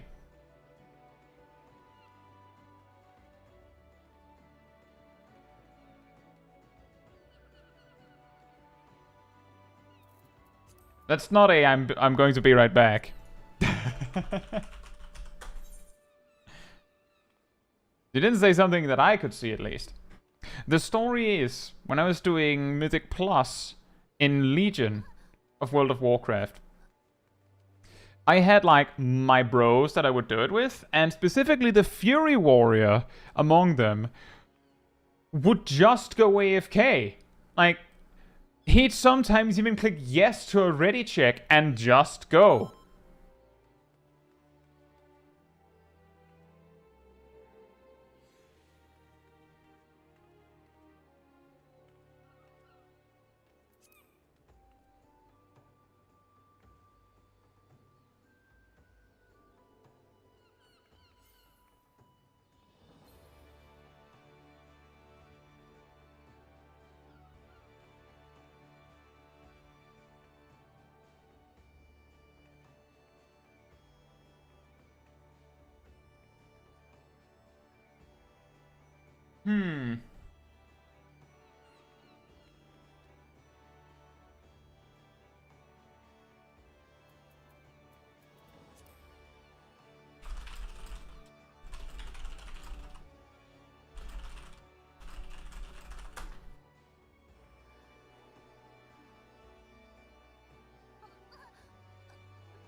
But yeah, my point is, he would just go.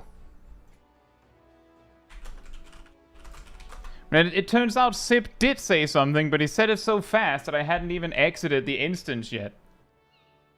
But yeah, this warrior would consistently just go AFK.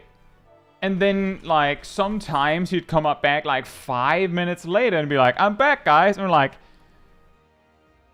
where were you? You didn't say anything. Like, he just disappeared.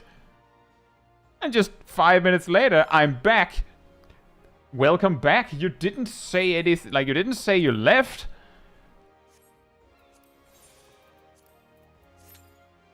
And the reason why that was particularly funny is because we told him many, many times that all he had to do was say, be right back. It turns out Sip did say that, but I was not out of the instance yet. And yeah, clicking ready and then going AFK is, well, depending on who you ask, it's either a power move or really, really unwise. Because the rest are going to assume you're there.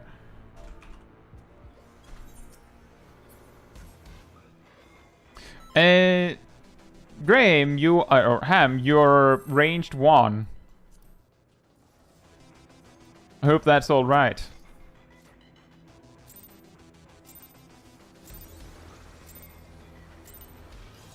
This power is built on my authority.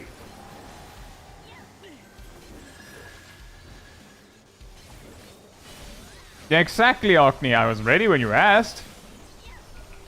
Like, there's also a lot of people that just click yes. Like, they basically do the terms of agreement yes.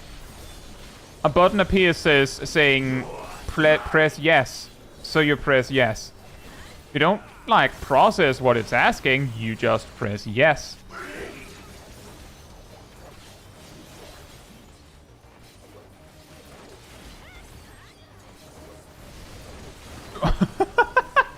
The Ultra Greed. Matoro channel the Ultra Greed.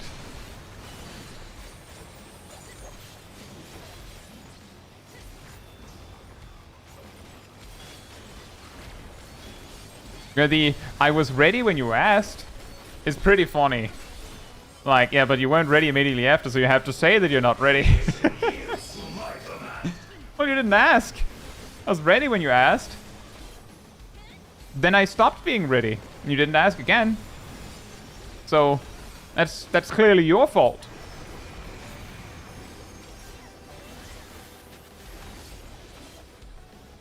I could actually imagine the person saying that.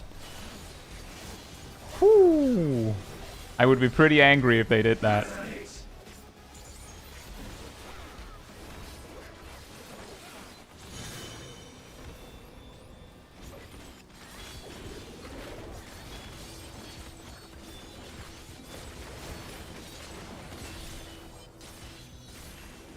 Oh, nice. 120k.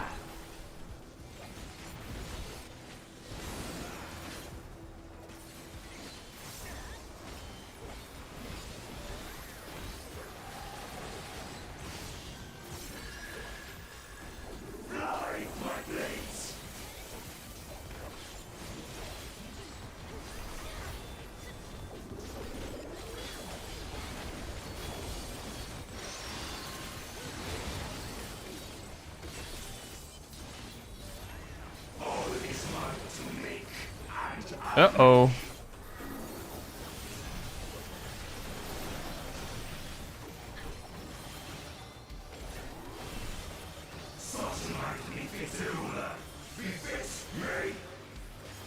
You should have done another ready check after the previous one ended, yeah? Just spam ready checks forever. You don't ever pull, you just keep doing ready checks, but you have to keep doing it because you don't know when people are actually going to, like, stay put and be ready.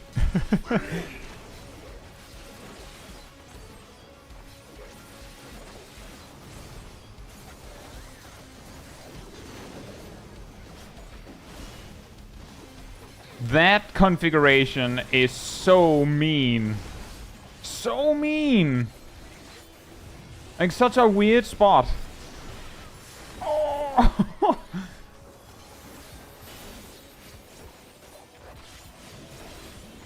You didn't even do a ready check before the ready check. How could they be ready for the ready check?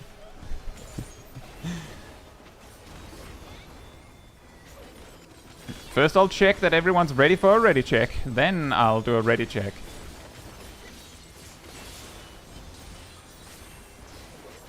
Oh boy.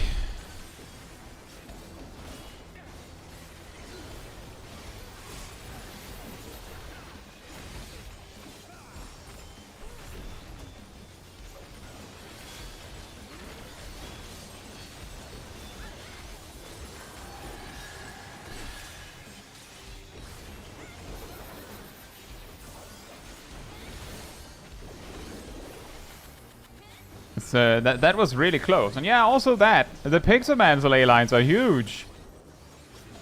But in fairness, they can't move them. They're kind of stuck with it if they put them in a bad spot.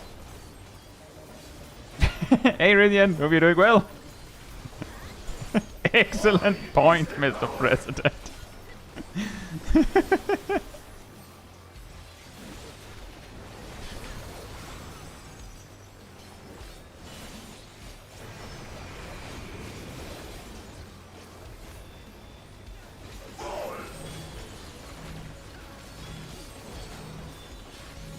Perfect. Thank you, idiot. That was way better. My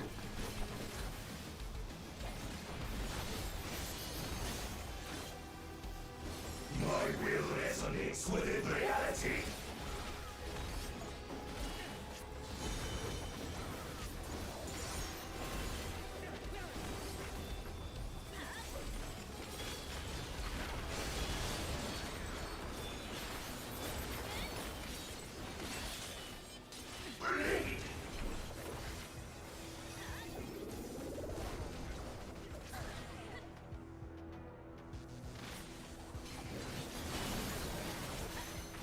goes, Jack!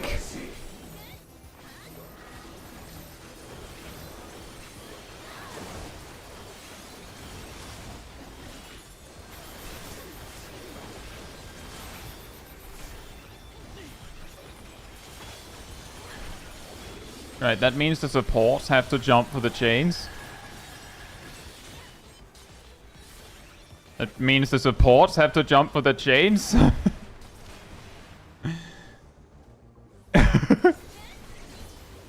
Right, we don't have any reses, so...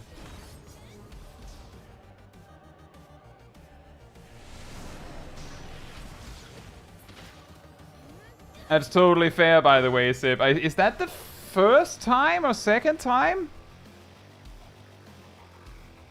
Yeah, exactly. That's what we call Square Enix RNG. Absolutely. Like, we've had that specific like, for all the kills we've had, that's like the second time I think the supports have had to jump for that point, specifically. Maybe third time, actually. This power is do we just wipe? Looks like we're I'm wiping it.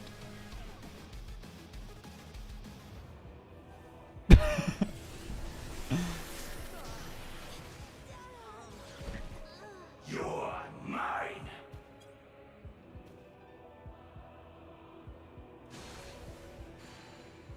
Blade.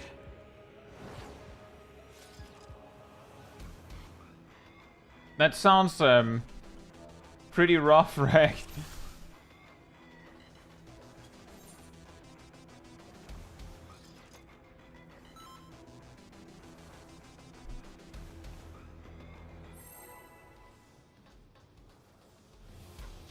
Did we just wipe? Said Kaya, turning this car around and right into a ditch. Yeah, pretty much.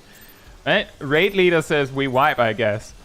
And the reason why is because I could see people already wiping it. Like, it was already going to be a scuffed pull just because of that.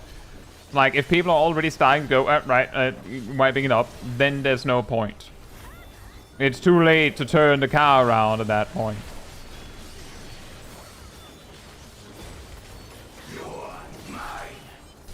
That's an interesting process, Oya. That sounds very expensive.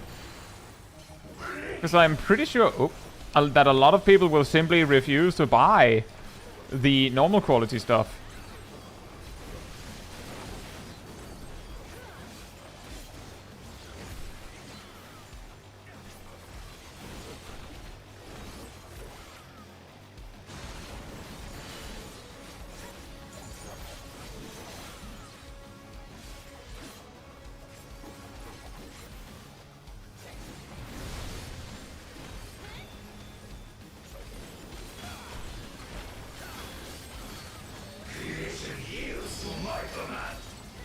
My command.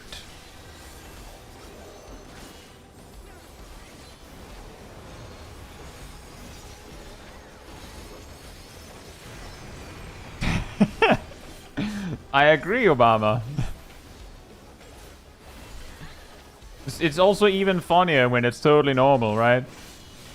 Just everyone's just like, oh, that's a normal day.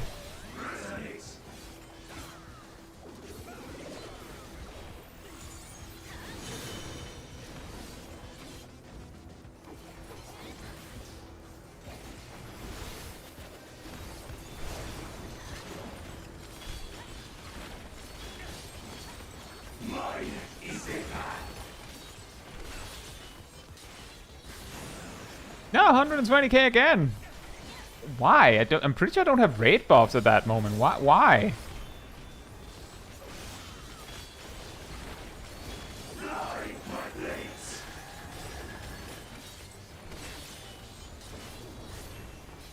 Oh.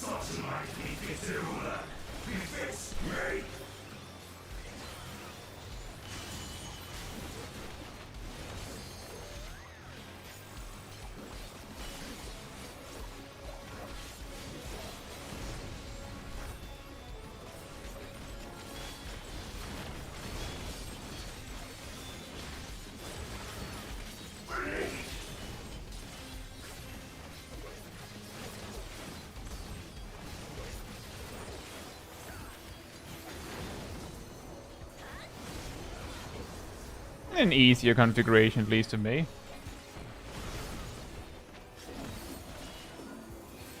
Yeah, exactly, guys. Totally normal.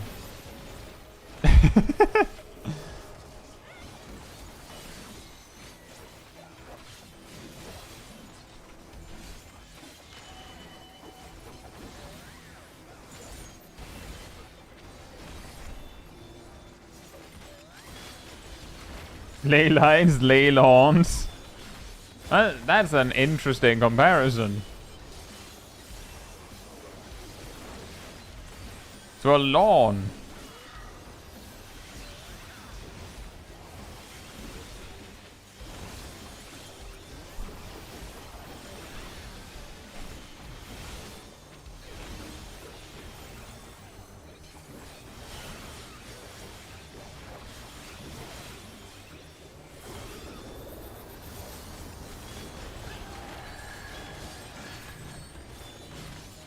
Give me the big crit. And... Nope. Ow, dang it.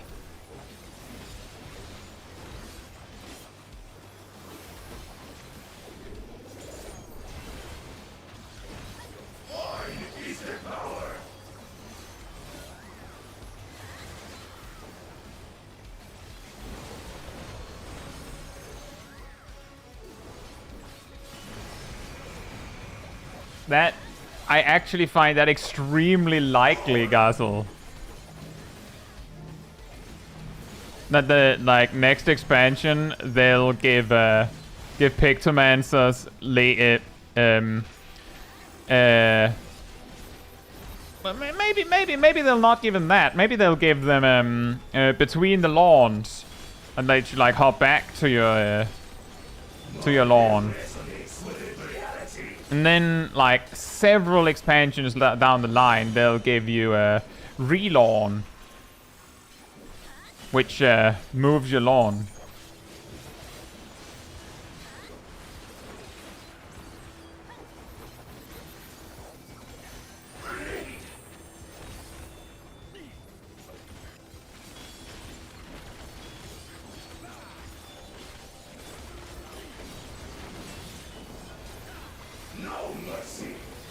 What? Oh, it's on me?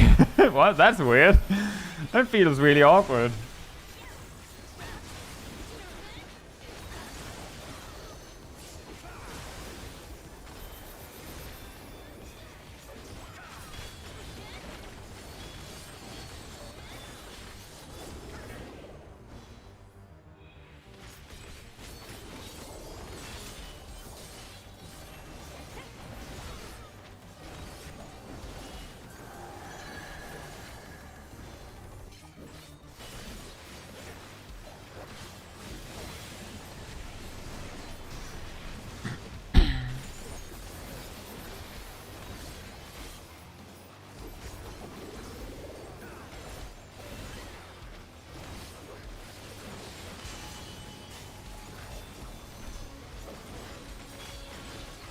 Exactly, Gazel.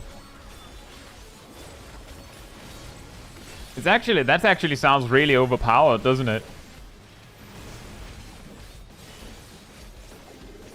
Oh, nice. The donut configuration.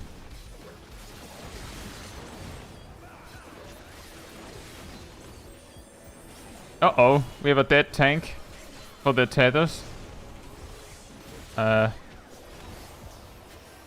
I'll take it. You also just die with me. While brave, it was a bit late. You should have just let me have it, Emir. Hey, Philippe. Hope you're doing well. Well, so far we have 13. Is it though Black Mage can do something similar with Aether manipulation?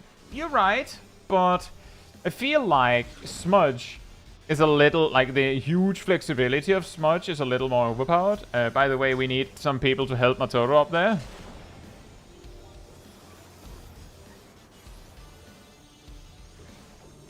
Uh-oh.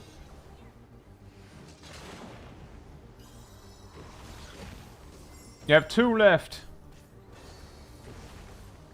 One more.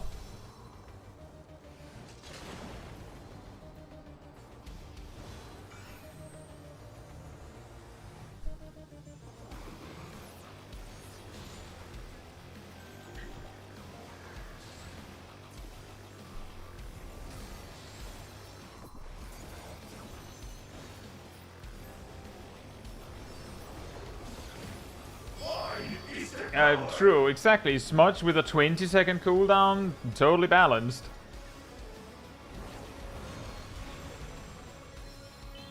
Yeah. I still got the rest, but it'll take a moment before I can actually accept it.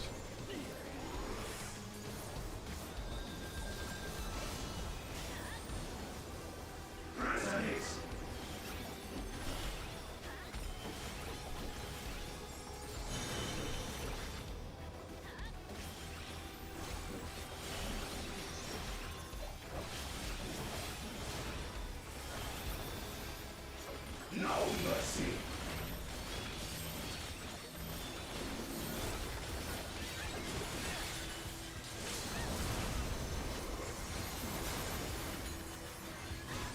Yeah, no, that was not the time for a mage limit break. Mine is a path. The reason why I didn't do it was exactly because I was thinking, I think we might need a different limit break. Oh boy, can you actually make that? Wind.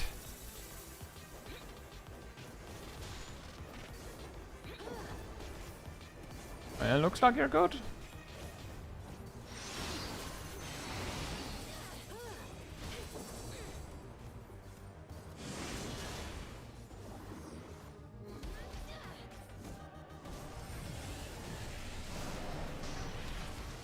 %1 left. You're mine. Hey, Green. Hope you're doing well. Blade. Back half. It's near. Pretty sure it's near 3 and C.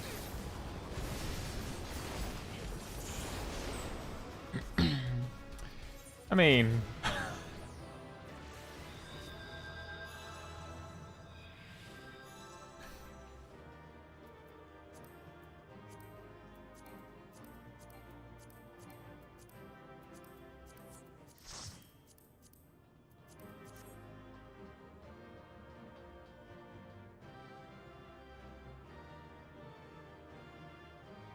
This feels reminiscent. Yesterday, we had a little bit of a, like, just hangout doing all of the Endwalker extremes, one at a time, unsynced. And I can't remember if it was 2 or 3 of them that we beat where there was only 2 tanks alive, doing a substantial amount of the fight.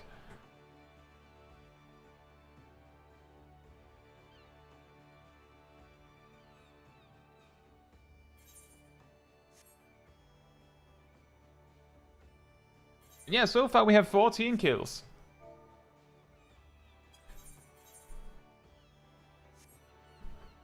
Look, Coco's here. He's shaking. That was close, Ibia.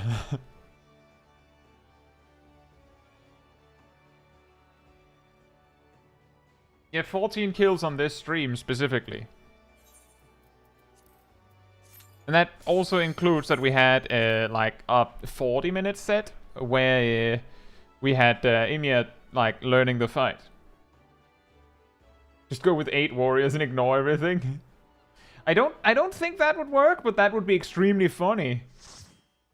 And yeah, we've seen 1 mount. In the total 20 on stream, we've seen 2 mounts.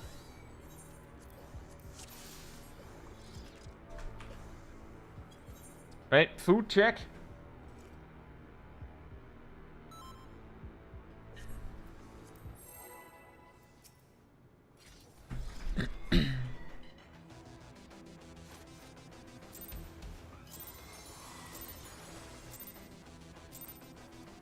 This power is proof of my authority.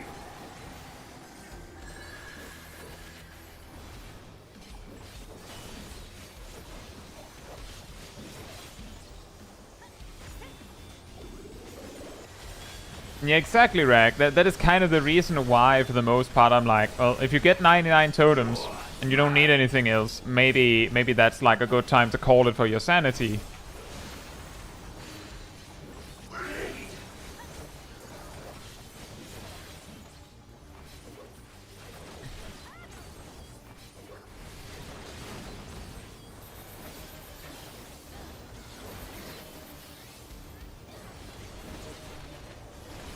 I'm telling you, this particular opener of planning those uncoiled furies for that possibility of a bad configuration is going to get ingrained in me. I'm gonna do it when it's not necessary.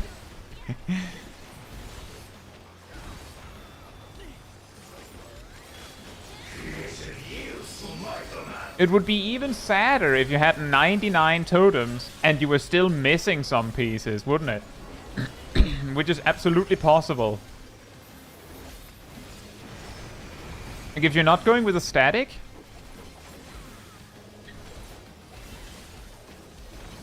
then it's very possible. And even if you're going with a static, there's 21 weapons.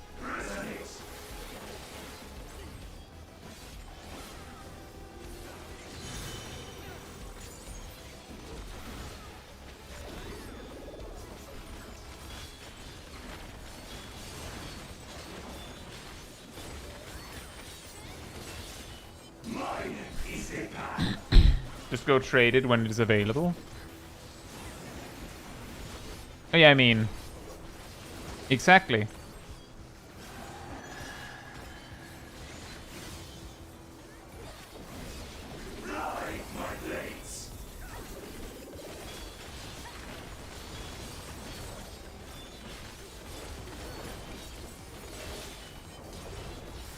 I trust in the tank stack.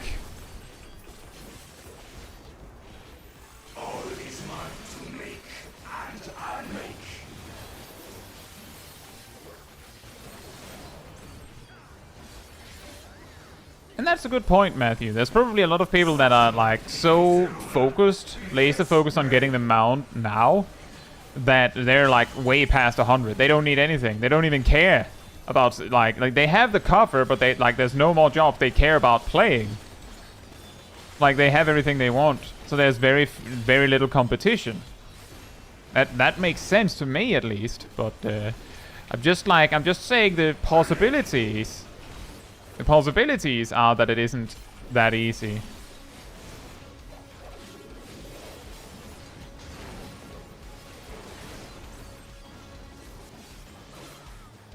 Right then, so wipe it up.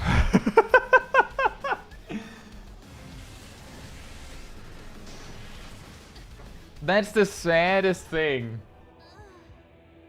We just see both healers dead. It's just, well...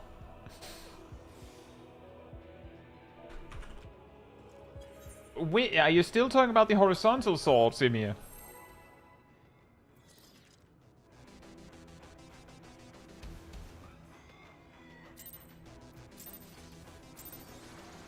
This power is proof of my authority.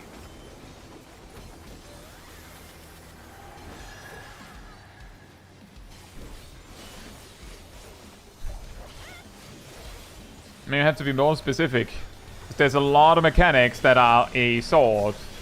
But maybe now is not the time for that.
It's a lot better to just grab one of those that can be good regardless of which side he cleaves.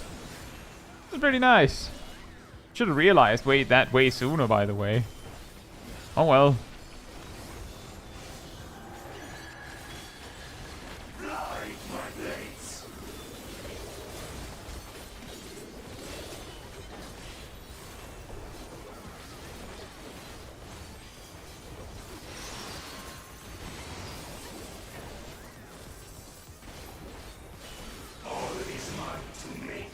God, not enough HP.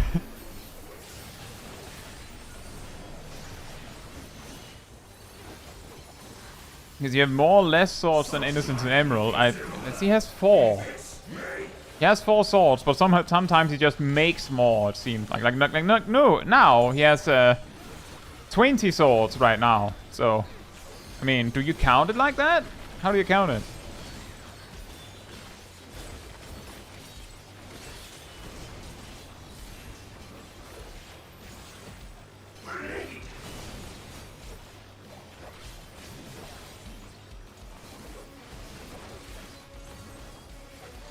Bro.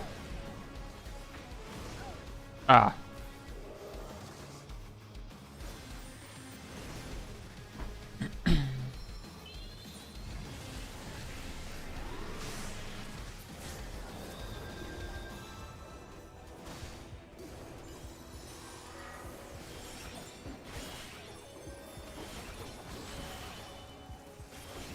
It does feel like the donuts are very good at sniping.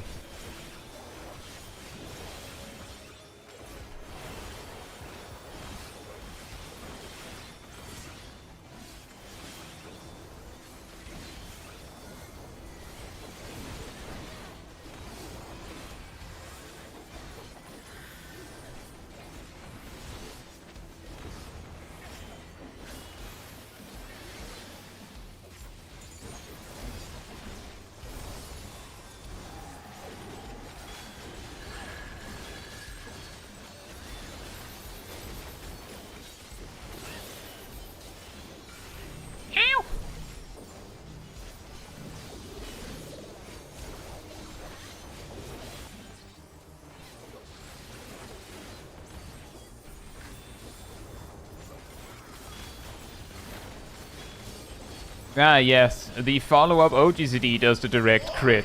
That's the best, right? Ah, yes, the piddly follow-up attack. That was the one that I wanted to direct crit, of course. That's what I wanted.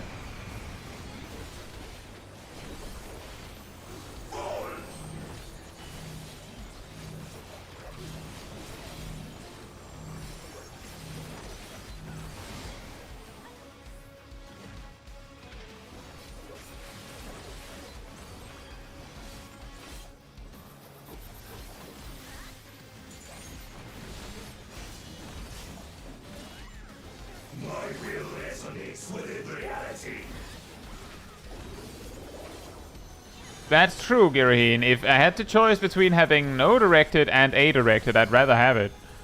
Or critical directed. It's better than nothing, but still though.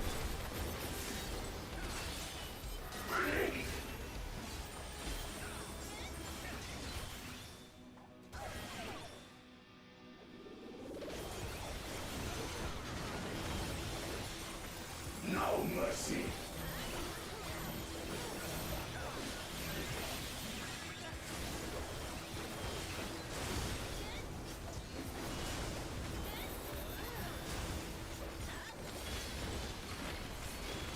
And that means support jumps.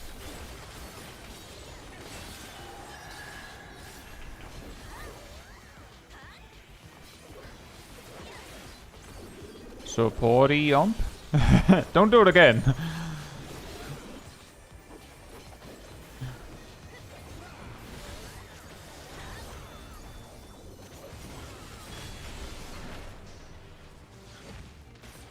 I do think that Soralja might be the bladingest of all of them.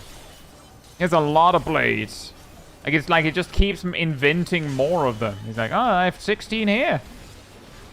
It don't look anything like any of my other blades, but I found them.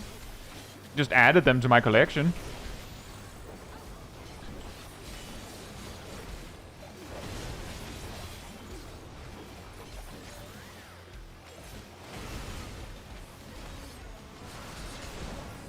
One hit is better than two.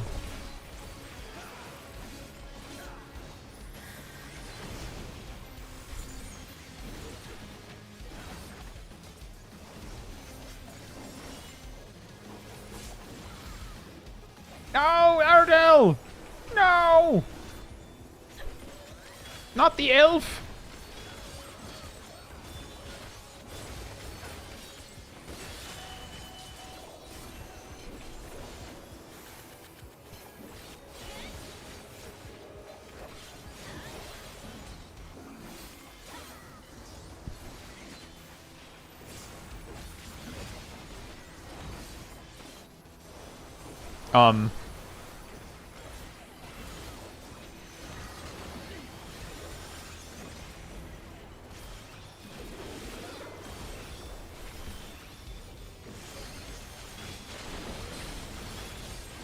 Oh.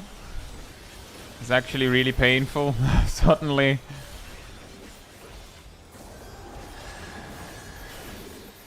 We're missing a tank.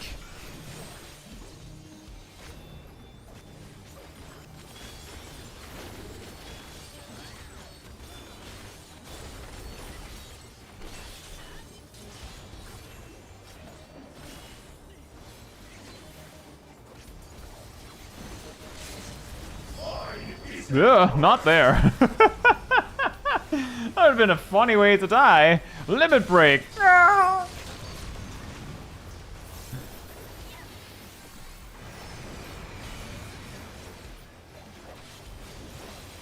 Yes, just as you fall off the arena, you're like, what?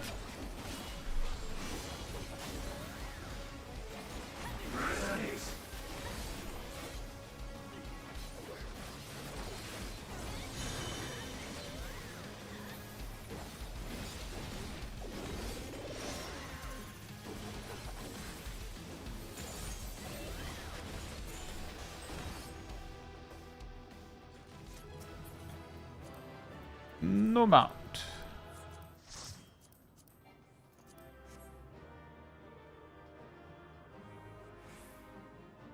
Yeah, not that much limit break. Even my limit break has limits.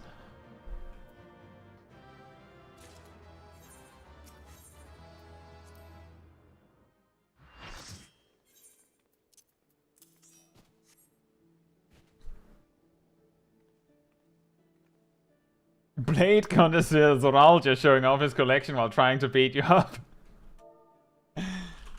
Check out these blades! And these blades! I'm quite a fan of blades, you know.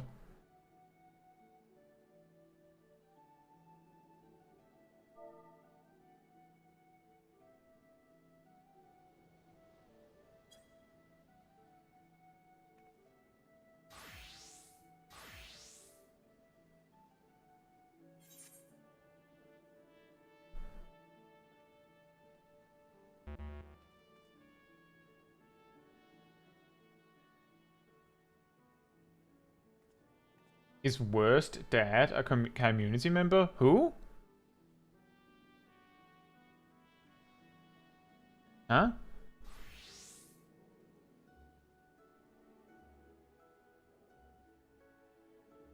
Oh, Zoralja. He might be.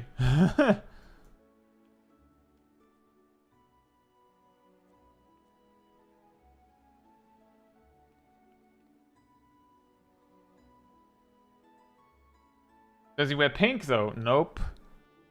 He does not.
Zeralda trying to hide the fact he's fanboying like crazy while he's trying to bait you up.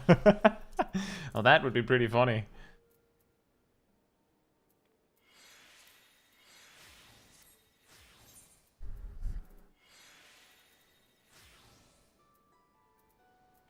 From what I can see, I'm missing 4 items of a full set. Caster bracelet, slaying ring, healer choker and bracelet. So, who's main tanking now?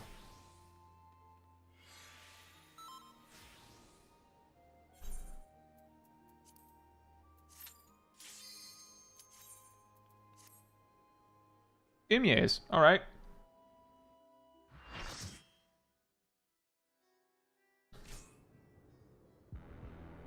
You are with the Viper? Oh boy. And that does mean, Matsuro, you're paired up with Ymir instead.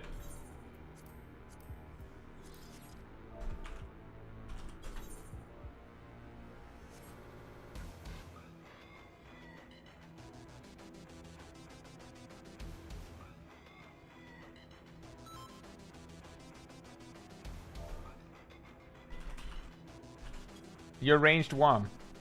Erdal is ranged 2. And you're with Shaq, yeah.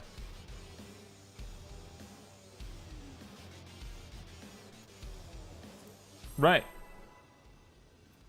And food check. Good point.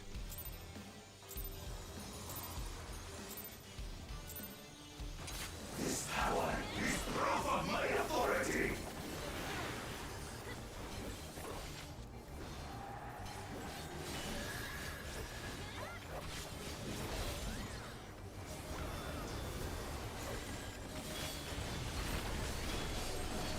I didn't even notice that Matsuro had switched to ninja.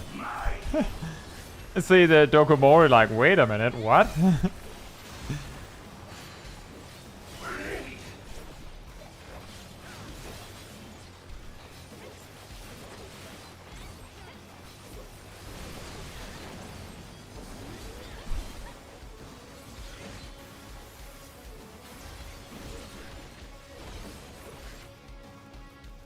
Samurai secret new raid buff. Surprise!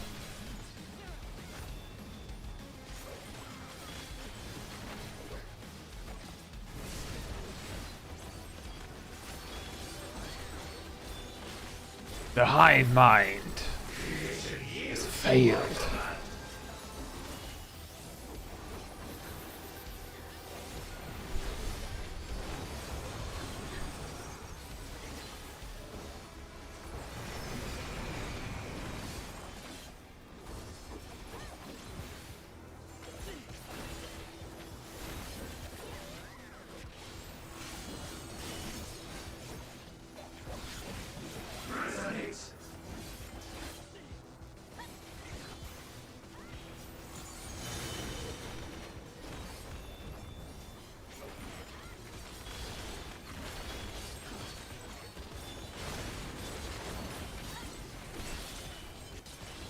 Wow. I think that was the first time that I actually knew exactly where to go, regardless of what he was going to do next.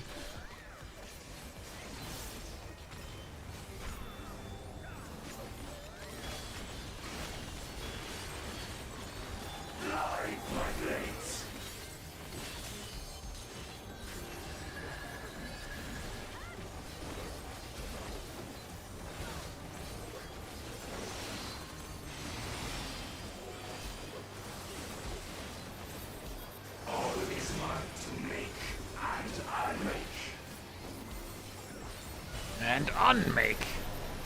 No, Shaq! No, not again! Such might befits a ruler. Befits me.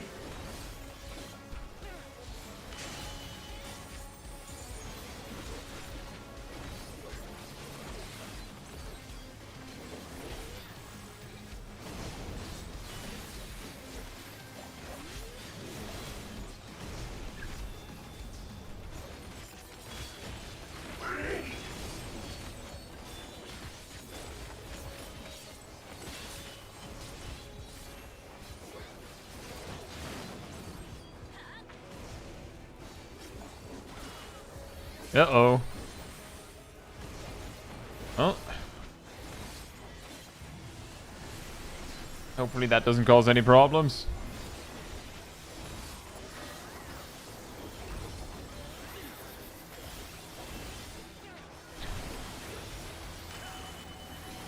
And conga line!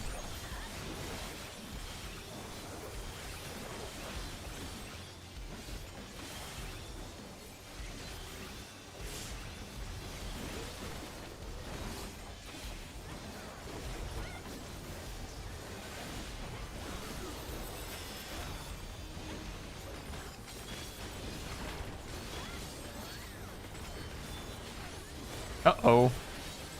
Mataro! We need you for the conga! Ow.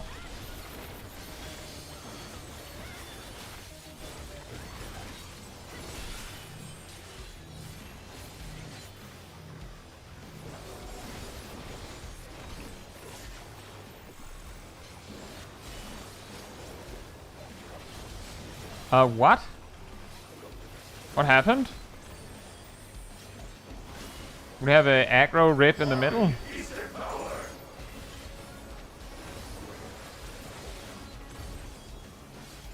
I don't think you got shirked. It's very likely you overtook because Ymir still has weakness, so slightly less damage output.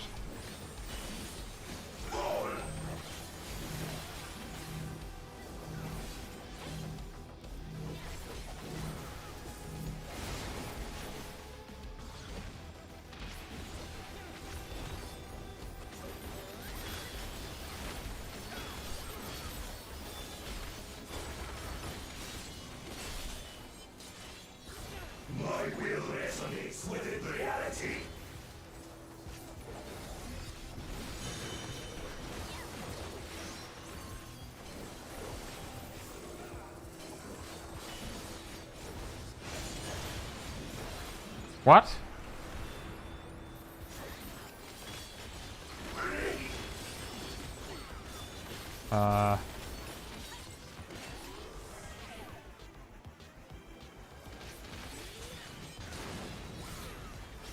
No mercy. Oh, this is going to hurt. What do we have? Oh, Passage of Arms is really nice to have right about now. Right, support has to jump.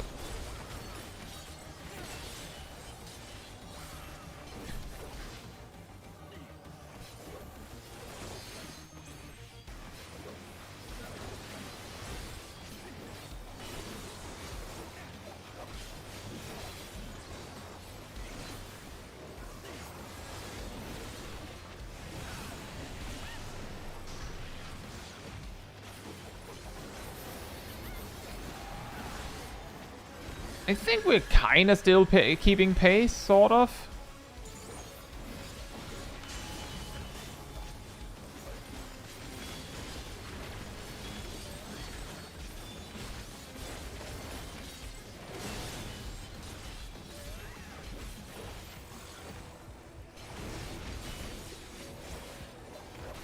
Oh, nice. It's the best configuration for me. Sweet. It's the do nothing configuration, or nearly nothing.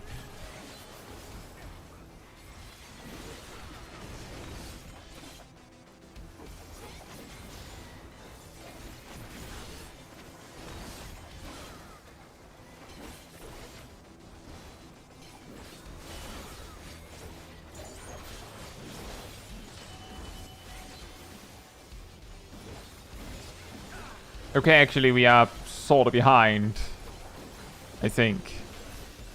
We're probably still fine, but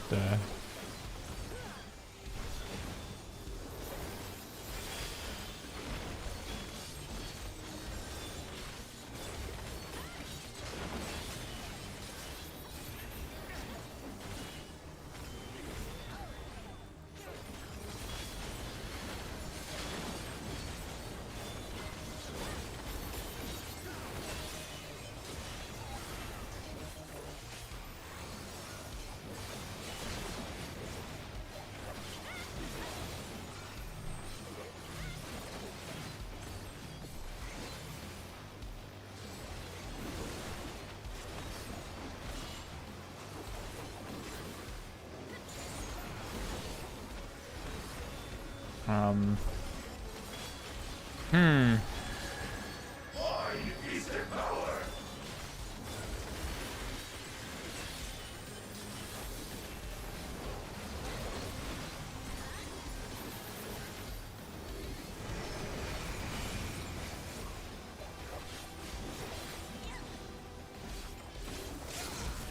This is possibly the last chance to do that for a while.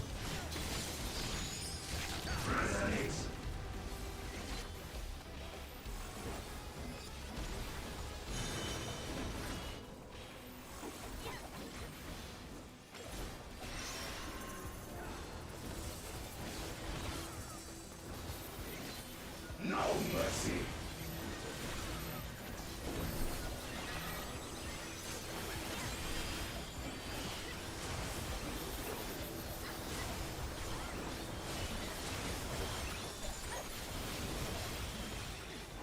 Mine is the path. We're almost there.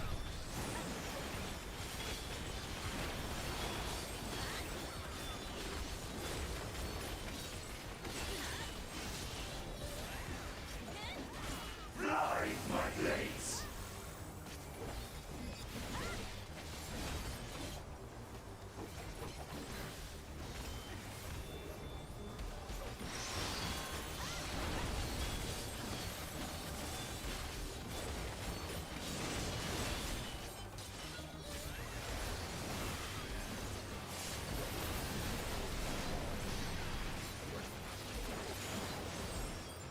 Was the next mechanic after that the Harden Rage?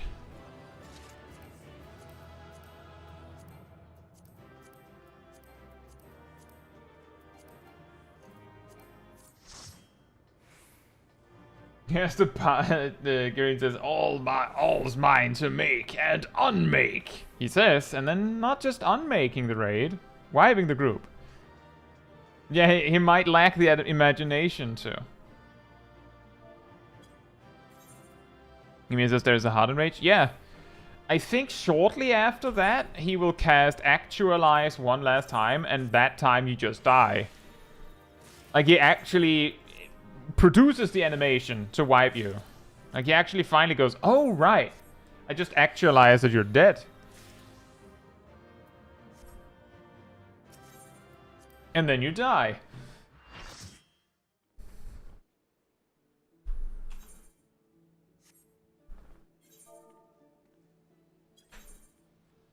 Derby says he does one last multi-directional divide and then actualize and we die.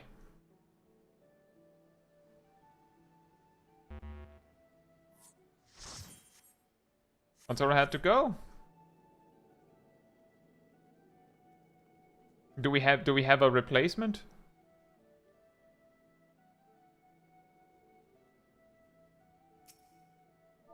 Thank you for joining, Matsuru. Girin, do you want to join up, or are you just here to sit?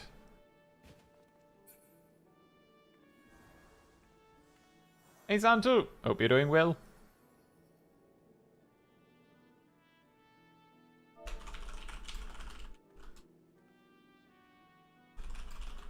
Okay, so the backwards half and forwards half mechanic, the way that works, Ymir, is when he starts casting it, he will look in a direction.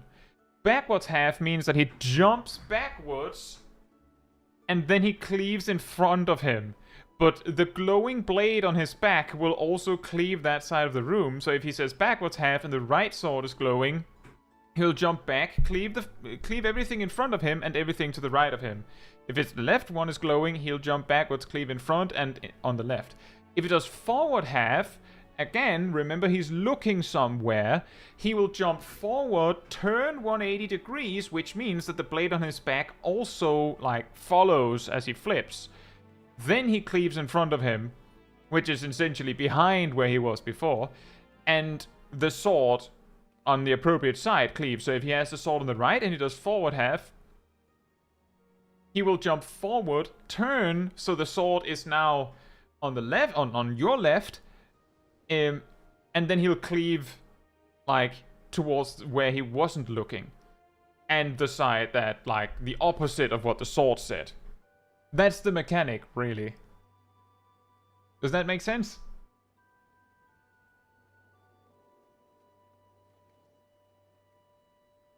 Maybe if I try with paint. Maybe if I try with paint.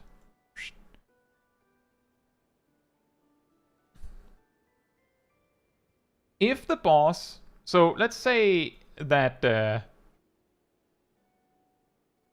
he's looking that way, right? I mean, actually, that's a bit much. Do this.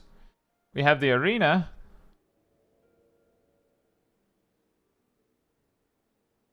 He's looking that way. Looking that way, right? He does backward half, and this sword is glowing. Then it means that he hops back to like here, and then cleaves this. And this.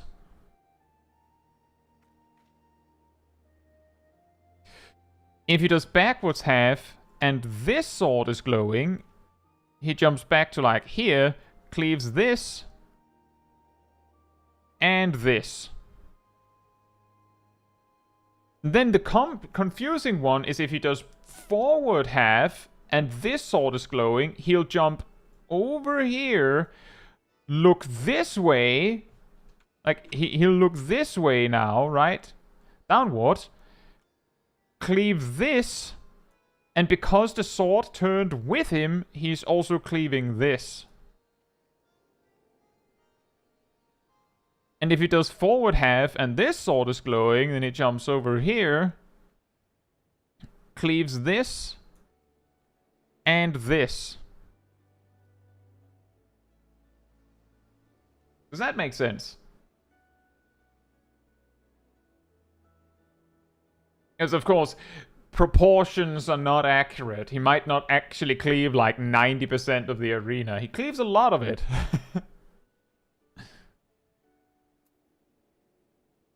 Green says, I haven't done the fight if that's an issue. I don't know. I don't think we have anyone else.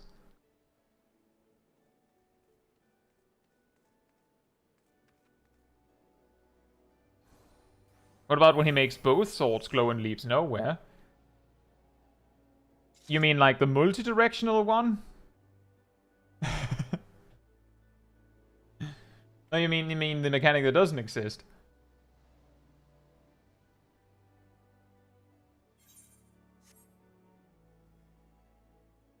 We might be able to teach you, Giraheen. But you will, of course, have to play a level 100 job.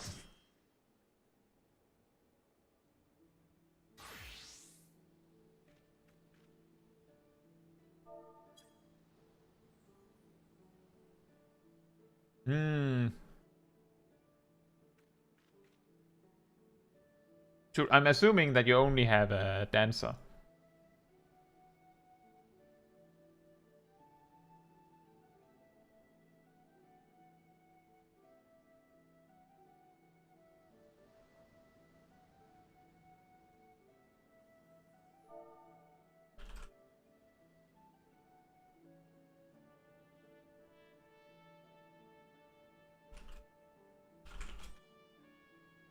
And survivor. Well, the thing is, which one do you have best geared? It would be pretty... That actually reminds me of E6S Xanadus.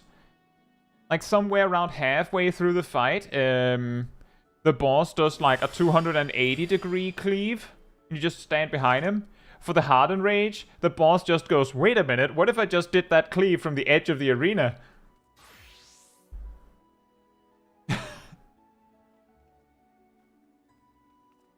And he just goes, wait a minute, I have an idea.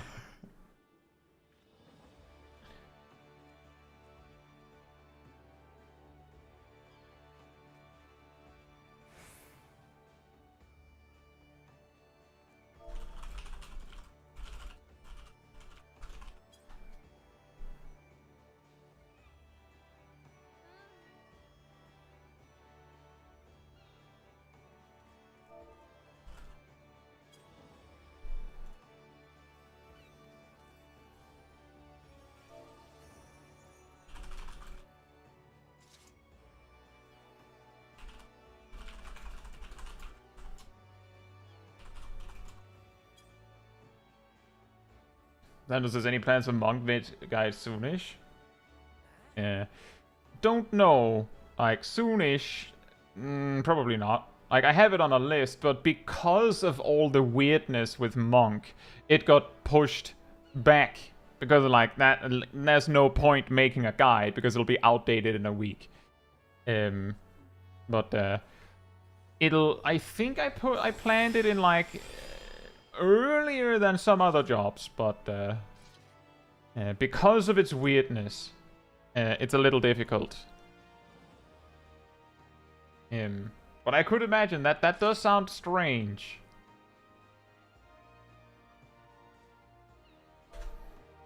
I think this group composition works. How much do you know, Giraheen? Like, have you tried the fight? How much of the fight do you need us to explain? Like, I also know you've seen the fight for a while.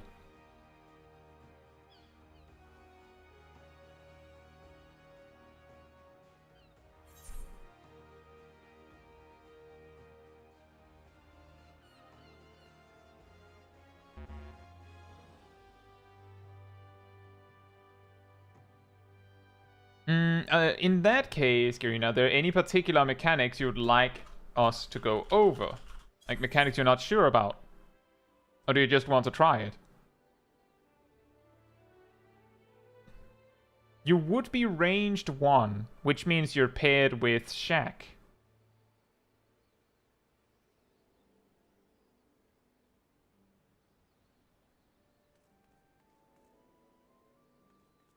The replies make it more. Yeah, I do remember Fire's reply grants Formless Fist. I remember when it was oops all dragon cake and boot shines, it kinda worked because it just meant you just boot shine again or something, like whatever.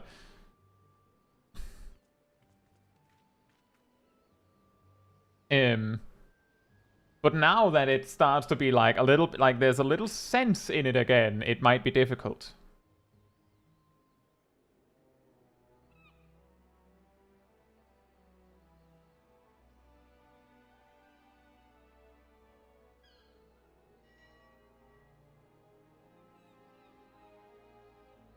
So Lunar Solar is no longer the... So what is it now?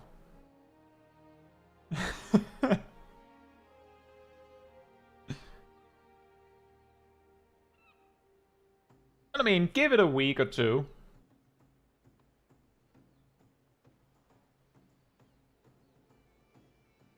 Backwards faults they have thing looks kind of confusing, but I did mostly get the explanation earlier. Well, the thing is, most of the time you can get by on following the hive mind with that mechanic. The part of the reason why Ymir might be more like why Ymir has is probably because you can't always trust the hive mind.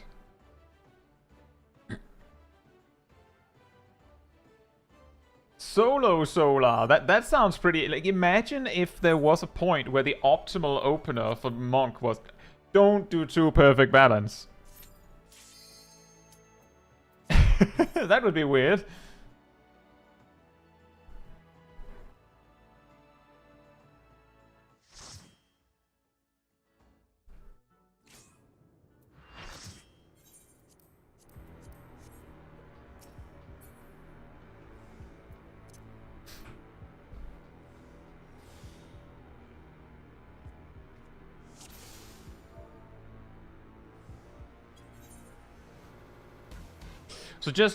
So for a very, very quick recap, Giraheen, C, this one is your spot for the conga line.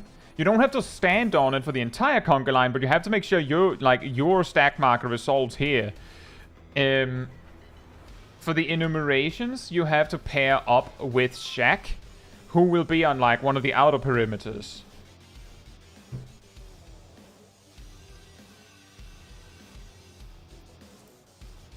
Right.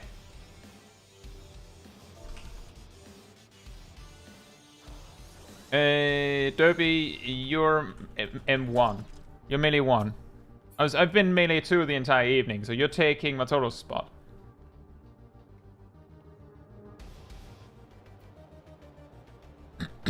Solar Luna has the advantage that it gives you everything sooner. Yeah, that makes sense. I believe Solar Luna had that. Like, that was specifically it, that it gets, like, things running.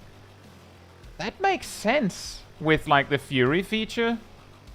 That would be interesting. Pull timer?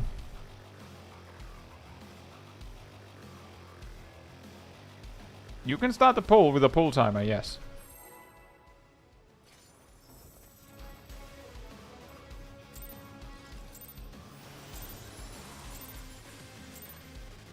This power is proof of my authority.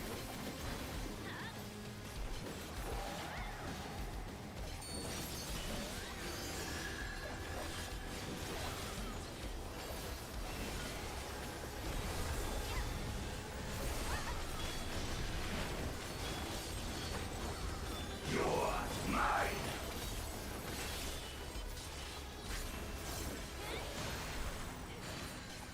Blade.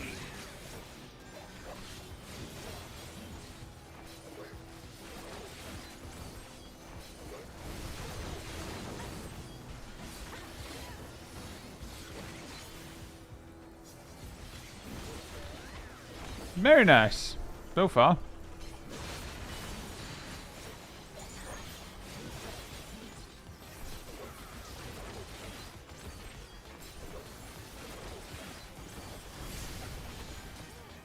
I wasn't sure. Got myself confused. Had to do a riding snap. Creation yields to my command.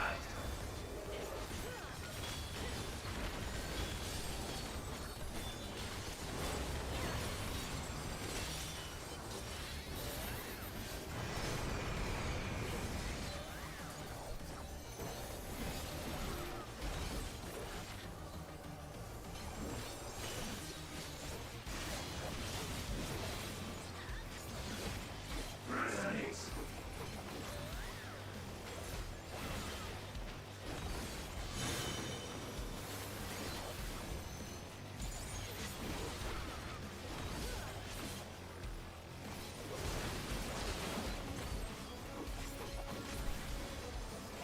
Mine is the path.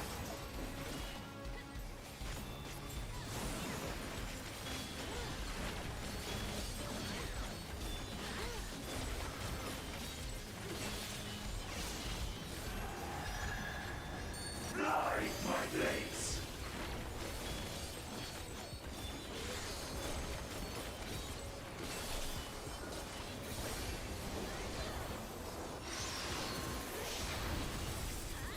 All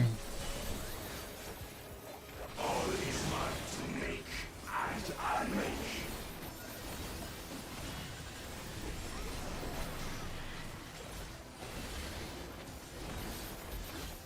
Such might befits a ruler. Befits me. Befits me. Blade.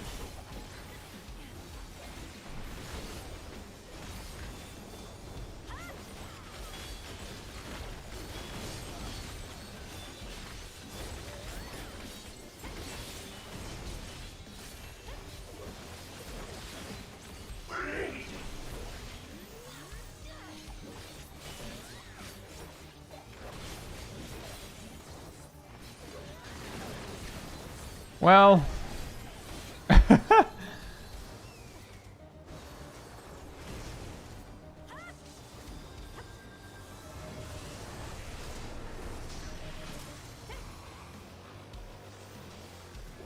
I wasn't sure. So I trusted whoever was standing there already. Well, the good news are that you have 3 people that need to do the conga line. So if you can heal like the tanks up and then like get people ready, you just need to do it 3 times total.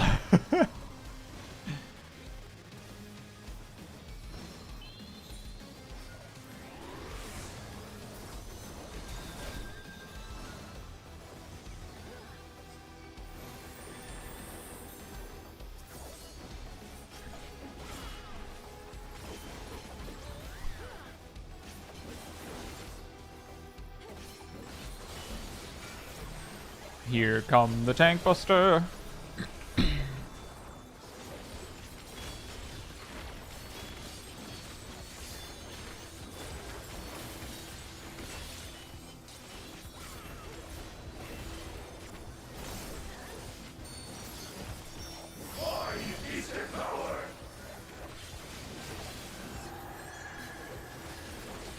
Mine is the power.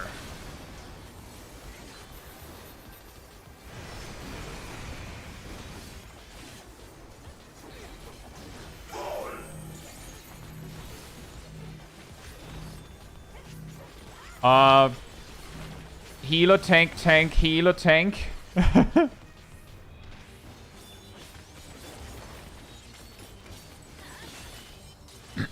With that mechanic, you straight up just have to know where your spot is. Like, approximately where your spot is, and then just not yield.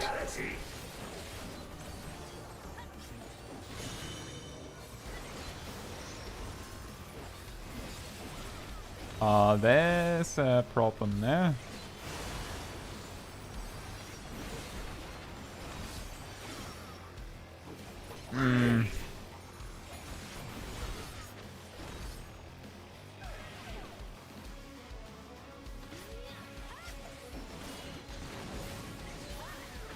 No mercy.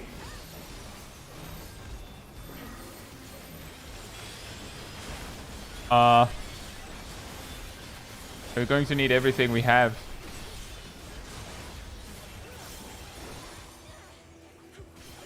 Support has to jump.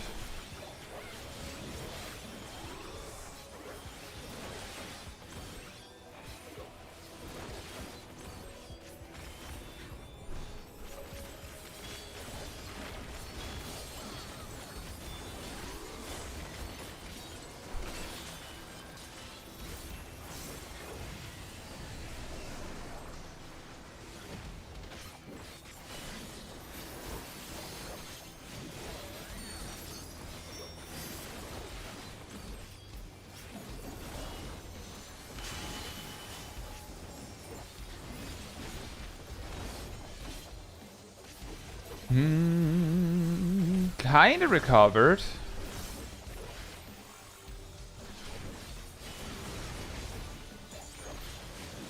Oh boy.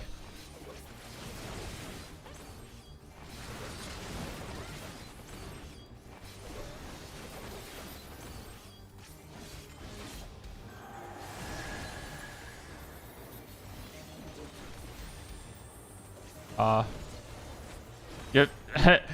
Graham, you stole Emir's beam.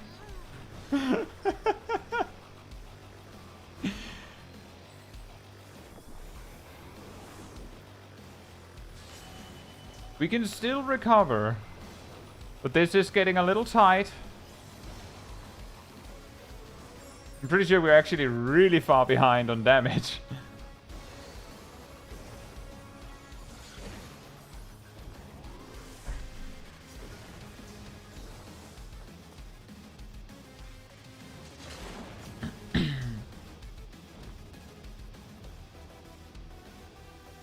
I don't know when the time is for it, but well, we do have LB to res everyone with.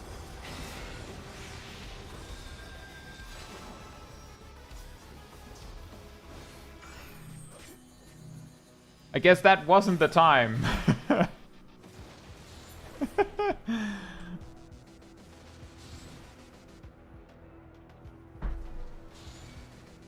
It's okay, Zeralda. Ow. I was gonna let myself out, but he insisted. Right, so one thing that I saw that got a little hectic, I'm sure you already realized what went wrong.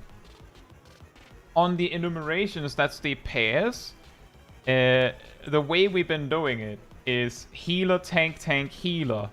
Which means that if you're a healer or a ranged... Like, I don't care. If you're healer or ranged, then you're looking for your partner on the outer perimeter of the platform. If you're a tank or in melee, then you're looking for your partner in the inner if you're looking for your partner, like, out there, or in, like, if you're looking for your partner in the wrong spot, then it's not going to work, because everyone else has been told that we have to do. And if someone else is in your spot, unless it's, like, if you're a tank and you're looking at the other tank, like, well, one of us will have to change, that's a different story, but we've kind of decided on spots for the most part. Like, we've been pretty good at figuring that part out, but if you're not in your spot, and, like, if someone else is in your spot, then you have to just stay. Like, hold the line, even though it's scary, because otherwise, if you move, and they're like, oh, I'm in the wrong spot, and then they move, then you both move, and then you both move, and you both move, and then you die. Yeah, that is true, Ham. Ultimately, with the tethers, what might have worked is if you quickly grabbed Emia's tether, then Emia could have grabbed mine. There was much that could have been done, but it was pretty funny that you stood there like, and then you didn't do anything. Like, what you could have done, if we're focusing entirely on what you could do, and again, things were out of order, right? But what you could have done is just quickly run around Soralja, like, a full circuit, like 300 degrees around him, like, and then grab the tether without getting into Emia's tether. But by the time you had decided on what to do, like, that was too late. Like, it's fine. I'm not trying to play the blame game. I was just like, I'm just going over the mechanics where something weird happened. I was hoping it would come to me. Yeah, I could have... You see, actually, also a good point. I could have done that too. And for some reason, my brain was like, I don't want to go into Emia's tether, even though it didn't matter. Like, I was also an idiot. So you're right. I should have done that. That would probably have been the easiest solution.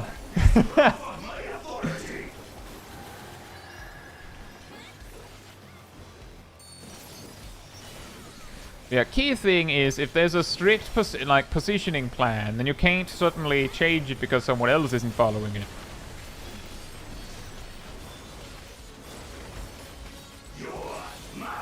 Because they might even realize that they're in the wrong spot when they see you move.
I was sitting there thinking, I can't really see, it's a little awkward position. Please let mine be okay. And then the boss was like, nope.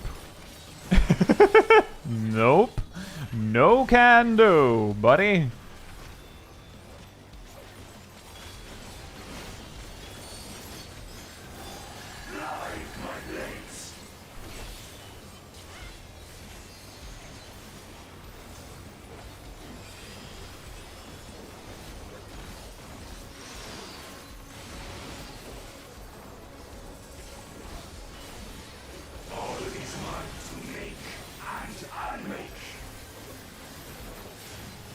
No! Derb! Derby! Such a might befits a ruler. Befits me!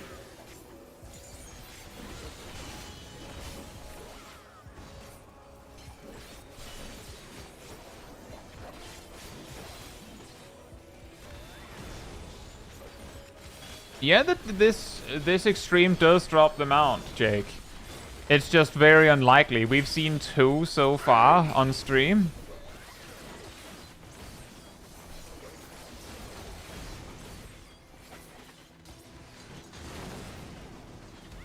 Nope.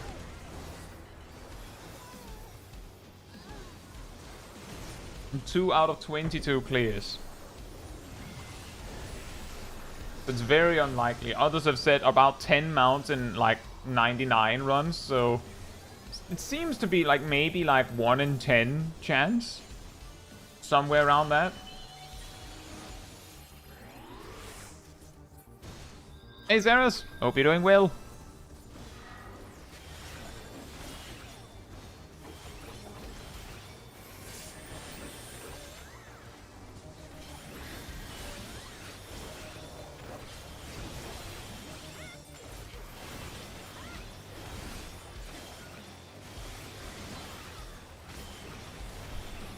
There's also the point that you can't actually buy it with totems yet. That's like 2 major patches from now.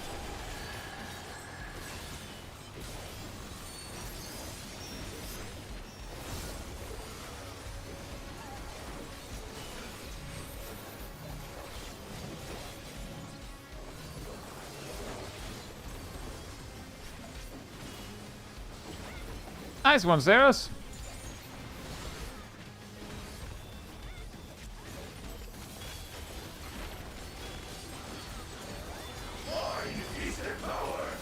Wide is the power. You won't guess what the path is. It's also his.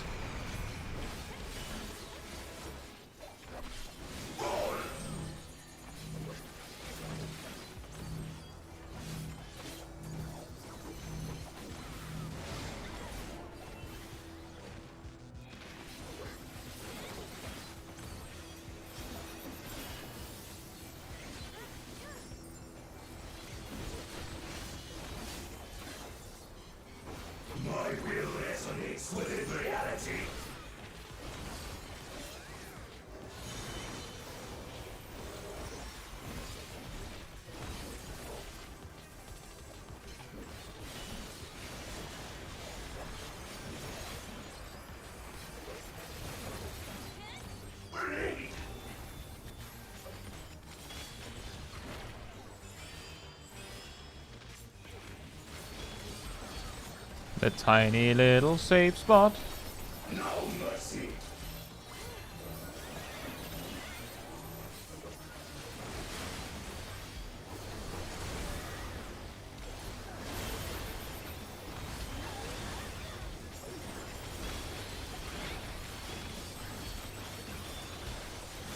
Support goes.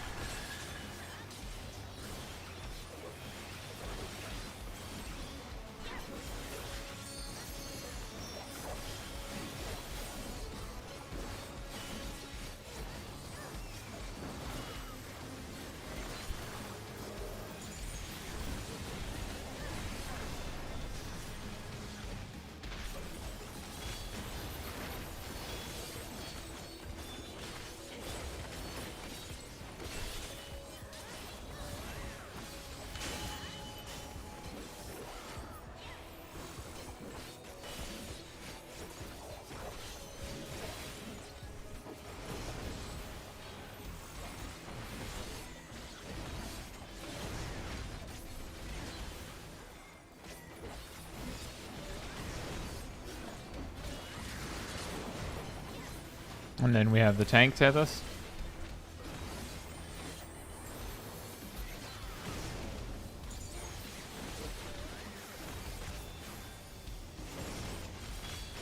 I don't know how I dodged that, but I'll take it. It looked like I feel like often the donuts just randomly decide whether you're in them or not. So often I'm like absolutely standing in it. The game's like, nah, that's fine.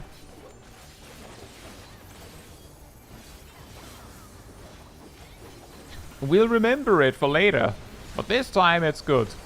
Somehow.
right in the last bit again. Resonate.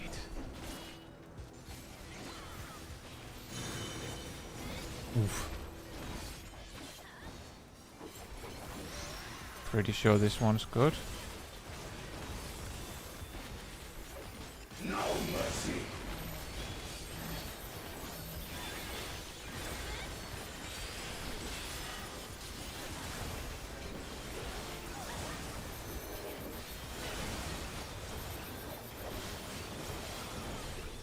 Mine is the path.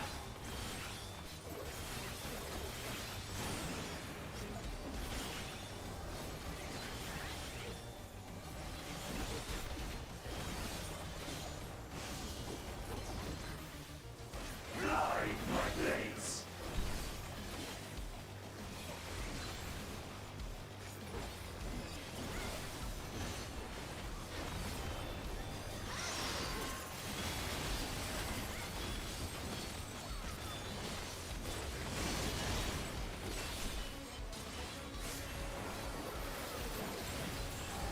Nice.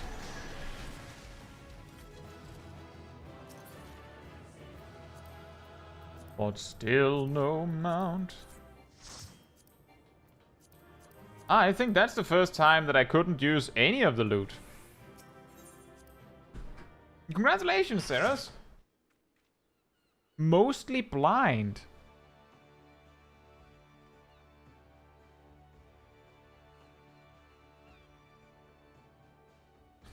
I think we have time for one more. One more. One last one.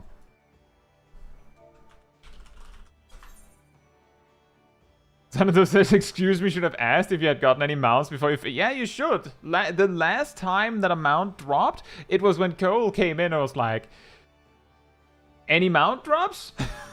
Yeah, you should have. That's actually what you should have done.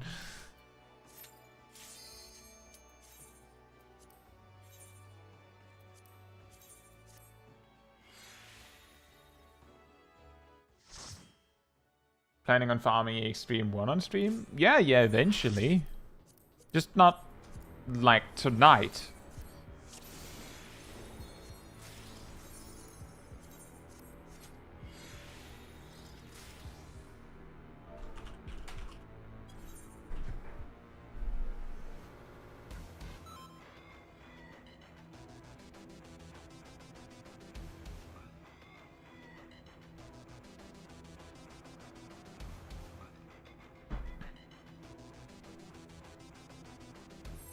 Well, Ceres, the thing is, like, getting your first kill is great.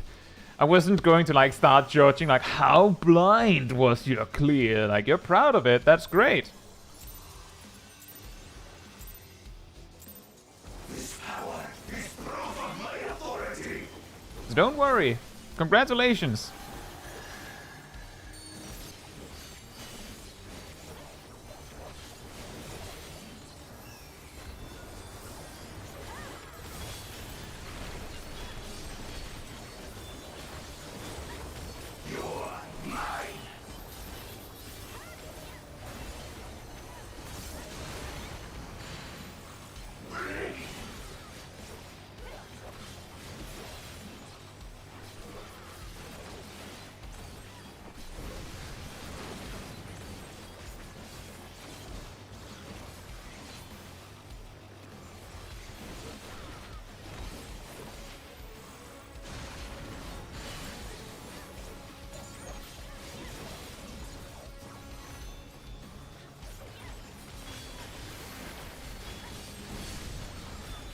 No, Shaq!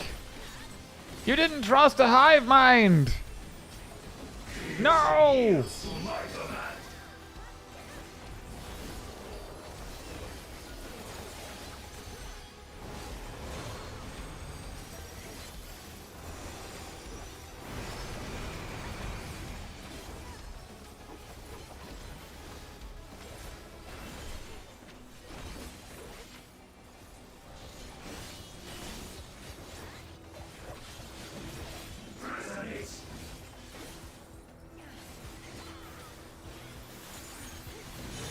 Bruh.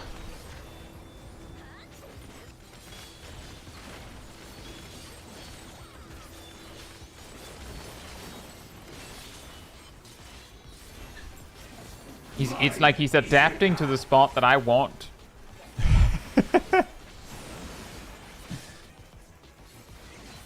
Specifically the spot that Kaya wants. No, that's never a safe spot.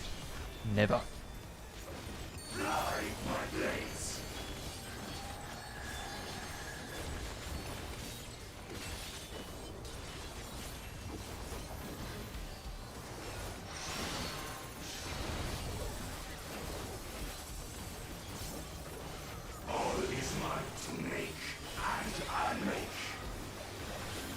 Oh, whoops.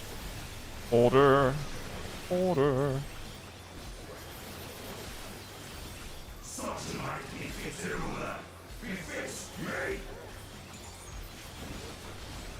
You're all going to be hearing all that in your dreams tonight. If it's me!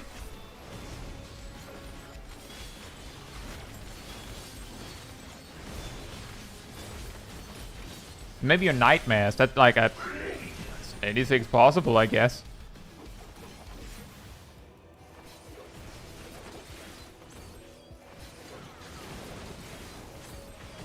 Ow. Well, one's fine. Perhaps. I think I'm going to die. Yep.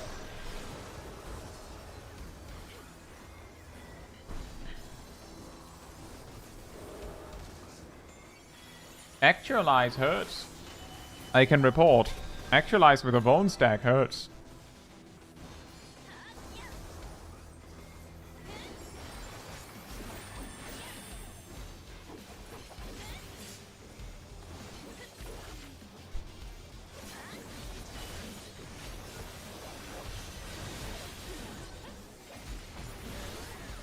That's fine.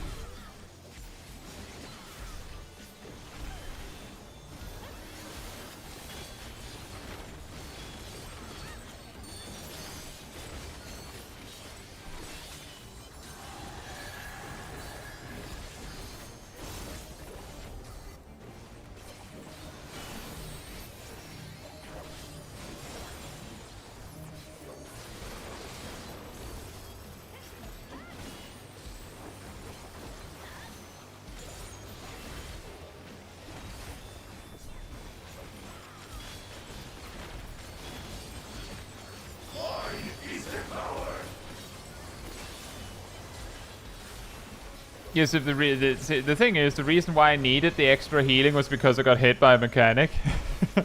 That was the reason. It's fine.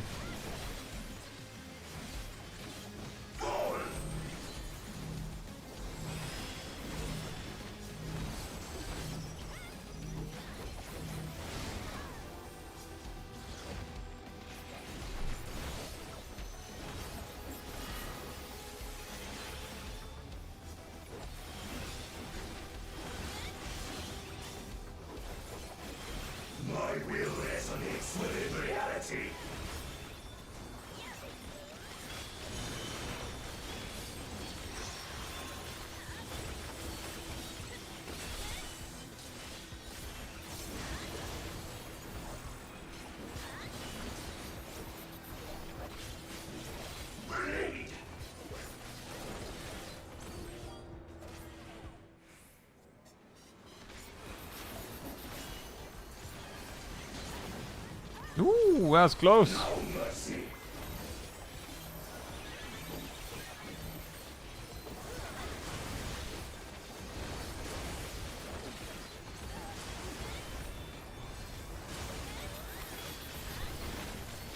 Right, support has to go.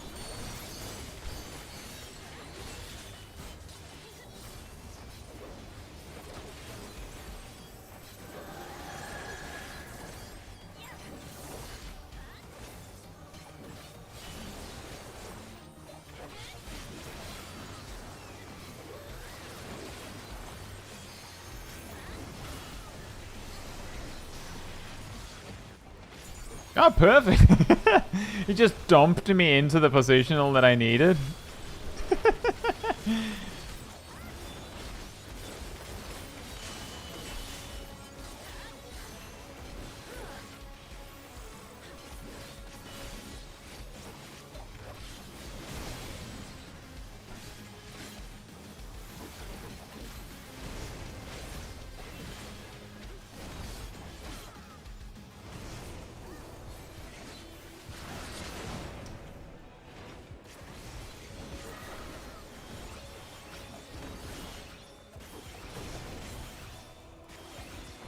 I have a beam. I am dead. Freezing that home, no matter how many times you swap the tanks, you always have a gunbreaker. Well, that kind of happens when a lot of people think, oh, gunbreaker looks cool. And then there's this thing where people are like, oh yeah, gunbreaker's really strong right now.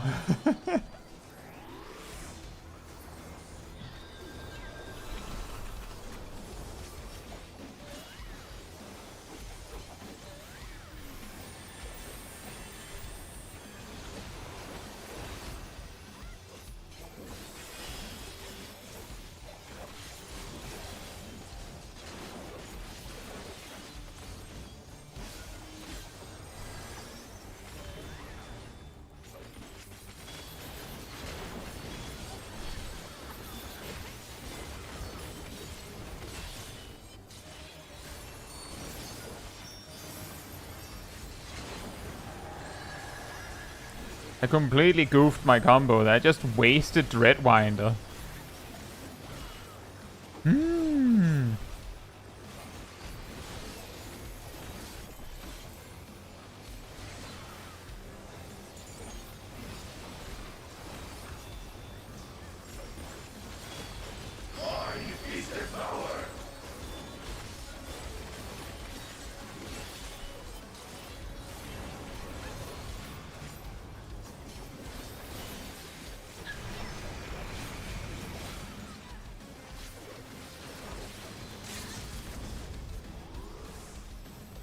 I think we might need to do it like this to make the enrage, if at all.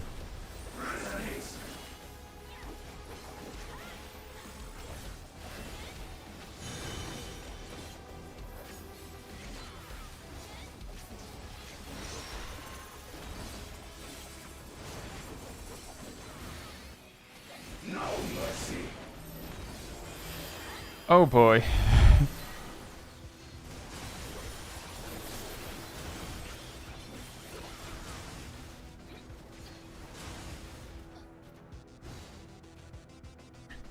Mine is the path.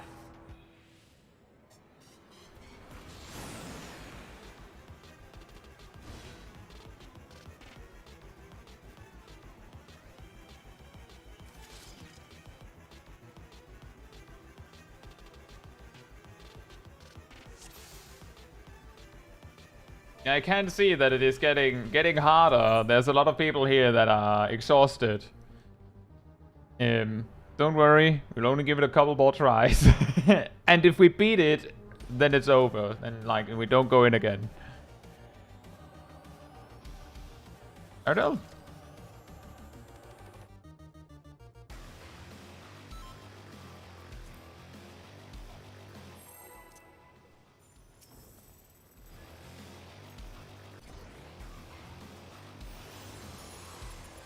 And I know, Emir, the point is more that if you make it very... If you like talk a lot about a specific tank being really good, not only will there be people that main it, but there will also be a lot of people that specifically choose it because it's good. It's like... It's not helping that the job is really strong right now.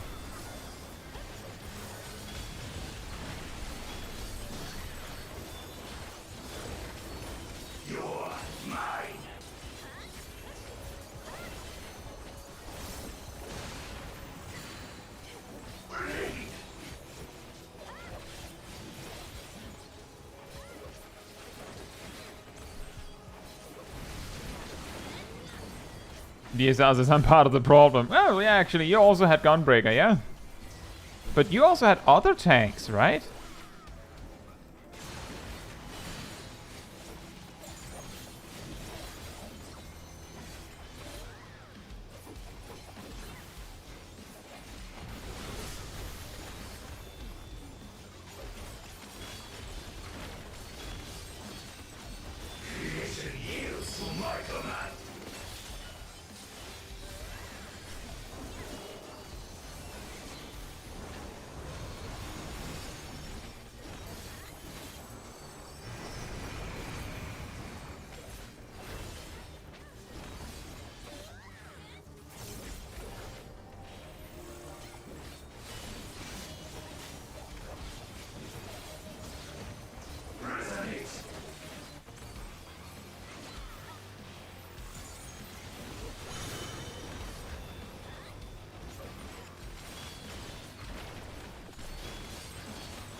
All of the spots that I normally look for were taken.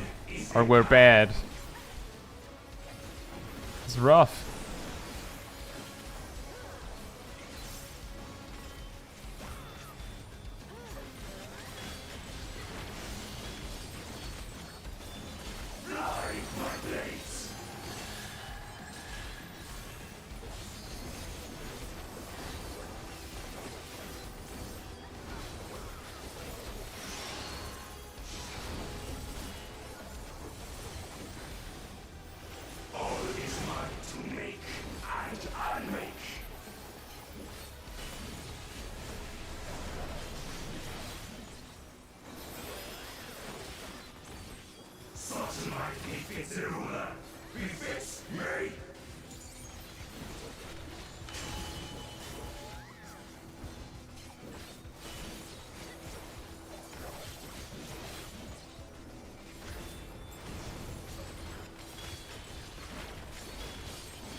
Ooh, it's so much damage.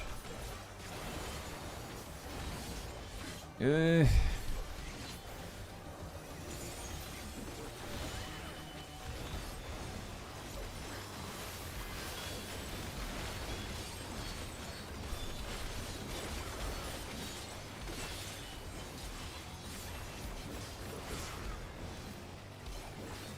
I'll wait at my spot.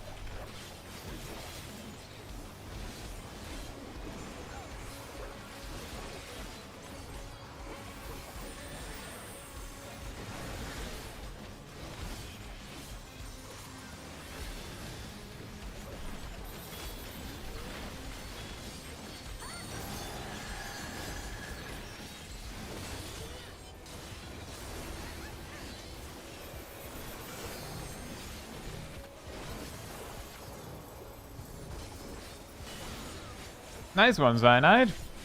Were you aiming to get all those?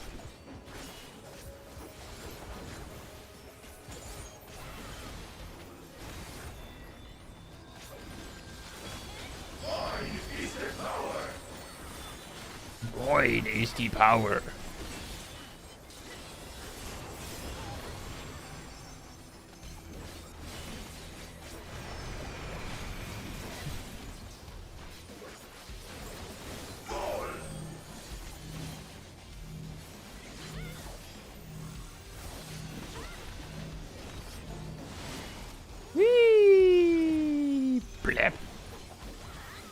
For some reason, it feels like there's the sound of a rescue whenever that mechanic happens.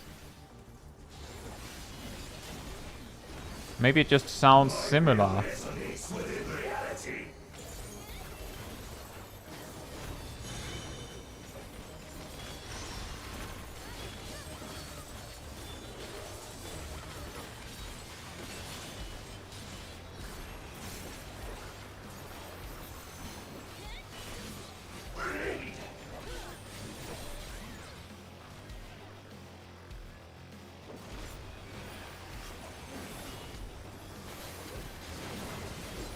Hey Cat, hope you're doing well, hope you enjoyed your game night.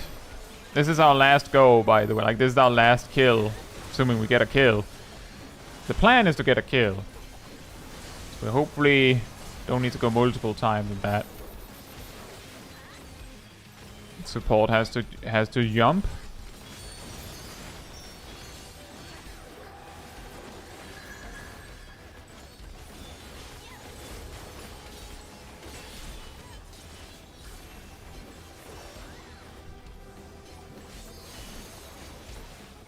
By the way, we've seen one mount drop. One.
Mine is the power. He yoinked it. Fair and square, he yoinked the power.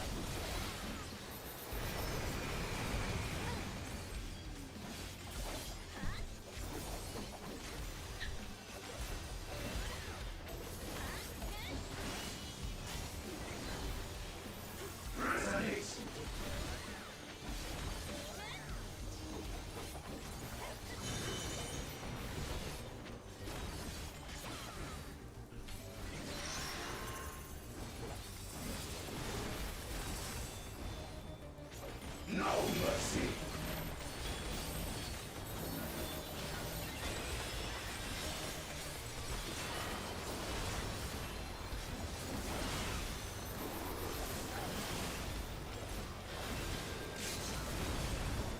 I wasn't sure if we needed a defensive limit break, so I wasn't going to do it.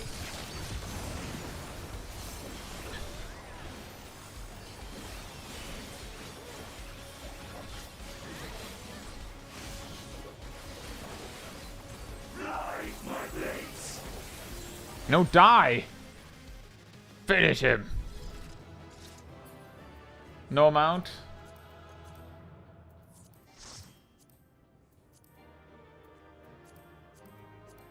This time we have triple aiming drops.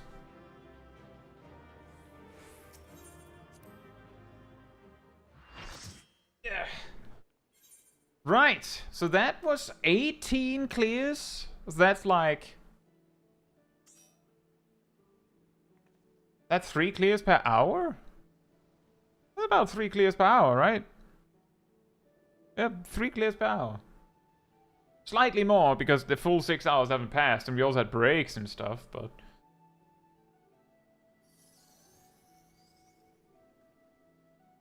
Hamza's tank LBs are not up to the paladin. Ask the Gunbreaker to do that. I'm holding my shit. That's fair. That's fair.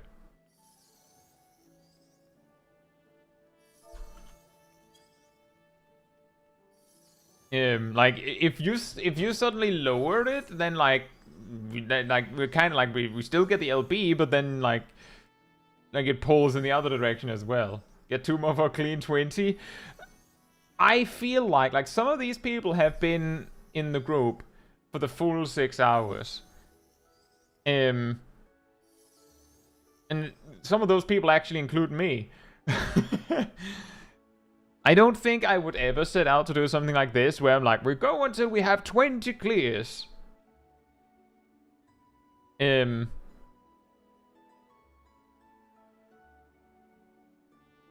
Because it's like, it's simply, it might have been possible if we had had like one team and that team just went until we had 20. But we did get 2 players their first clears on top. So I feel like that's worth the trade. What's another hour? Well, the thing is, turns out that 6 hours seems to be the limit for a lot of people.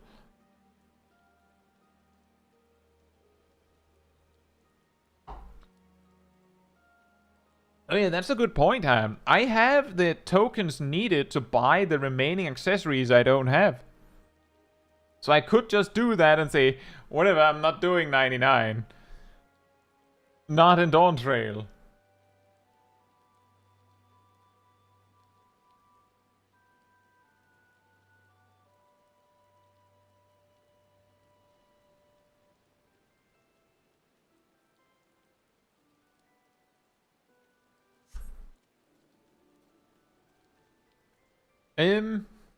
Yeah, I think that went well.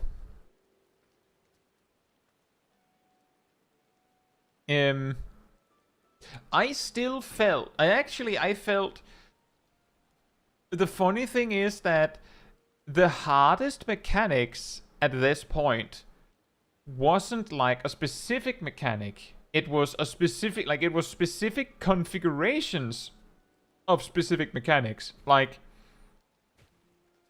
projection of triumph with the half circuit, but it's the circle AoE and not the donut, seemed to be really rough for me.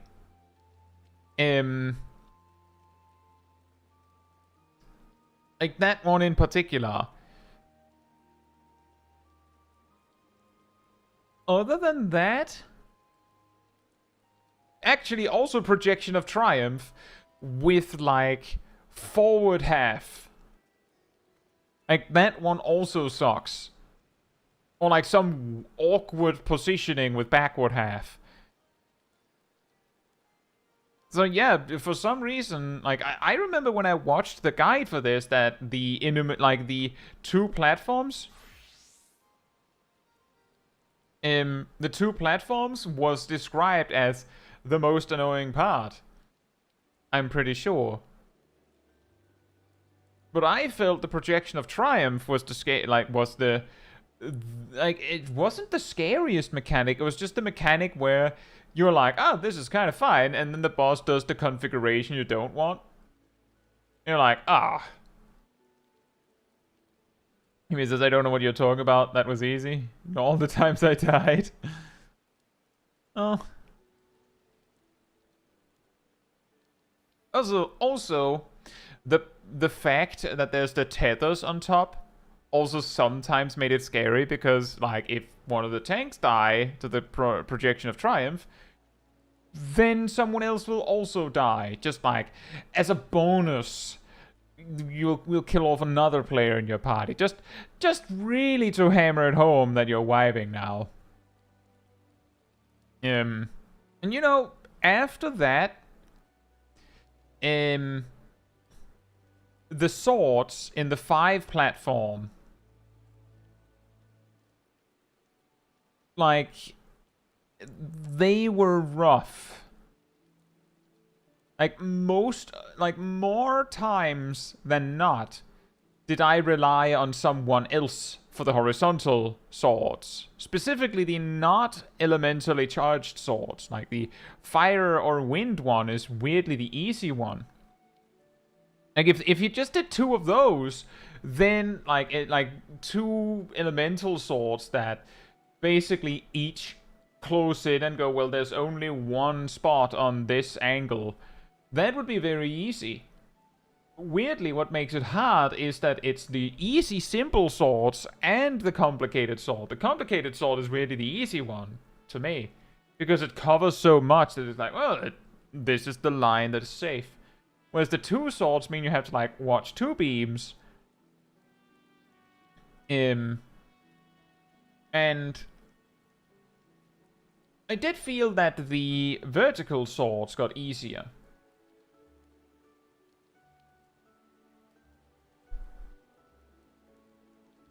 And the 2 platforms, I think what makes the 2 platforms annoying. Wasn't it mostly called annoying because it just knocks you up a bunch? Oh, that could be. That's mildly annoying. Very mildly, I feel. But I think what really makes that part annoying is... Imagine for a second that you're in Party Finder with randoms. And your enumeration partner just doesn't get it. So you die. That's annoying. Half the group doesn't realize that they are the ones that have to jump. So they die. That's annoying. Chains happen. And your chain partner doesn't realize they have to jump. That's annoying. Not as annoying as going through that 93 times and not getting the mount. True.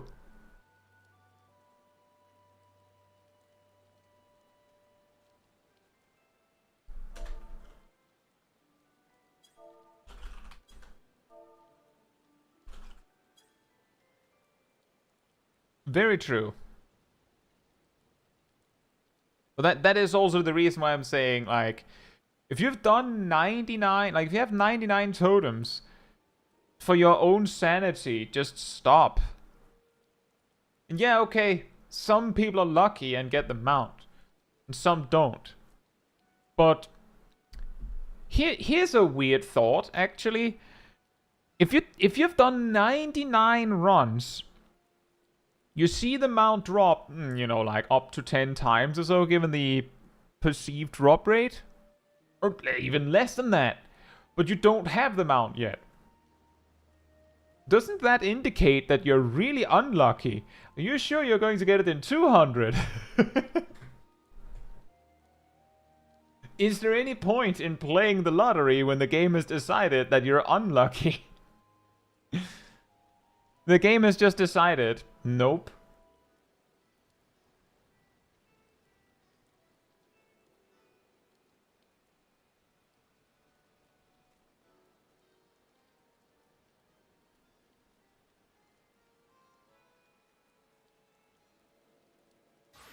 Exactly, when the game has been rigged from the start.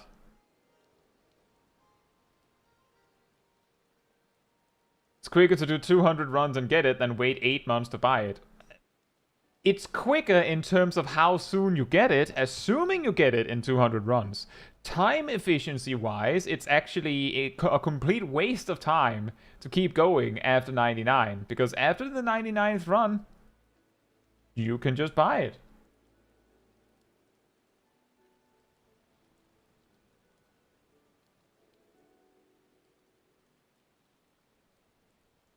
But yeah, that was something else.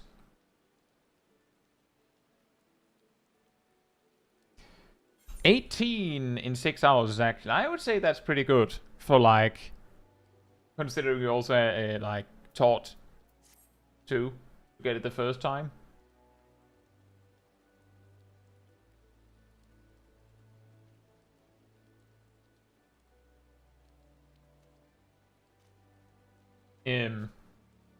But yeah, I think that we're going to call it that. Need the wings of ruin. And that's also a good point. If you have 99 totems for one of the extremes, it might make more sense to start farming the other one at least. So that like that's at least more value. Ymir says, can I stop playing Gunbreaker now? I mean, you can. What happened? I thought you loved Gunbreaker.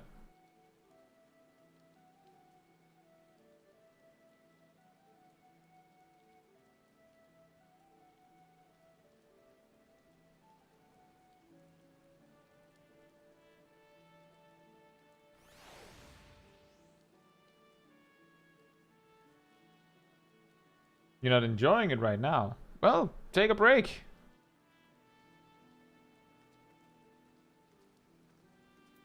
With that said, if you enjoyed the wonderful company of me or the community in the chat, remember that there's a Discord community server that you can join where you'll find me, and I think most of the chat. You'll also find the weekly schedule where you can see what else is coming up on the channel in the coming days. I usually update it Sunday and Monday, so that'll be tomorrow.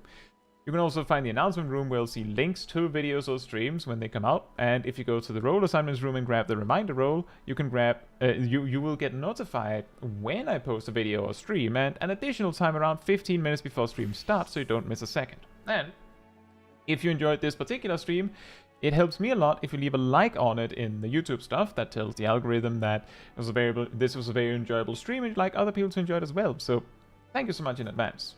And if you'd like to support the channel even more directly, you can become a member, you can gift memberships, you can use the super chat, or if you don't want to use YouTube, there's also a Ko-Fi link in the description. It all helps me directly to be able to do all of this, all of you. Zero Notago says, just a question, how do you keep yourself excited to farm things in Final Fantasy XIV? I've been playing Final Fantasy XIV and WoW on and off for a long time, but I always just find myself not wanting to do MSQ or farming. If you don't want to do the MSQ, then that's a problem. I don't see that as a grind. It's like playing through a single-player game sometimes. Farming is optional. Like you find something to do. Some people genuinely spend the majority of their time in Limsa Lominsa just talking with people. Like, a huge part of it is finding something you enjoy in the game. There's so much you can do, you don't have to farm. I had fun because, like, we were mastering a difficult fight. And getting loot. I don't know what you seek in a game. With that said, that's all from me. So, good night, good morning, afternoon, or evening, depending where you are in the world. And I hope to see you all very soon. Bye bye.